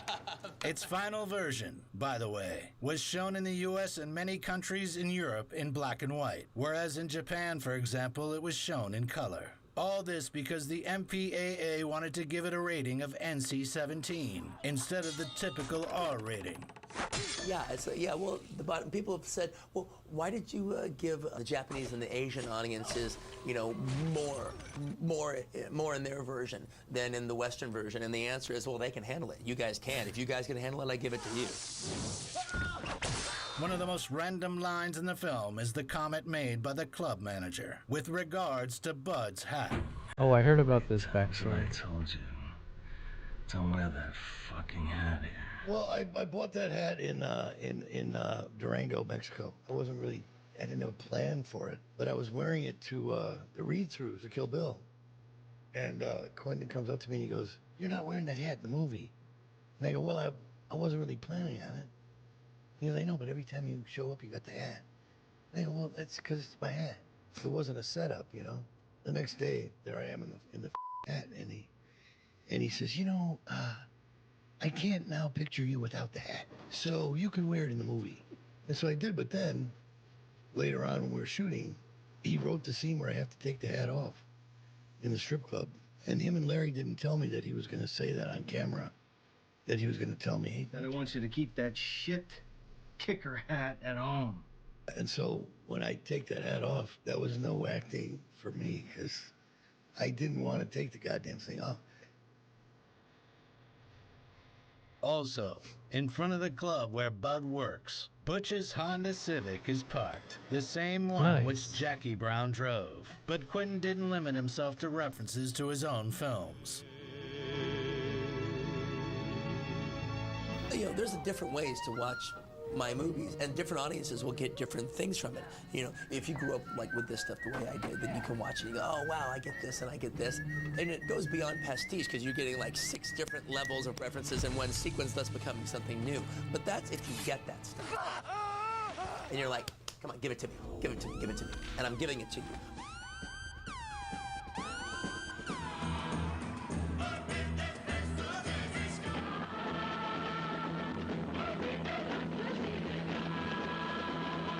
But if you're not a fan of this stuff and you haven't grown up watching it, all right, then it's all new to you. You could almost make an analogy that there is almost a hip-hop equivalent, you know, to the ways this is sampled on that sample and this sample, but doing it in a cinematic way. Get that? Kill Bill became a paradise for Easter egg hunters. A scene worth special mention is the one where Daryl Hannah is depicting the pain of Elle Driver, clearly inspired by the suffering of Pris from Blade Runner, which she had depicted 20 years earlier. Another interesting scene was this one, filmed at a real Mexican brothel. All the extras seen on the screen were real members of this ancient profession. Esteban was a pimp and a friend of Bill's mother. I love the idea of him being in both movies. I love the idea of having the same actors play different roles. Just make them, you know, just really give them real good character stuff. All right, and I did that, and it's one of the best scenes in both movies, as far as I'm concerned. I've always thought Michael Parks is one of the greatest actors in the world. I think he's just as good as Dustin Hoffman, or Harvey Keitel, or Robert De Niro, or Al Pacino, or any of those guys. I am susceptible to flattery. And if you were wondering why Thurman didn't star in any more of Quentin's films, the answer surfaced only in 2018. On one of the last days of shooting, Uma asked to be replaced with a stunt double during this scene. However, no double was scheduled for that day, and the stunt coordinator had the day off. So Tarantino convinced her to do the scene herself, reassuring her that there was no danger involved. A few minutes later, the actress lost control of the car and crashed it into a tree. She received many injuries, including a concussion and knee injuries. It was this event which corrupted the chemistry between them. They only made peace later in 2018, when Quentin helped the actress get footage of this event, which she attached to the sexual assault charges in the Harvey Weinstein lawsuit. But that's a separate story altogether. Filming took 155 days and finished on the 3rd of March, 2003, 3 months later than the shooting schedule. Yeah, we're way over schedule, and we're way over our original budget. But it's still the biggest motherfucking bargain in town. We're Miramax's competition to the Matrix. We're Miramax's competition to die another day in Star Wars. Kill Bill was supposed to be one composition lasting around 3 hours, but Harvey Weinstein suggested that Quentin split it into 2 parts. Tarantino happily agreed. If I had released it way back when, as one movie, all the grace notes would have been gone. All the things that I think really make it special would have been gone. That anime sequence, gone. Or reduced to just a knot, all right? Kaime, the Larry Bishop scene, the scene where Bud's boss had to go, all right? That defines his character. You would not feel half as much about Bud as you do without that scene. But if you've got to tell your story in one go, Esteban Bajeo, Michael Parks, gone. Don't need it. I couldn't do that. I mean, that was not what I spent a year and a half writing. I spent a year and a half writing this wild opus action thing that had those non sequiturs and those little grace notes and those little character touches. To make it one movie at a more affordable time, I would have lost everything that I put in that I thought made it special, so that's why I decided to do it. Kill Bill Volume 1 premiered on the 29th of September 2003, and Volume 2 on the 8th of April the next year. Together, the pictures brought in over $350 million and became Quentin's most successful work to date. Of course, this time, he didn't expect any recognition from the Academy. The film wasn't nominated in a single category at the Oscars, but at least Uma Thurman was nominated for the Golden Globe for both volumes. The second time, she was joined by David Carradine. However, the main success of this trilogy was the fact that after a series of unfortunate events and failures, Tarantino once again regained confidence in his abilities. The full-on Quentin movie, the full-on artistic experience of what I'm trying to offer, like the skill to just completely cinematic. All right, perfect timing, almost perfect timing. I just got through all the Mongolia photos, so we're looking at about 2,000 photos in total. Now, obviously, it's not going to be all 2,000, but tomorrow's task will be for me to then basically go through all of this and start to pick and choose the best shots. There's some really key, there are some keepers here. I'm actually really happy with the results. Now, keep in mind, this trip was meant to search for the palace cat, and there's not a single photo of that cat from any part of that trip here. So in my mind, I kind of viewed this trip as very a disappointment, a lot of learnings. So to have these really cool shots come from it, it is at least encouraging to me that this was not a, a wasted trip per se. But it is kind of wasted since I haven't shared anything from it as of yet. So that's also more motivation for me to go through all these photos. So I'm going to create like the best shots, and then I'll put it all together into a nice packaged YouTube video, just like a photo montage. And then of course, at some point we will eventually get to editing like a quick Mongolia vlog style of this trip. We'll see. It's probably going to be a video about how I failed, right? Because like I said, the whole point of this trip was to search for the palace cat, and complete utter failure in that respect. But it was still a really good trip, really cool memories, good experience. Mookie MC says, what are these 2,000 photos for? Those look like some good shots. Thank you very much. These are from 2 trips to Mongolia that I went on in the past 3 years, I guess, in 2023 and 2024, end of 24. The reason I'm going through them now is because I just finished, I finished my second video on Mongolia. I published it on YouTube. It's actually linked on all the chats. So if you would like to take a look, feel free to click on that link. It'll take you to my YouTube channel where I publish my videos. So I just posted the second video of the, okay, I posted a video from my first trip to Mongolia, which is what you're seeing here. Here, let me 4-star these. And what camera was I shooting? You're asking. Mostly this was Nikon Z9. And then for the second trip, I shot a mixture of the Nikon Z9 and the Z6 III. So the Z6 III was like, for the past year, that became my go-to camera as I was traveling with it, testing it, and all of that for photo and video. But just to go down quickly, here are some of the shots that I'd edited already. And these are from the first trip to Mongolia. So this is, it was like in the really, really remote location in the Altai Mountains. And they have these like double humped camels, which is really cool. And we went in this little Russian van. And it was just me and like the guide and the chef and some other people. But basically, I just spent time with the eagle hunters. So the videos I made on my YouTube channel, it's about my time spent with the eagle hunters. So I went out with them every day. I just kind of filmed their lifestyle. And also when I was there, I happened to be there during one of the worst winter storms that Mongolia had seen in over a decade. And so during that time, it hit like -40 degrees, which was really insane. But yeah, it got so severe that even Ardok, I think was his name, the guy I was staying with, he lost one of his horses from the one of the blizzards. Was too cold, and literally the horse just froze to death. It was like a block of ice. You can see some of that footage in my videos, so feel free to check it out.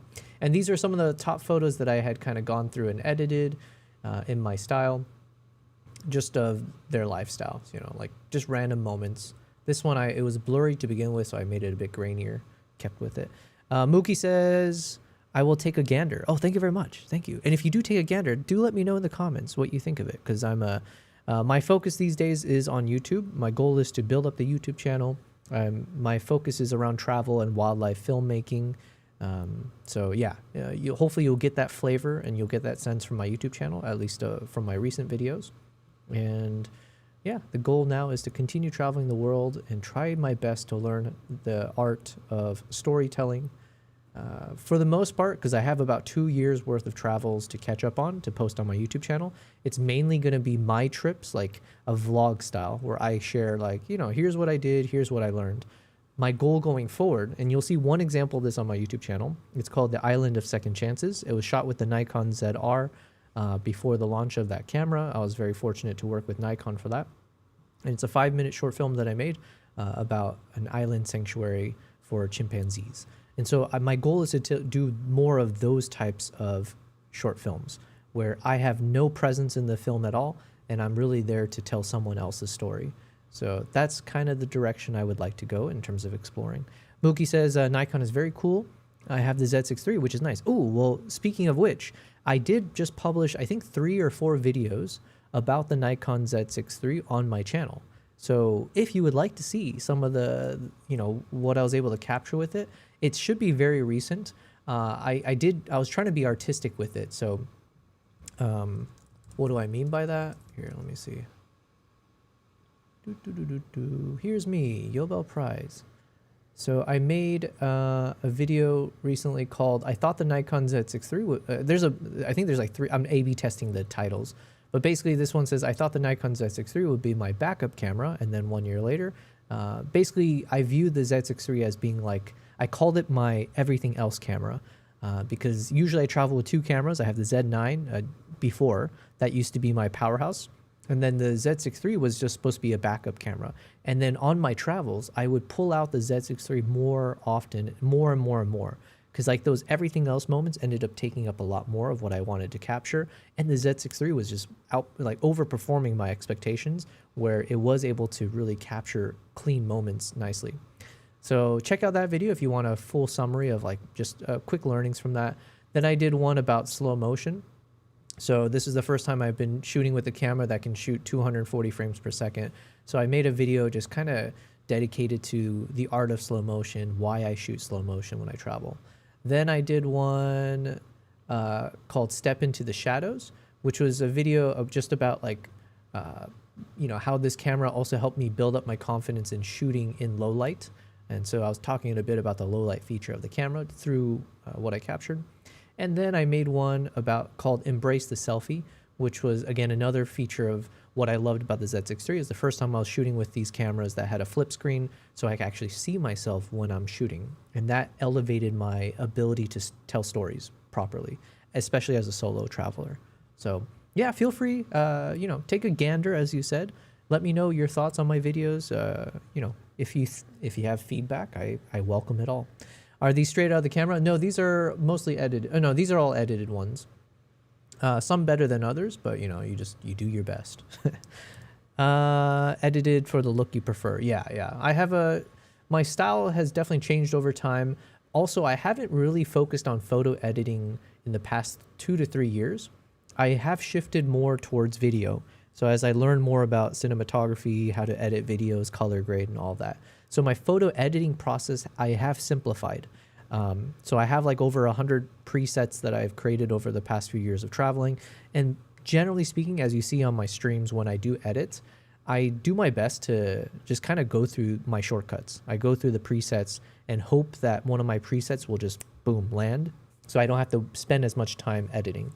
And the reason for it is more practical for me. I need to spend more time on the video editing side of things because that's where I have the most room for development and growth.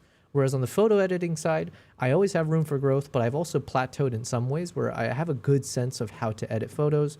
You know, the time it takes for me to learn my craft even more there is not worth the time compared to if I use that time for editing, learning how to edit videos. Mookie says, a sneak peek at the ZR. Cool, I won't ask what secret camera you're using now. No, there's no secrets here, okay? Except for when I was shooting with the ZR, because I had to sign an NDA and all that. No, I shoot with my ZR now. So for instance, I was traveling for the past 2 months. So throughout March and April, I had 3 different film projects or travel projects. One was with CNN, which I'm super excited about. It's not public yet in terms of the actual final work and the client, but that was a really cool experience. So look forward to that. Hopefully you keep watching my streams and my channel. But I did one with CNN Create, and then I traveled for my own. I organized tours. So I took a few photographers with me to Uganda for some chimpanzee, gorilla treks, shoebill storks. And then I did a 10-day workshop for a safari operator in East Africa, where I was training about 20 of their safari guides on photography. So we'd go out on jeep safaris every day in the national park in Tanzania, and then I'd be teaching them how to shoot, which was really fun. So yeah, so why do I bring that up? Oh yeah, for those 2 months, I was traveling with 2 Nikon ZRs. I have my own, which is actually, that's what I'm using here for this shot. For one of my camera shots here, this is shot with the Z6 III. Let me fix the focus. So this camera is the Nikon Z6 III that I'm using. And then over here, hello, this is my other cat bed for my 2 cats. This one is shot with the Nikon Z9. But this main camera here that I'm shooting with is the ZR. So for that trip, I ended up shooting with 2 ZRs. I was borrowing one from Nikon, and then I had the other, so that way I can dual wield as I usually prefer. You say, one second, where's my music? I'm always looking for tips, tricks, testing of Nikon and Z6 III. I'll check it out for sure. Awesome. Well, hopefully you'll enjoy those quick little videos. They're not meant to be like proper tutorials. It was just more, it's kind of like I wanted to try a bit more artistic way to showcase some of the features of the camera without making it seem too technical. Like, hey, here's this feature of 240 frames per second. I wanted to feel a little bit more artistic. So that's the direction I went. Do I use any third-party lenses, or do you go all Nikon? For the most part, I'm mostly all Nikon, mainly because, well, not for any big reason, but yeah, I also work with Nikon as a creator. So, you know, anytime I can shoot with their stuff, obviously it's better for me relationship-wise, but also I love the results from it. And I can borrow lenses from them quite easily for my trips or projects. The only non-Nikon lens I currently own is the Viltrox 14mm f4 lens. This guy here. So I just bought this recently for that for the past 2 months of traveling for a specific type of shot I wanted to do, where I could hook this up to my backpack to make it look like a wide angle point of view as I was trekking with it. Yeah, anyways, that was the only reason I got this 14mm, but it's quite handy and dandy. It's pretty lightweight. It's an f4 aperture, so I might actually end up using this for some of my upcoming projects. But yeah, you can see my lenses all back there basically. And then I have my 400 f2.8 up on this top shelf. It's pretty dark. I should put some light up there. But yeah. Nikons and cats. You may be the coolest dude on the internet. Yo, you know what? I'm not gonna deny that, all right? Not only do I have my 2 cats, I also have 2 cats on my arm. Where are they? Oh yeah. I got one of my cats tattooed here. His name's Kimbap. So I designed I came up with an idea, and then the tattoo designed it. The tattoo artist designed it. It's my cat Kimbap dressed up as a sushi chef, because Kimbap is a Korean sushi. And then I got Nala on my other arm here. There she is, as like a space pirate. Anyways, long story, not really. So that's Nala over there. Kimbap I think was running around, so I don't know where he is. You said the 14mm is sort of a specialty lens for you. Yeah, it's like, it doesn't make sense for most circumstances. However, there's something I'm going to be doing very soon. So hopefully, Mookie, I have earned your support, and hopefully I've earned you as a viewer of my content, one of the things I'm planning to do, because I'm somewhat new to live streaming. I say somewhat because I started back in like June, July of last year, and I've been on and off during my travels. But my goal is to take all these learnings and take it with me when I travel. So if you stick around with my channel, hopefully in a few months from now, or maybe sooner, I'll be doing a IRL stream at a safari lodge where you can watch me as I'm in the Jeep going in through the national park, searching for cheetahs, lions, leopards, elephants, whatever it is. And I'll take you guys with me. So then imagine, just like I can switch between camera angles, it'll be like switching from interior camera of the Jeep and then hopping over to my camera that I'm hand holding, so you can actually see how I'm shooting or filming the cheetah or whatever it is. So that is something that is upcoming. Okay, so I've already got an agreement with the safari operator to pilot this, and now it's just about figuring out the dates for this, and then also I'm getting all the tech stuff put together. So TBD. Yeah, it should be some fun, exciting content for you guys. Isn't that right, Nala? Yes, Nala, good girl. But yeah, so these are some of the photos from the 2 trips in Mongolia. And like I said, you can also see it on my YouTube channel, my most recent video on Mongolia. So hopefully you enjoy that. But it was a cool experience both times during the winter, so it was nasty in terms of how freezing it was. Yo! Let's go on a trip, but we need to wait until after this ad break. LOL. Well, thank you, my friend. Mookie MC. Here, I'll write thank you. In case you can't, I don't know how long the ad is for. Thank you for the bits and for watching that ad. Well, thank you very much, Mookie. I don't know if you're still stuck in the ad or if you've made it through to the end of that ad, but you know, it's a double thank you for the bits, but also for watching the ad, because that technically that does come back to me as money, right? Every cent counts, every bit counts. So, let me just. This is definitely one of my favorite shots, by the way, from that trip. So Mookie had said, where was it? Mookie said, "Let's go on a trip, but we need to wait until after this ad break." I do promote my own trips, although I'm putting a little bit of a pause to that. I haven't expanded it. I have one more trip planned for November, which is on my website. Do I do ! tour or tours? Dang it, I always get my own commands wrong. ! tours. Yeah, so I do have a website where I need to refresh the website, hopefully throughout this week. Mookie says, so far Twitch is giving me ads for weight loss and birth control. I will not hold this against you. What the heck, man? Listen, I don't know what's going on in your life, but you know, hopefully the ads are... Hopefully they help you in your life. Hopefully all ads you ever get are there to help you out. I don't know. But yeah, if you are back, Mookie, thank you very much again for the bits. I'm glad I could earn your time and your money. And yes, you should definitely join me on my trips, going forward. Like I said, I have one trip that I need to start advertising for, which will be in November. And I'm taking a couple with me to Uganda in October, assuming I can still travel. I'm based in Dubai right now. I'm from the States, but I'm in Dubai. So assuming nothing goes wrong in the world, and that's a huge assumption because we all know the world has gone crazy, and it can go crazy in a matter of days. But yeah, so these are the photos that I had, taken the time to edit from one of my trips, the first trip to Mongolia. And again, I spent time with the eagle hunters, so that's kind of the subject of that. And the reason I'm going through this is I want to quickly make a YouTube video, which would be like a photo montage video. I did one recently for Uganda, where it was like 3 minutes where I shared the top 120 photos that I had captured from my multiple trips to Uganda.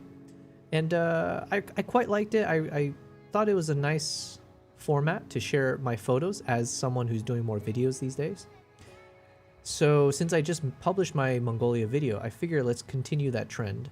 And let me make a quick video with some cinematic music. Maybe it'll be like 3 minutes long, where I just kind of put this nice montage of the top photos I've taken in Mongolia. I probably won't show the people shots, or like the guy who joined me, Dennis here. I probably won't show his photos. It probably doesn't make sense. But at least for anything that's to do with Mongolians, let's say. So we got the eagle hunters, the Kazakh eagle hunters. These are just some of the photos that I edited, but we got a lot more to shoot. This is the Z6 III with the 85 1.2. I was just doing a few like hero shots of it. Yeah, so anyways, these are the ones I'd edited so far, but my god, we got crazy amount to get through. So that's what I just did today. I just went through like 5 to 7 days of the trip, if not more. And I've 2-starred all the photos that I think are worth editing further.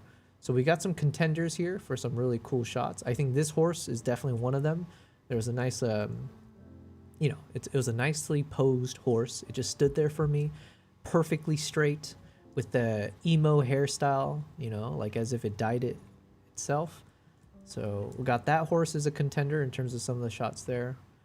Then we got some nice silhouette shots, which could be fun to edit, possibly, because it was so cold. You get a lot of the, you know, sun peeking through the smoke, or the heat. What other key shots do I think will be the top? Oh, we have some really cool shots of the yak. So I got some nice close-ups of the yak here as it kind of crept up closer to me. So that'll be fun for portraits. Mookie's asking, is it a photo montage video? A preview / early look of what is to come later? Lightroom makes it a bit easier to sort and preview, but with so many great images, it takes time. It does take a lot of time, for sure. But you know, like I said, because I've sped up my editing process, just for reference, let's say if we take this one, I should be able to quickly just go through my presets and hope, fingers crossed, something will land to at least give me like a creative direction with where I should go. Like, do I want to go with the faded look? Do I want a warmer look? Do we just want to, you know, have it a clean, you know, dehaze type look? So this is usually what I'll do with my photos, is I'll just kind of take it through a test drive across my presets. So that will hopefully speed it up. Oh yeah, this is going to be the contender for sure. I had this really cool moment where I had a black horse and a white horse come together in a nice little bonding moment, a yin and yang, if you will.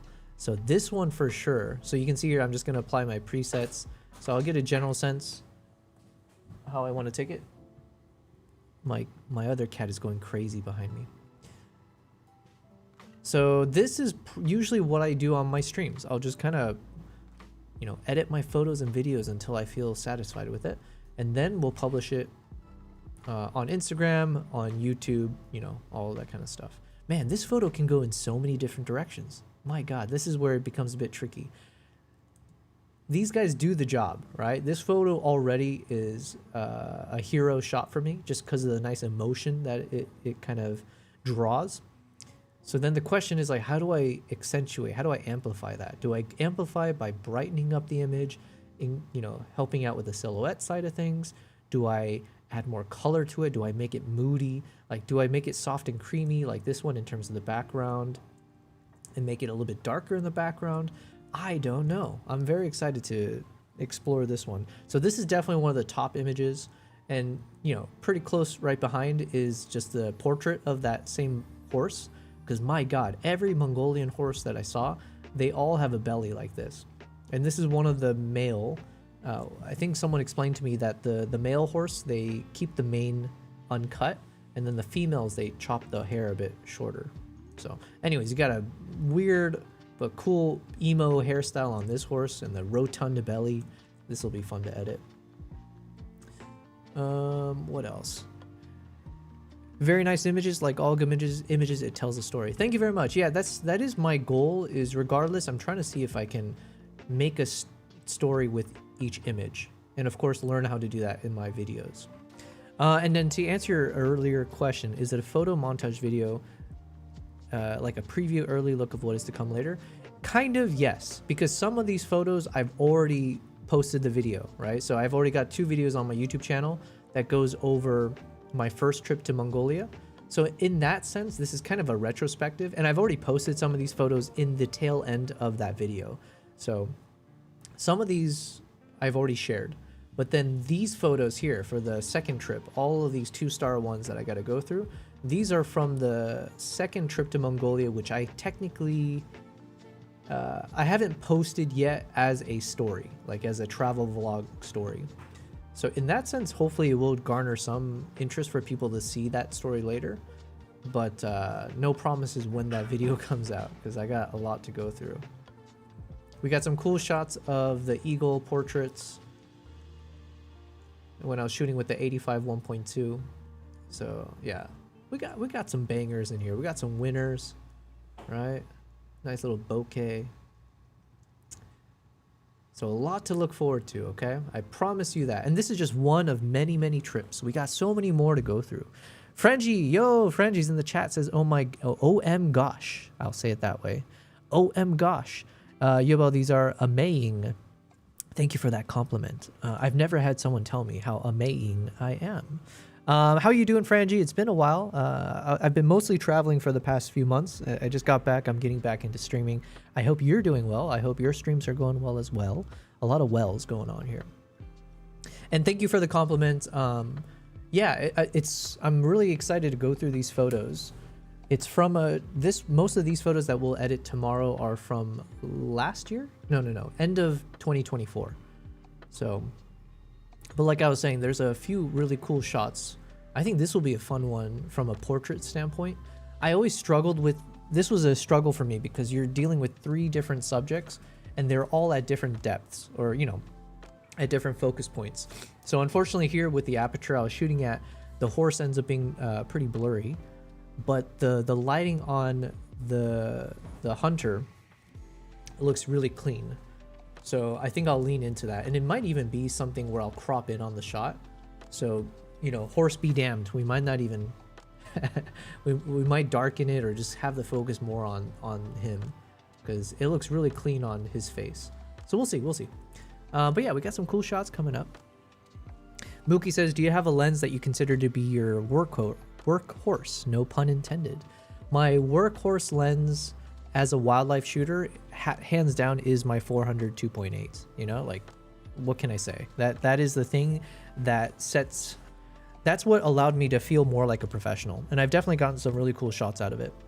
Frangie says, same. I'm taking a mini break, but these are amazing. Thank you. Amazing, as you say. Here, let me grab the 400 2.8.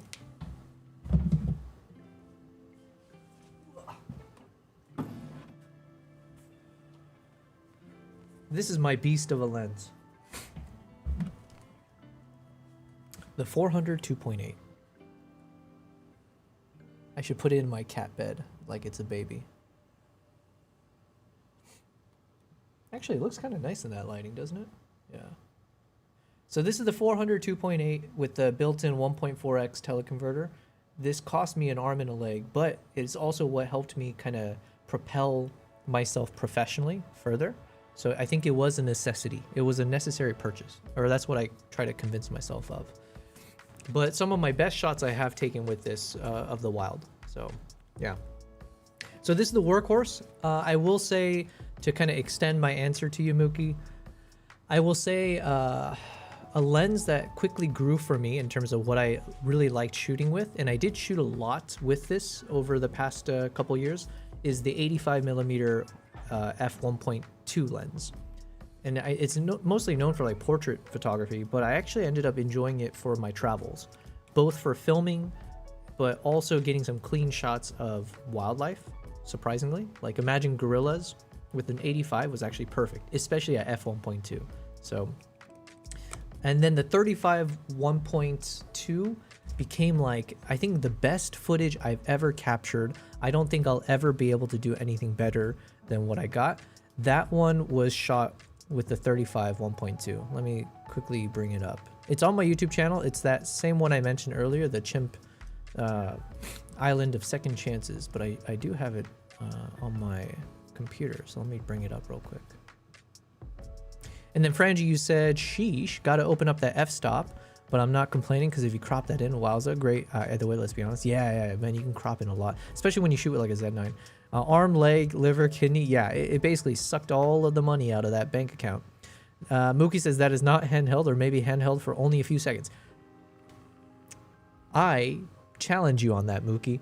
One thing I am, listen, I've lost a lot of muscle mass, but I grew up with wrestling. That was my sport since I was like 4 years old. So thankfully, I have a strong enough back and my arms can handle enough that I can get a few seconds hand holding while pointing up at the sky before your body like just decomposes from the sheer everything of it. So I have learned how to handle it. It's not easy for sure. It's not for everyone. And I would prefer lighter lenses still. Like that 120 to 300 that was announced, I need to get my hands on that. So I need to have a chat with the Nikon team, see what they can do with me, because my God, that's like the perfect lens for my travels. Here, let me quickly show you the video I was talking about.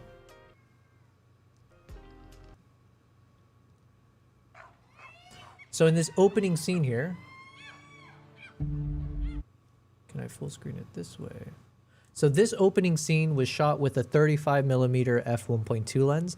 I will never film anything as cool as this moment, most likely, because it was handheld and I was walking backwards through the forest as the mother with the baby on her back was walking pretty quickly. So I had to like, yeah, it was a lot going on behind the scenes to keep the shot stable enough, just hand holding. This was shot with the Nikon ZR, and also not to trip over any roots or do anything that would cause this chimp to freak out at me. Yeah.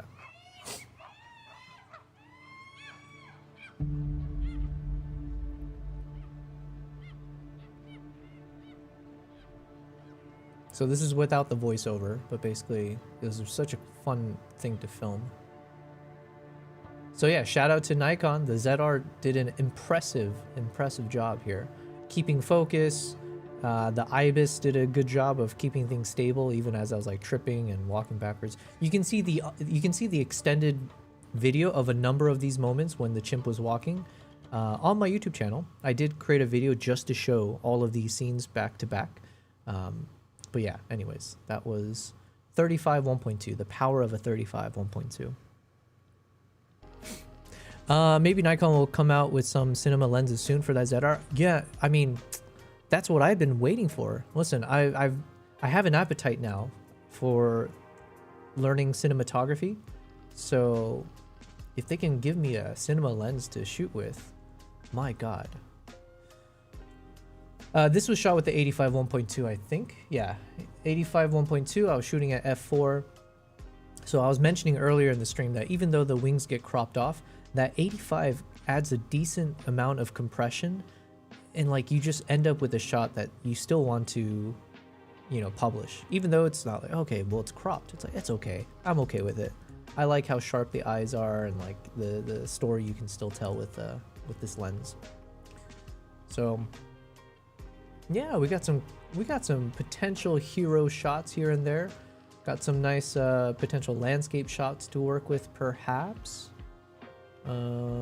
People shots, the eagle hunter, landscape. This is one of those that I'd already edited, so I'll probably take it through the ringer. I might even just copy and paste this to the other photos. A lot of camel shots. Yeah, we'll get some landscapes like this. So point is, we got some pretty epic things to play with.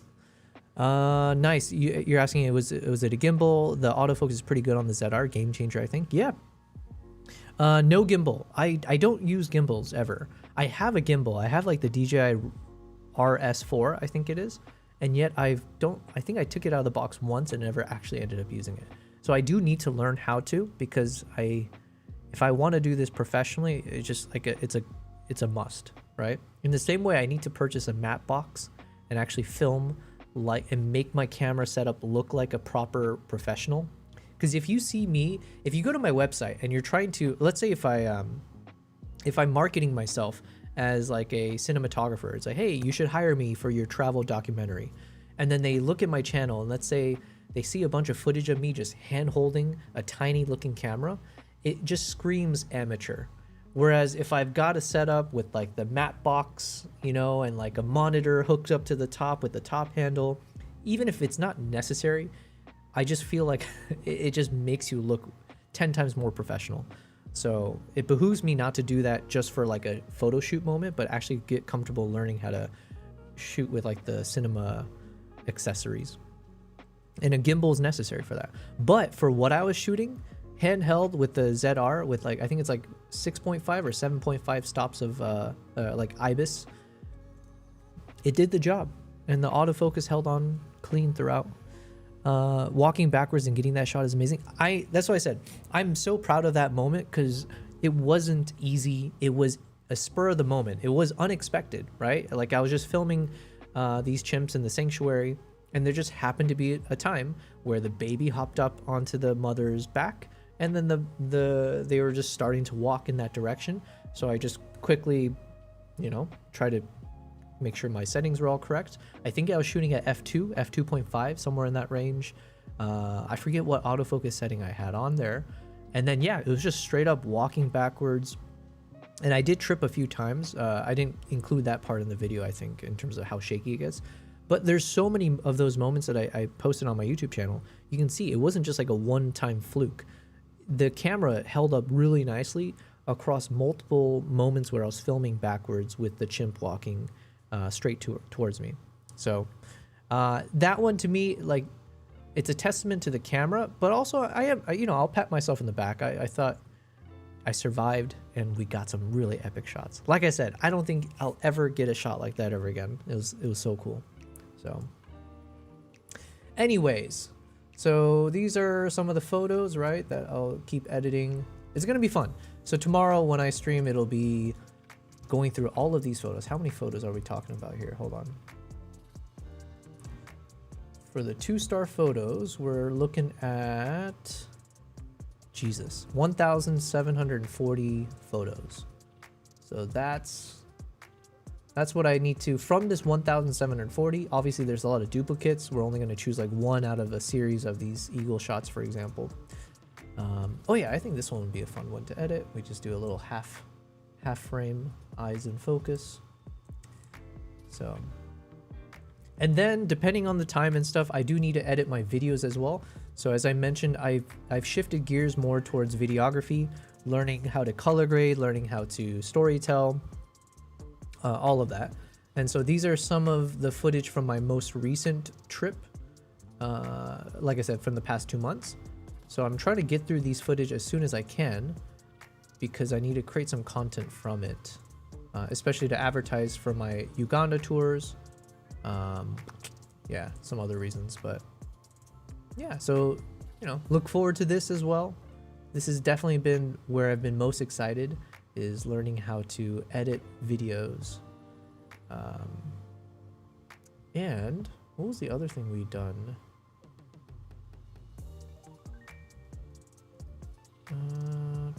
Oh yeah, edit photos within DaVinci. That'll be quite interesting, because now with the beta version, they've started providing that as like a feature.